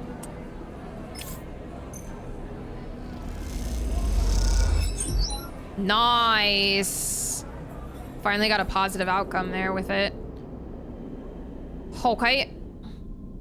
And we still need to explore this area.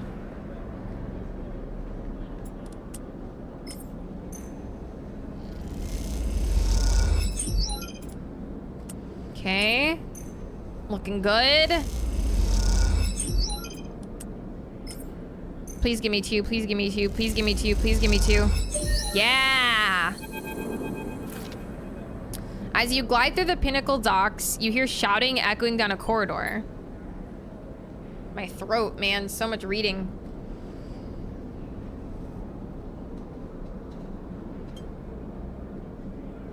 You tentatively change direction, your eyes fixed ahead as the passage widens out into a large bay. Others rush past you, heading towards the commotion. Your eyes are drawn by the bay's vast viewing window, which is currently being spattered with glittering shards of ice. In front of it, a dockworker is shouting to anyone who will listen. Spacers, workers of the far spindle, we need your urgent assistance. The water carrier Springtide has suffered heavy damage in its transit from Wellspring. He takes a breath. All able hands, we need you to help secure the cargo. Without this water, Far Spindle will struggle to support you. He looks desperately at the crowd. Please, any who are able to help, please make yourself known. Behind him, a corona of ice ejects from one of the tanks, drawing a pale halo around the ship. A handful of experienced-looking spacers push through the crowd towards the front, and dockworkers start to direct them to nearby bridges. You watch the scene unfold, hesitant in the face of making someone else's problem your own.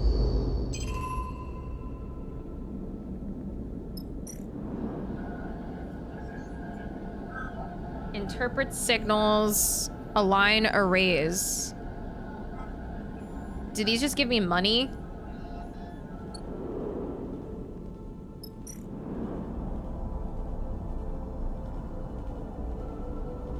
Reroute the flow. Repair the leaks. Yeah, go get some rest, Sean. Thanks for hanging.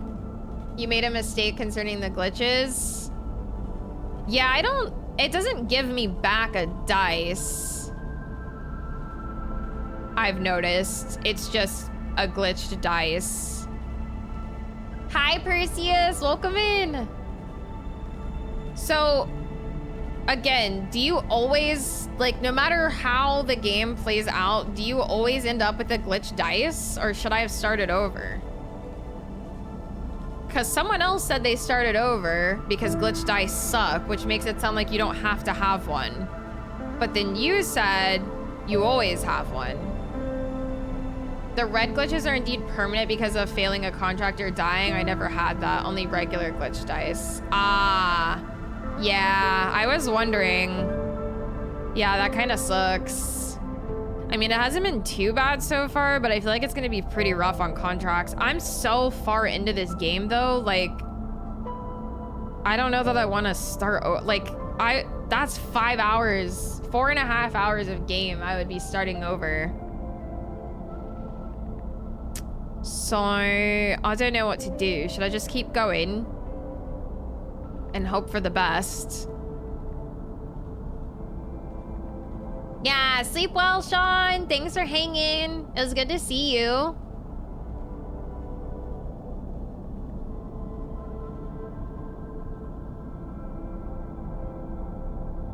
Yeah, I don't know the best approach here.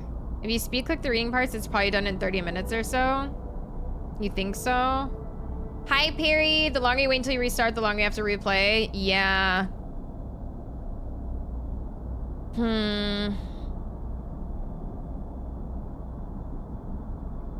We've done so much.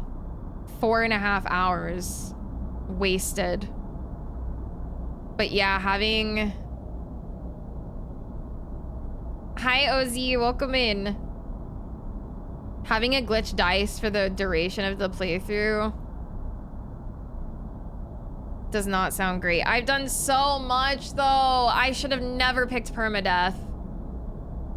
It's okay, Edge.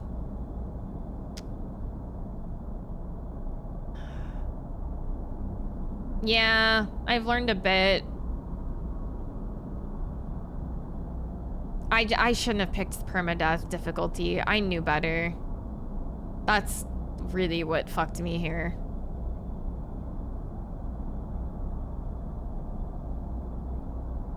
Yeah, it was kind of an honor mode and I fucked up.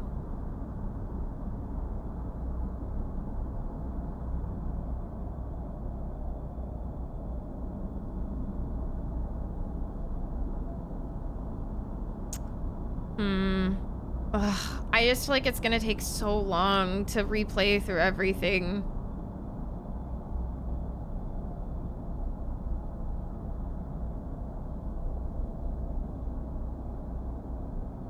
Like even skipping the reading stuff, man. Thanks, Perseus. I don't really want to glitch dice for the remainder of this, though.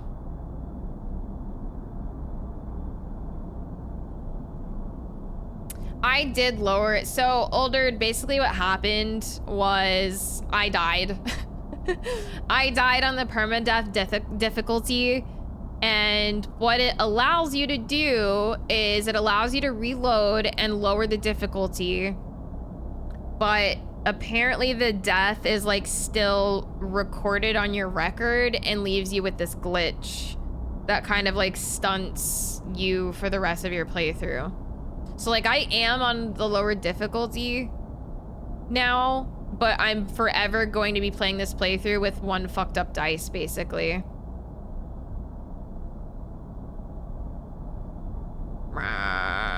So I really don't know what to do here. We're so far in.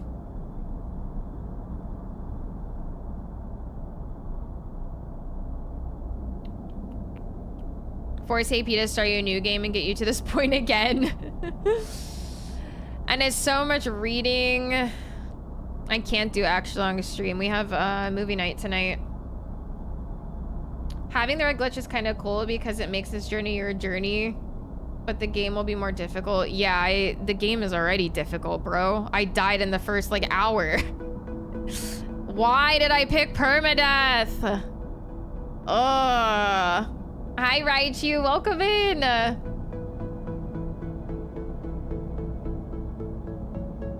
That death, I believe, is like scripted core, because yeah, I think that death is scripted. I think I don't really understand here. Hi, John Kiwi.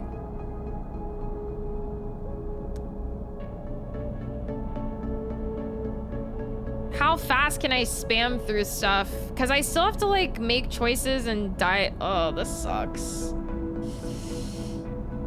And like I could just restart next Friday, Like, we just literally start over next Friday and play through it again.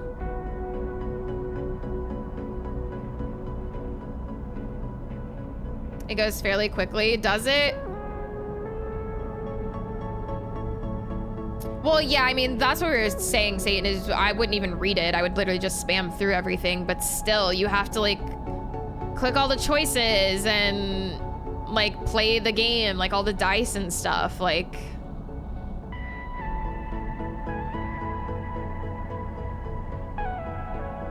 We're so far in.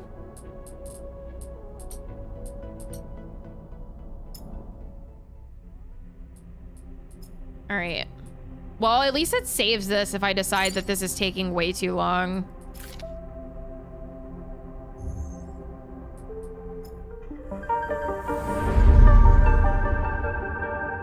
Pepe hands.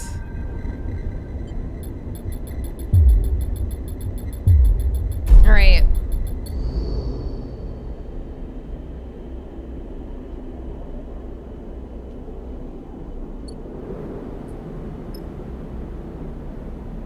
Fuck, I don't know what I'm supposed to do. Do I just end cycle? Okay, here we go.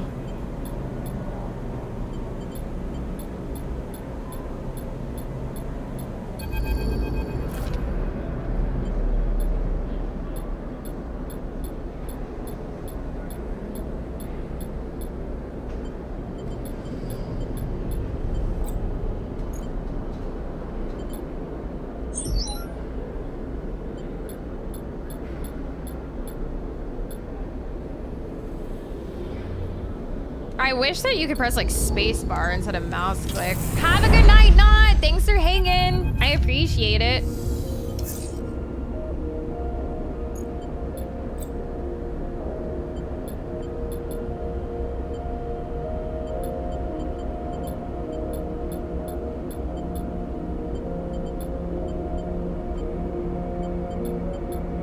Trying to remember the exact choices I clicked to, just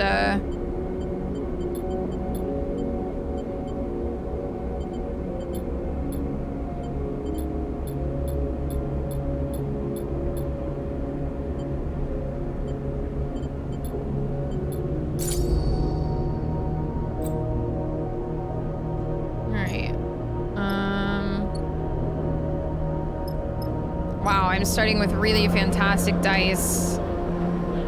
Chat to crews. There are plenty of crews milling around the docks, moving cargo. Which one did I start with?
Remembering everything I just spent the last 4.5 hours playing. I think even clicking through all the dialogue, it's still gonna take forever.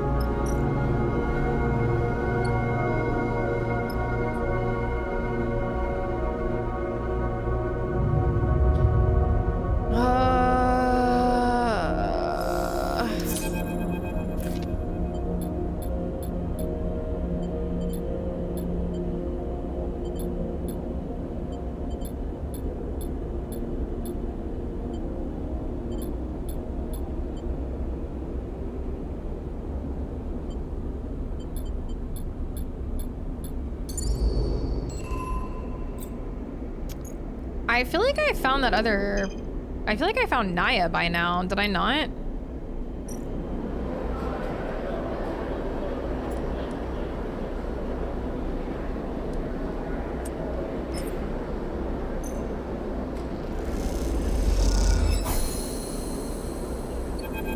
Maybe here? Okay.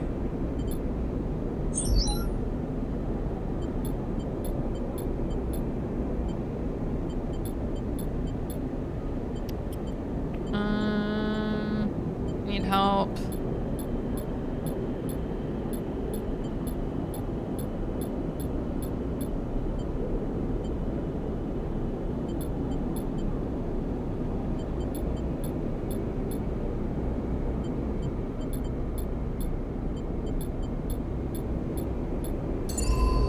Okay. Here's our supplies and shit. And then we have this. The citizens be sleeping. The citizens be restarting their video game.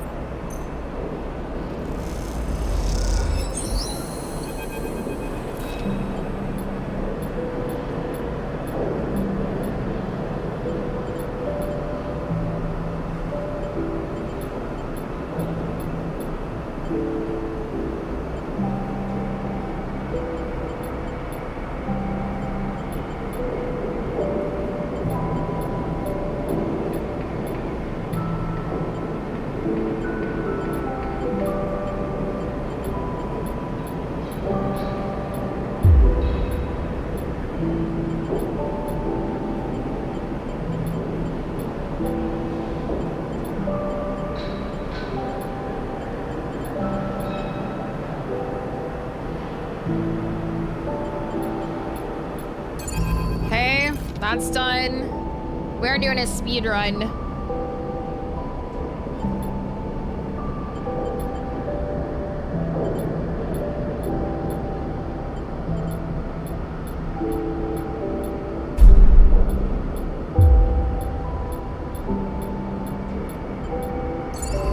Okay. That's done. Maybe this will go faster than I thought. We're speed running, we're speed running, we're speed running.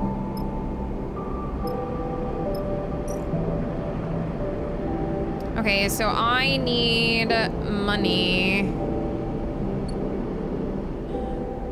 And supplies.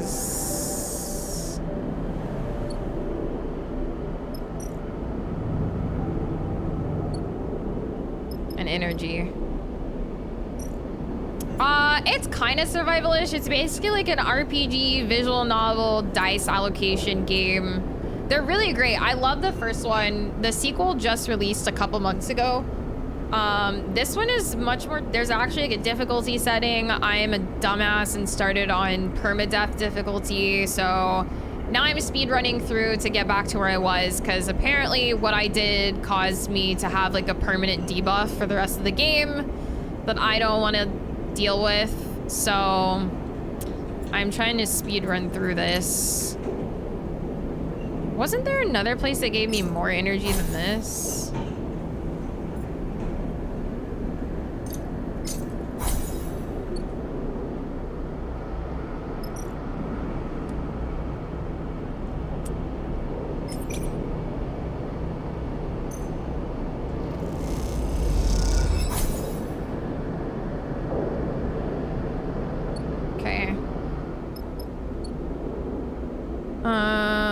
Alright, so we need money to buy... Oh, I don't have fuel either? How did I ended up with fuel last time that I didn't even buy any. How did that happen, and why don't I have it now?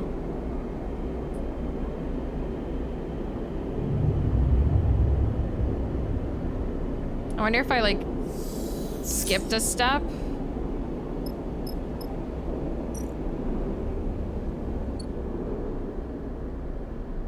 Hi, Ben. Welcome in. Thank you.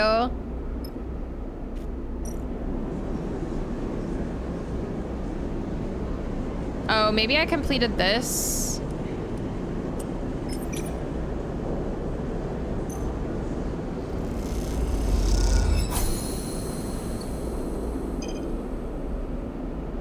Oh, this is the Giga Energy. Okay, cool. Yeah, I don't... Before we set out on this contract... No, I didn't have him search for it. The only time I ever changed off of that was for supplies when I already had the fuel by then. I had him scavenge for supplies. I don't know how I ended up with 2 fuel last time that I don't have now. That's kind of annoying because now I have to buy supplies and fuel.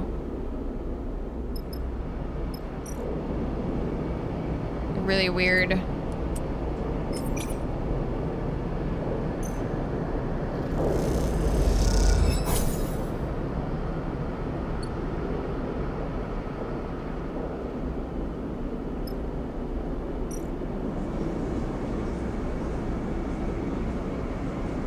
So I'm gonna need 45. I think I only needed...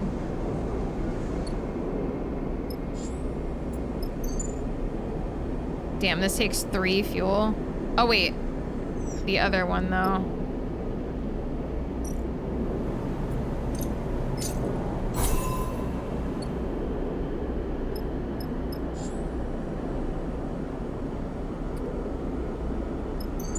Yeah, this is really weird.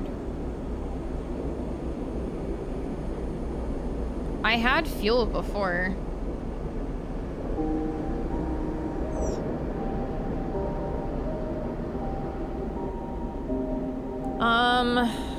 I keep getting shitty dice.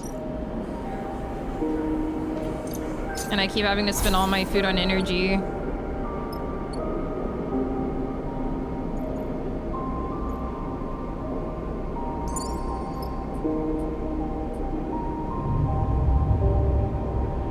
Role-playing in the ruins of interplanetary capitalism. Nice.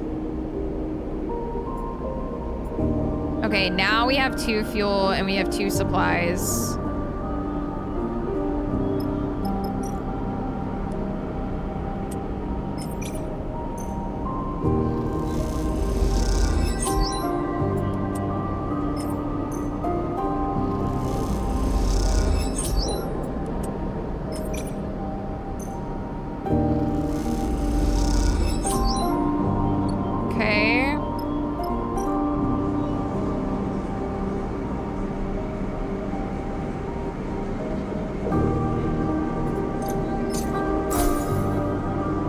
So we have full supplies now.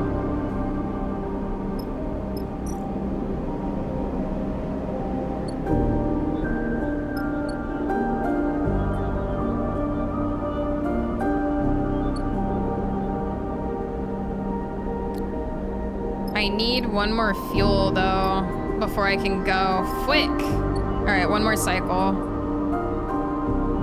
Okay.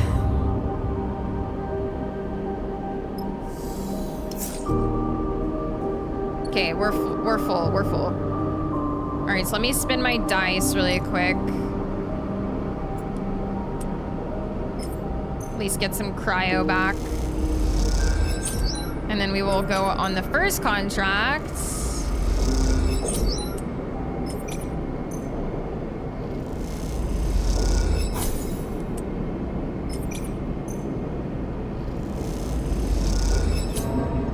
It resets your energy too, right? Because you're working off of like your supplies.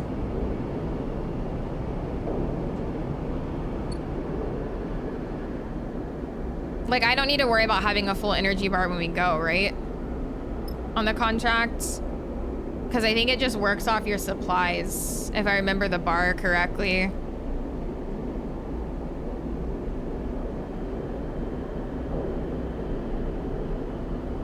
I hope.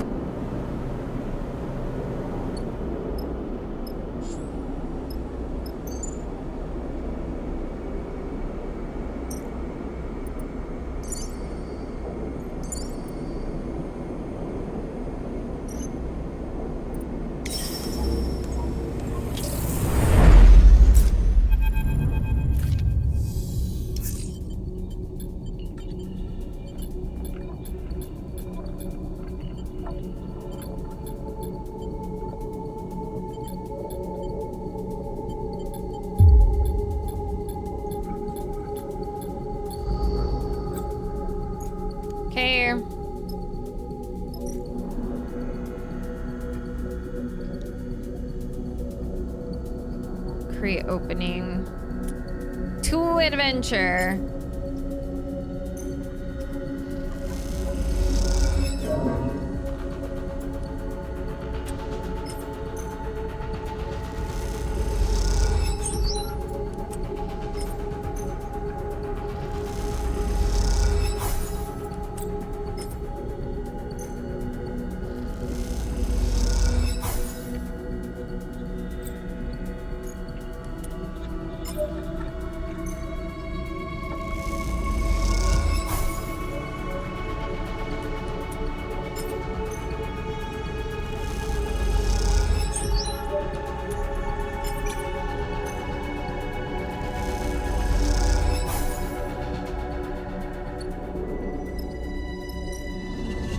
I don't remember if I even had to do... Did I have to do this one? Did I have to do both? I don't remember.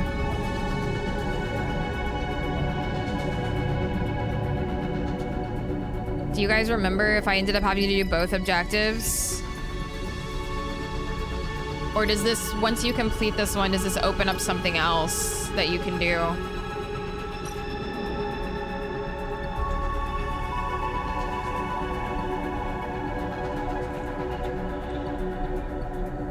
Help!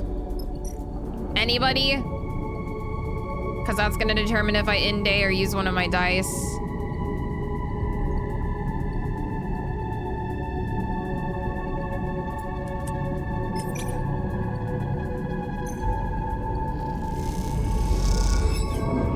Fuck. This is so frustrating. All right, well. Hi, Daka. Happy Friday.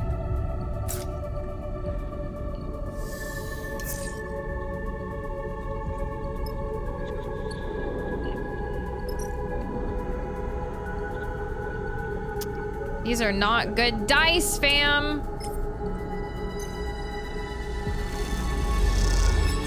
I'm the only one with good dice right now.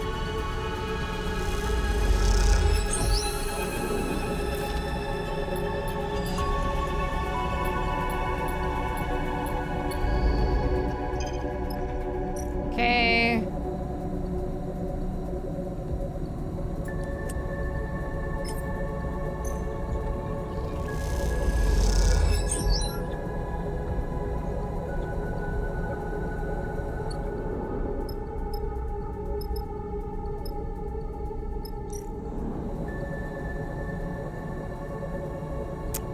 Yeah, I'm not gonna risk his. Hi, Rubber Duck. How you doing?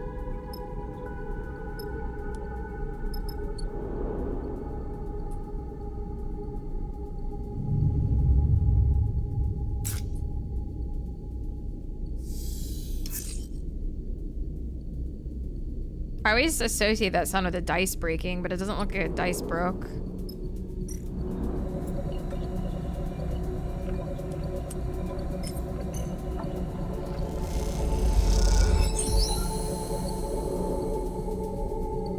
Okay, so I do have to work this one as well, I guess. Yeah, right. I'm doing good.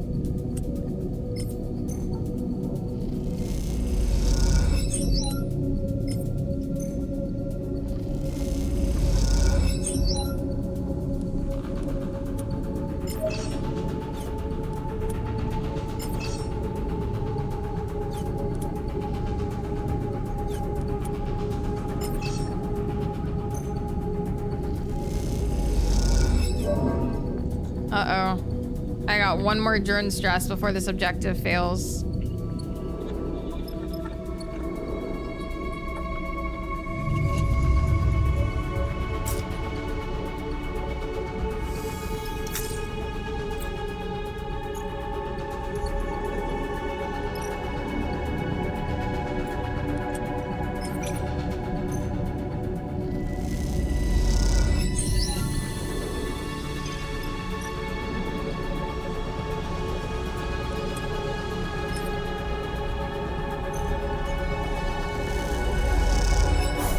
My companions are not really helping.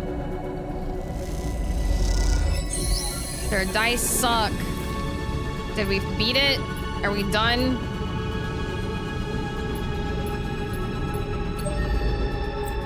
Okay. Christ. That was Monka. Oh. One of my dice is gonna break.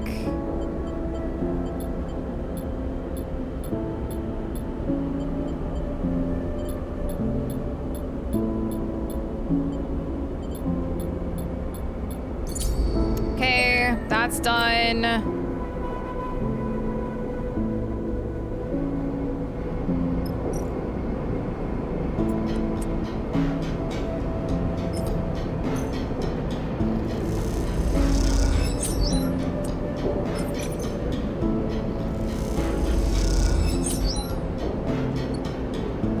And then we buy... What do I need? So we're good on fuel, but I probably need more supplies for the big objective.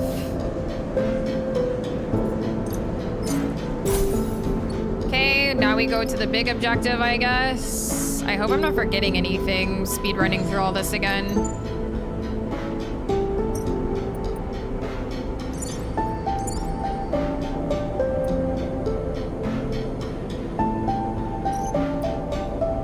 Welcome home, Daz. I fucked my game up, so we're speedrunning through it all again to catch up to where I was.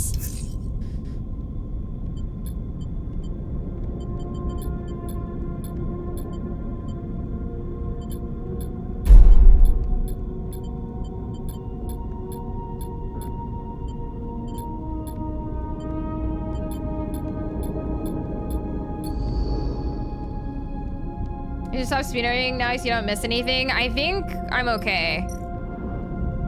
That's just kind of frustrating. And go for a third time, true.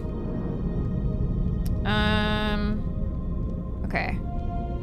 So I didn't do the clear cargo doors last time. I did this. Yeah, Deca, I started on the permadeath difficulty. And then I died, but it let me reload on a lower difficulty, but then something happened. I'm not sure if it applies to the permadeath or what, but basically I was stuck. I was gonna be stuck having a debuff for the rest of the playthrough, and this game is kind of difficult. And I didn't want to have that debuff for the rest of the playthrough, so I have restarted. Es difícil. Muy difícil.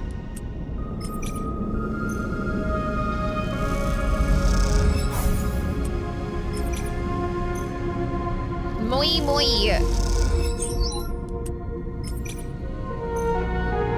Yeah, kind of a pain.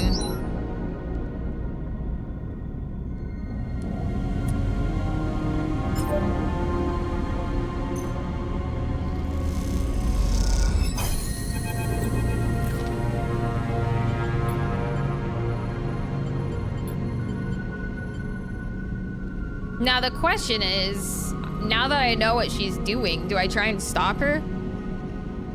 Nah, I'll just keep going.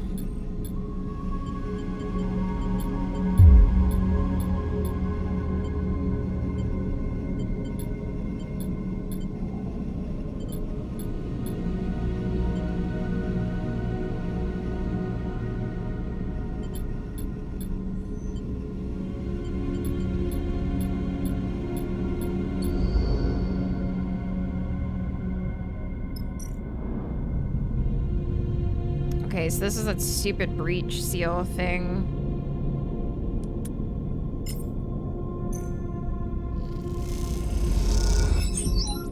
Sheesh. Okay.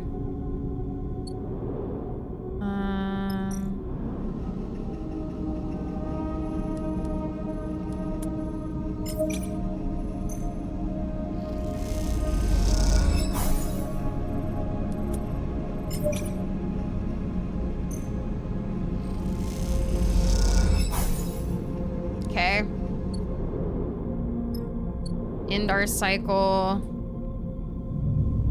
Hoi yo yo yo yo yo yo yo yo yo yo yo. Oh, good dice. This is giving me a lot better dice this time than last time.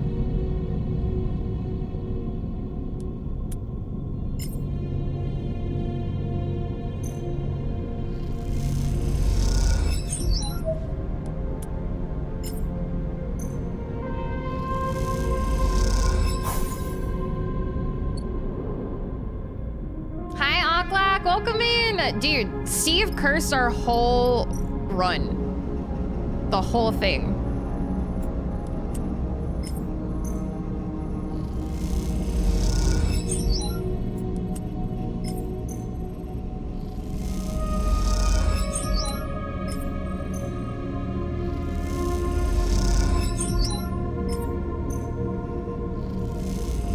Yeah, that's how it happens. He just walked in here and cursed it.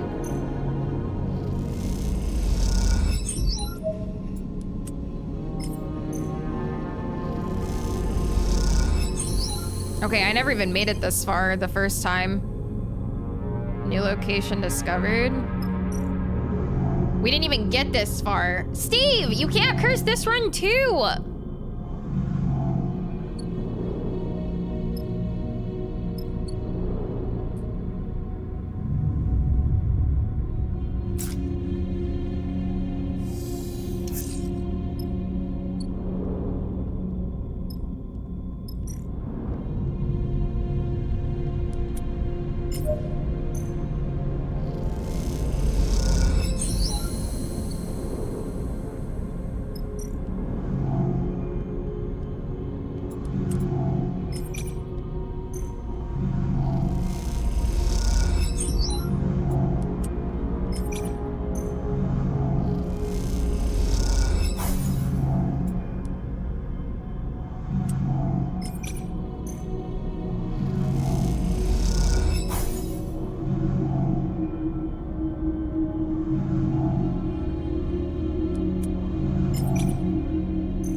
Let's get better dice. Wow, wow, wow, wow, wow, wow, wow, wow, wow, wow, wow.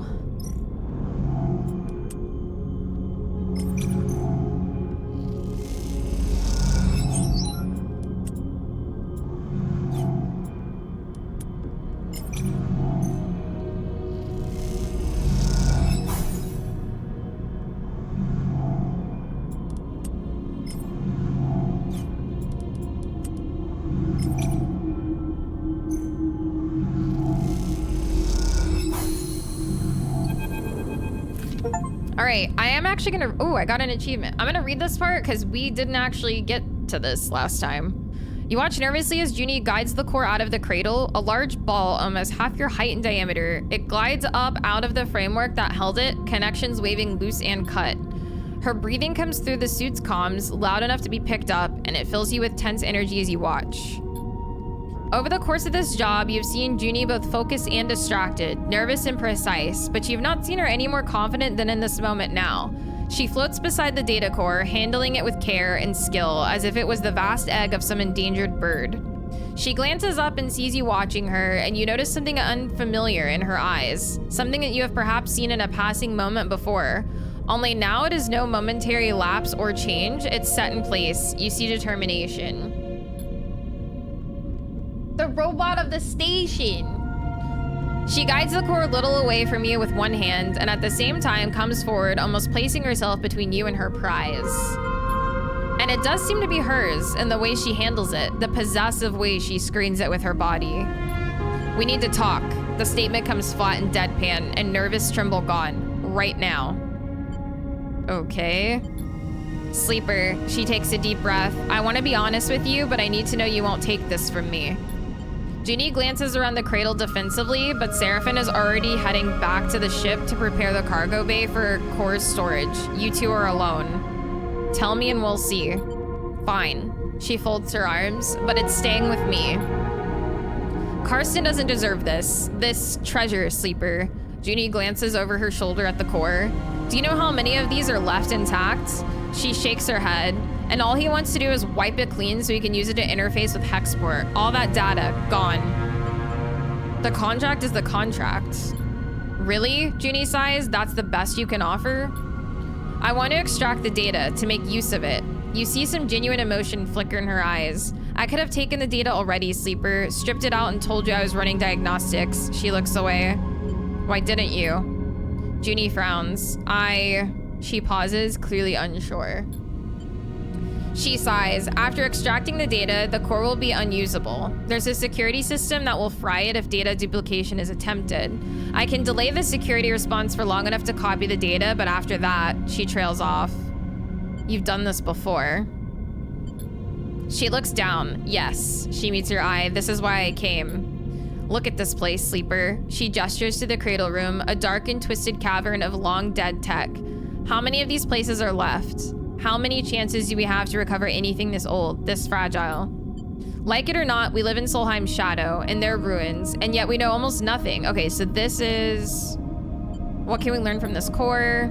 I don't know, Sleeper. That's the point. She gestures around herself. We could learn our history. She kind of talked about this in my outcome. Explain about the feed lines. Is this where she comes up with the plan to... Don't you work for him? Look, I knew you wouldn't take me. She doesn't actually work for him. Let's do it. As she does, Seraphim enters. He braces himself in the entryway. What's she doing? I'll explain later. That's our ticket out of Hexport. Junie will help us. Oh, shit. Contract failed. Yeah, I mean, I guess because we... Okay. Well. We still didn't die. We died there. That was my permadeath spot. So, we're already better off than the first playthrough. As you arrive into Hexport, Junie speaks up from the back of the cockpit. We're gonna have to act fast. Yes, yes, yes. We can make this work.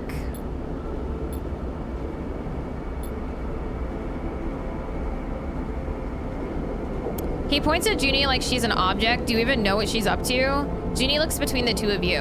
Hexport hasn't exactly been kind to me. You two trusted me even though I didn't deserve it. I'm not used to that. I want to repay it. Not to mention that Carson's probably ripping you off. Okay, we read that.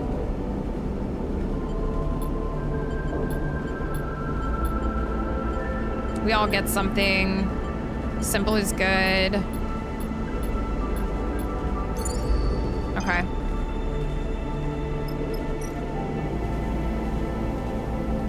Is there any way to actually make this work? Yeah, because I am allowing her to keep the core. Unless I should have done it. Should I have just said... Maybe I should have done it?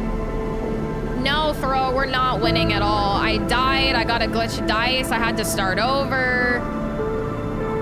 I'm speedrunning.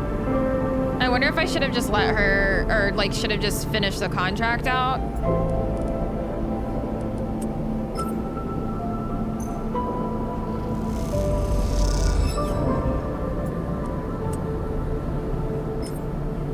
Yeah, I shouldn't have done the permadeath, bro. Yeah, I did the permadeath difficulty.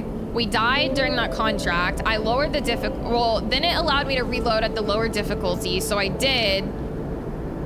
But then I like died again elsewhere because I was already super fucked in that playthrough, so I didn't have much to work with even after lowering the difficulty. So I think I died again and it caused me to have a glitched dice, which here's what I'm curious about. I don't actually know how I got the glitched dice to begin with. Like, because if it's because I'm about to fail this objective,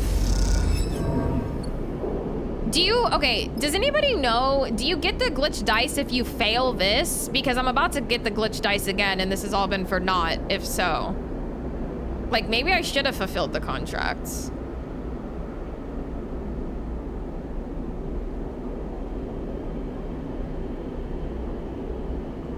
I would think because of the timer there. You would think what? Like, is letting the, like, is this the cause of my, like, whole glitch dice situation? Because if so, then I gotta start over again. I'm gonna lose it. Think you got the red glitch because you did not get away in time. Okay, sick. So I have to start over again.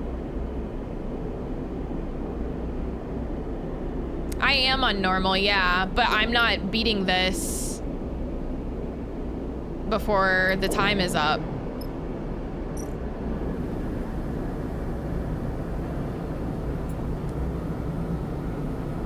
Sick. They are throw. I played for like 2 hours with the glitch dice before we finally realized they're permanent.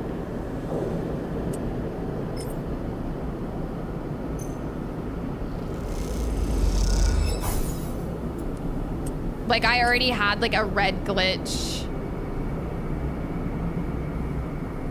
So I was on hard. I died. It let me restart, or like it let me reload right before my death on a lower difficulty. So I did. I reloaded on normal. But by this point, this playthrough was already absolutely fucked sideways. I had like 4 broken dice. I had like no supplies. Like it was super, super fucked. So I did not beat that time. Like by the time we got back, that timer was cooked. I couldn't do any of this. And so that timer was up. We got away, but then I got hacked by Lane or whatever. And then there was the explosion and we like kind of died. And you can't reload on risky. It literally tells you, Court, normal is risky. Cut us some slack here. That is the difficulties. So then the explosion happened, Lane hacked us, and I like died and then was rebooted with a glitched dice, basically, and it was permanent. Like I permanently had that glitched dice.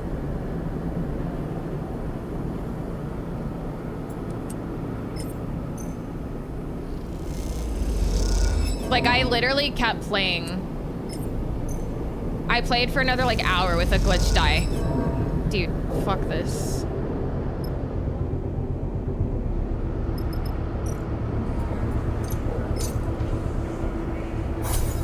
So, I don't know.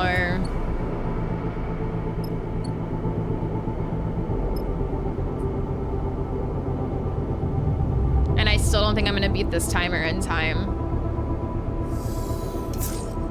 Oh, we might. We got some pretty decent dice.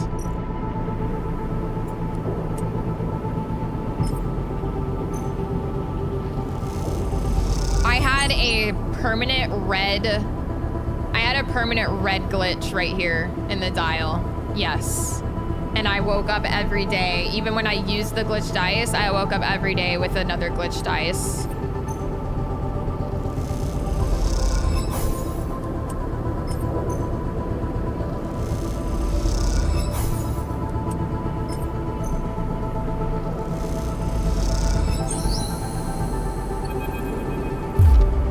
The sound of fists on keyboard wakes you from the scrolling code on the terminal screen.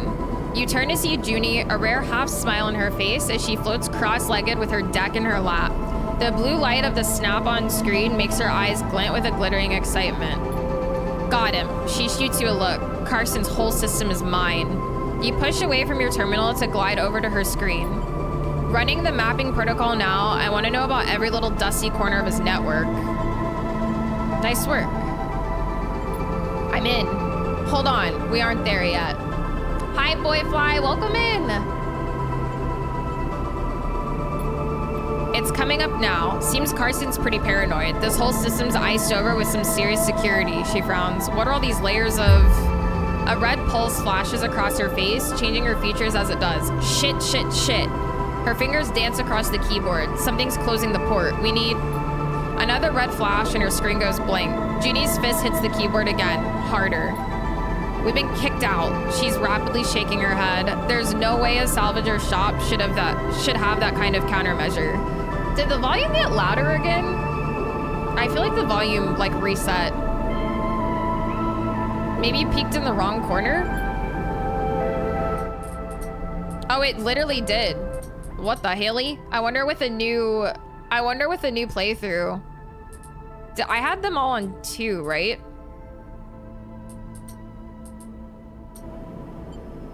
She looks over at you. It seems so. I think our friend Carson's involved in some nasty stuff. She rubs her forehead in thought.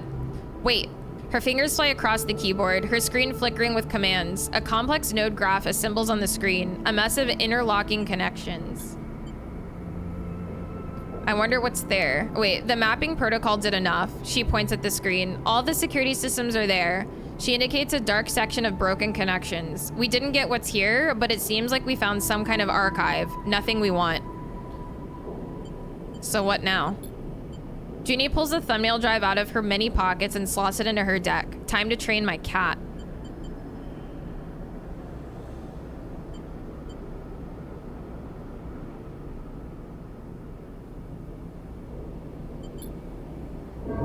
God damn it.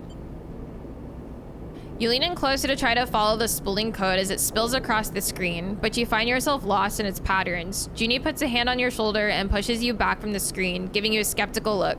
Give me some space here. It's Katson Jammer, cat for short. Basically, it takes a network map, finds the weaknesses, and when you hook it up, blasts the network with so much network noise and raw data, it becomes unusable. She smiles to herself. Any tech connected gets a killer headache. I built it to take the remnants of Solheim security systems out of commission on old derelicts. She squints. I had one too many close calls. Sounds perfect. I agree. She plucks the thumbnail drive out of her deck and hands it over, the cat head sticker on it catching the light as you turn it in your fingers. We've still lost access, of course. Junie turns back to her screen, bringing up another node map, but there's an old Solheim port from the original facility just outside Carson's. Slot the cat in there and it should be able to find a back door. Yeah, I'm not gonna make this in time, because I think there's gonna be more. I have 1 dice left and we fail the objective in 1 cycle. I spotted it on the map. She brings it up in another window. Carson's hooked up the old fixed network. It's a classic weakness.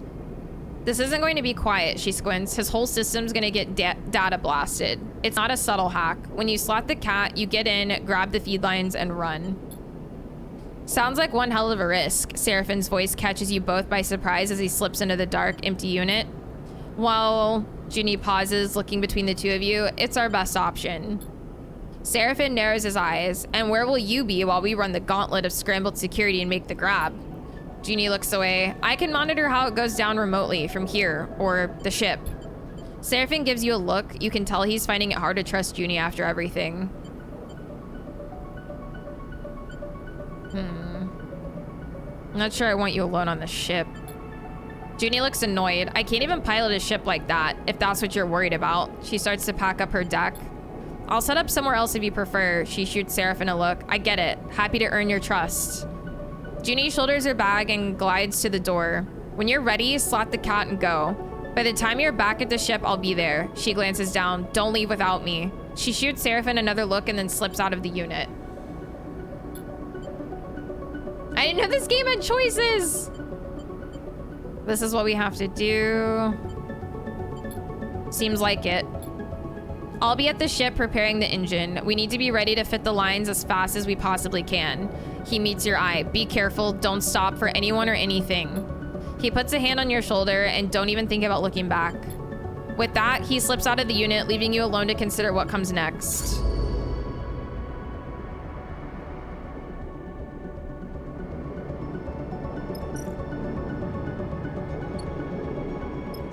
Is there not a...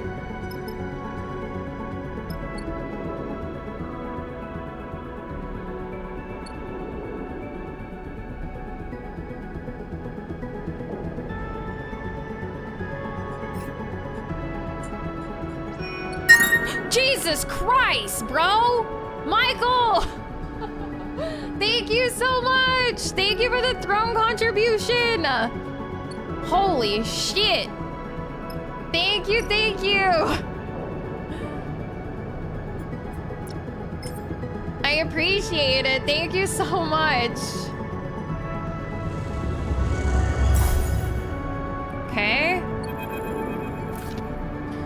Carson's place is locked up for the cycle, shutter down, alarms on, the denizens of Factory Row snaking past with deliveries and work orders. You hold your position opposite the shop and take a deep breath, waiting for a sign that this is gonna work. You look at the thumbnail drive with its shimmering cat sticker sticking out of the old Solheim access port.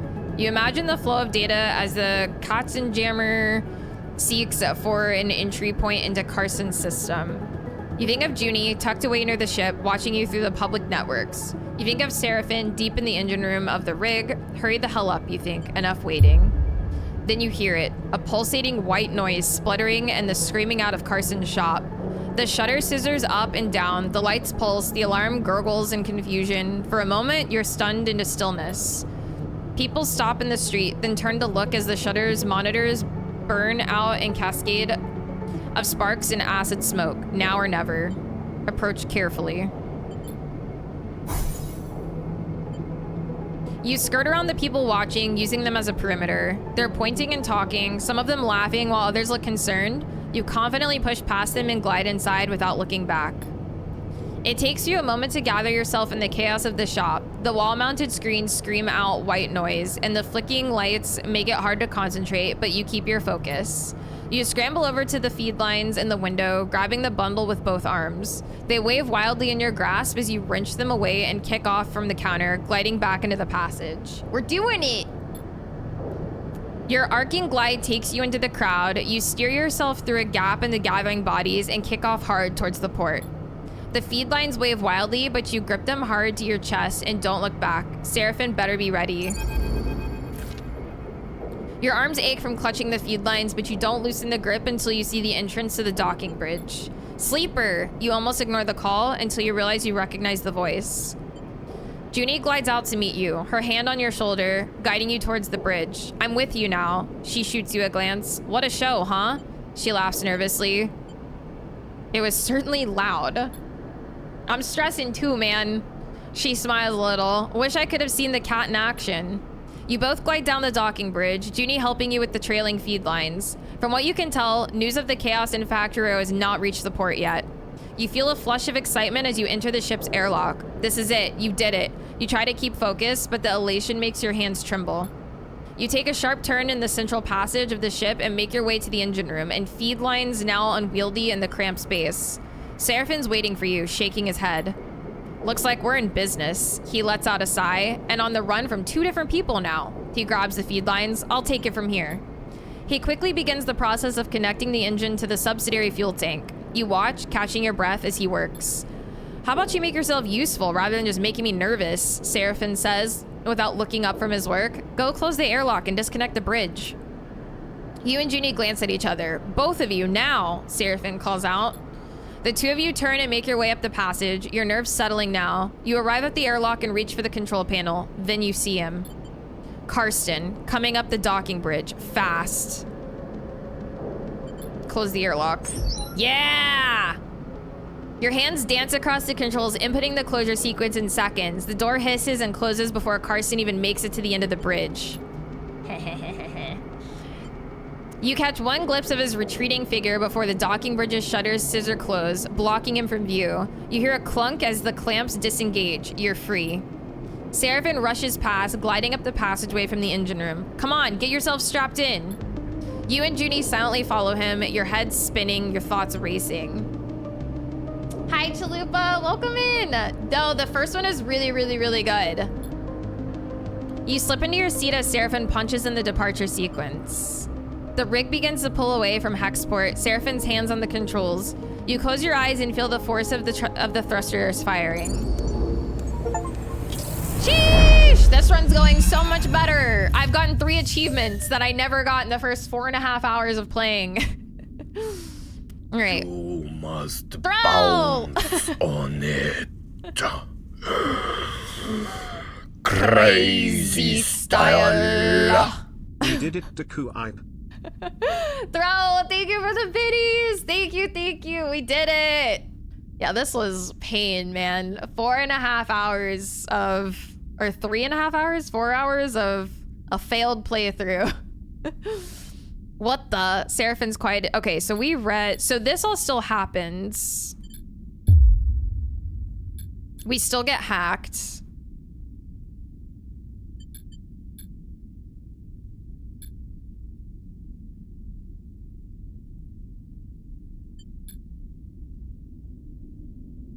Yeah, this is all the same.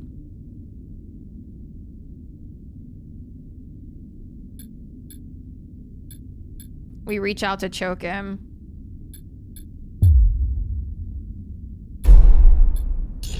Okay. Eldritch being currently known as Throw 7. Whoa, I have 2 glitch dice this time? I don't have a red mark anymore, though. Voices echo warmly through your mind. You can't quite make out. Okay, yeah, so...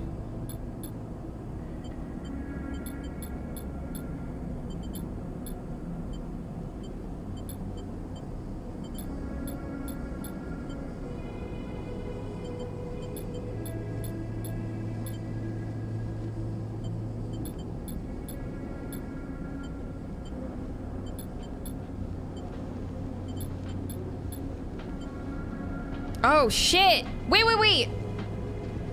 I didn't have Junie last time. Where's Junie? She's probably on the ship working on that deck of hers. Seraphim looks out at the ship. She's been useful. Not sure we would have got that distress signal out without her. What do you remember? Lane. You mean gone? Could it be to do with us?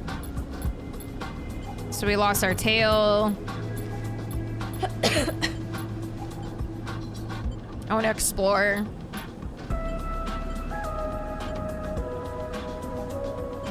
Don't be.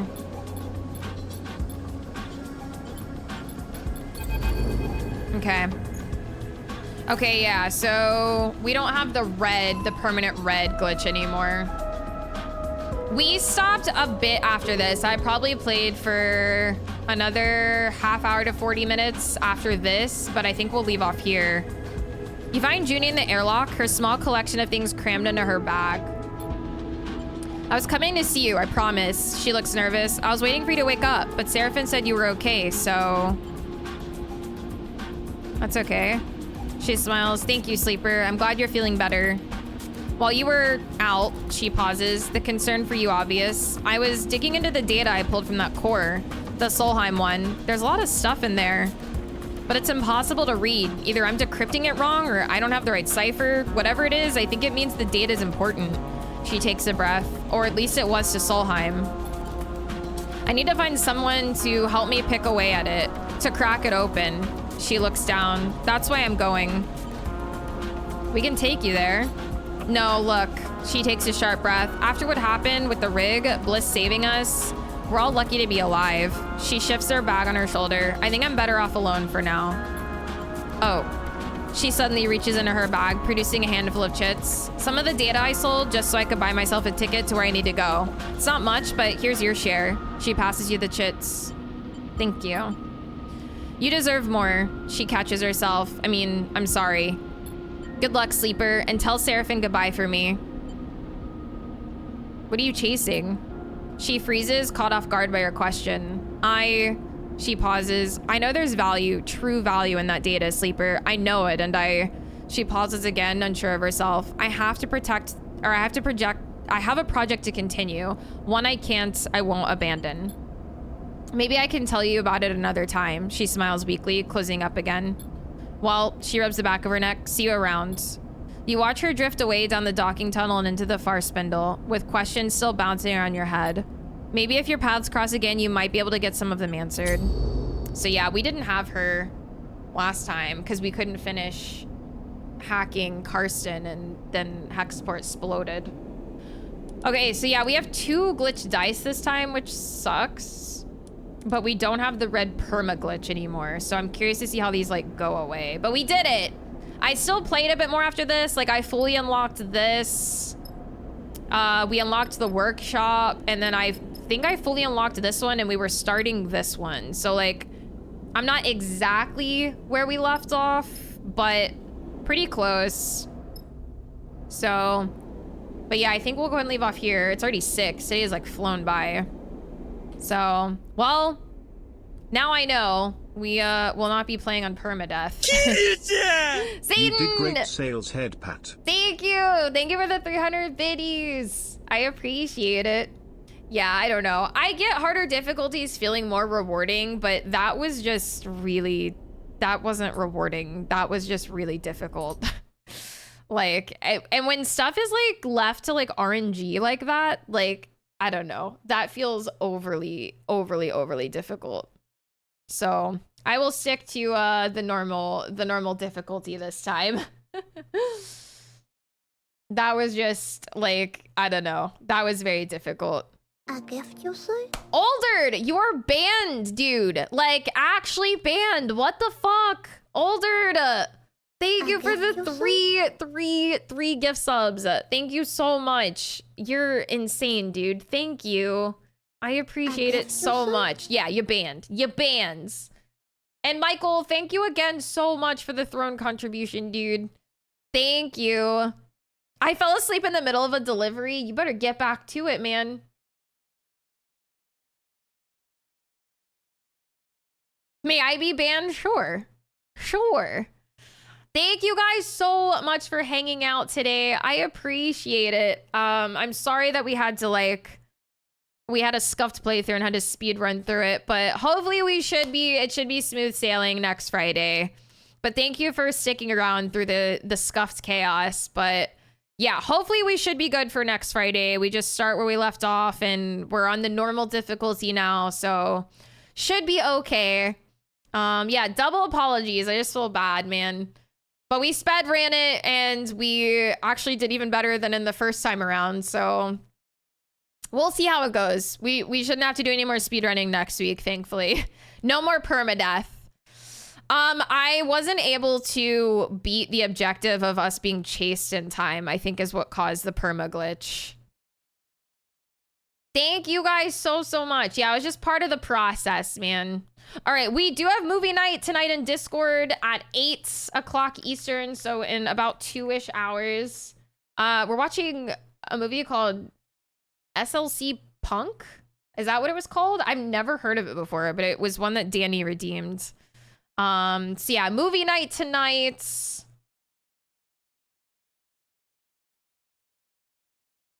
All right, you guys.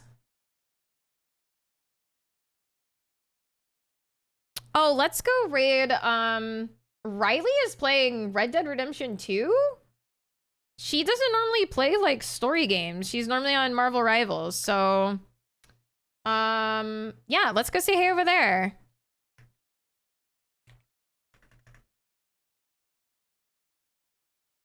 SLC Punk is good. Yeah, I've never heard of it, so we'll see how it goes. But yeah, let's go say hi over there. And yeah, thank you guys so much for everything. I appreciate you, older dude. Thank you so much for everything, you mad lad. Thank you. But yeah, I hope you guys have a great rest of your night. If I don't see you on movie night, be safe. Don't go crazy with fireworks. But yeah, I will see you guys tomorrow for more Baldur's Gate 3, and we'll be back on Citizen Sleeper 2 next Friday. So, all right, you guys, have a good night. I appreciate you. See you later.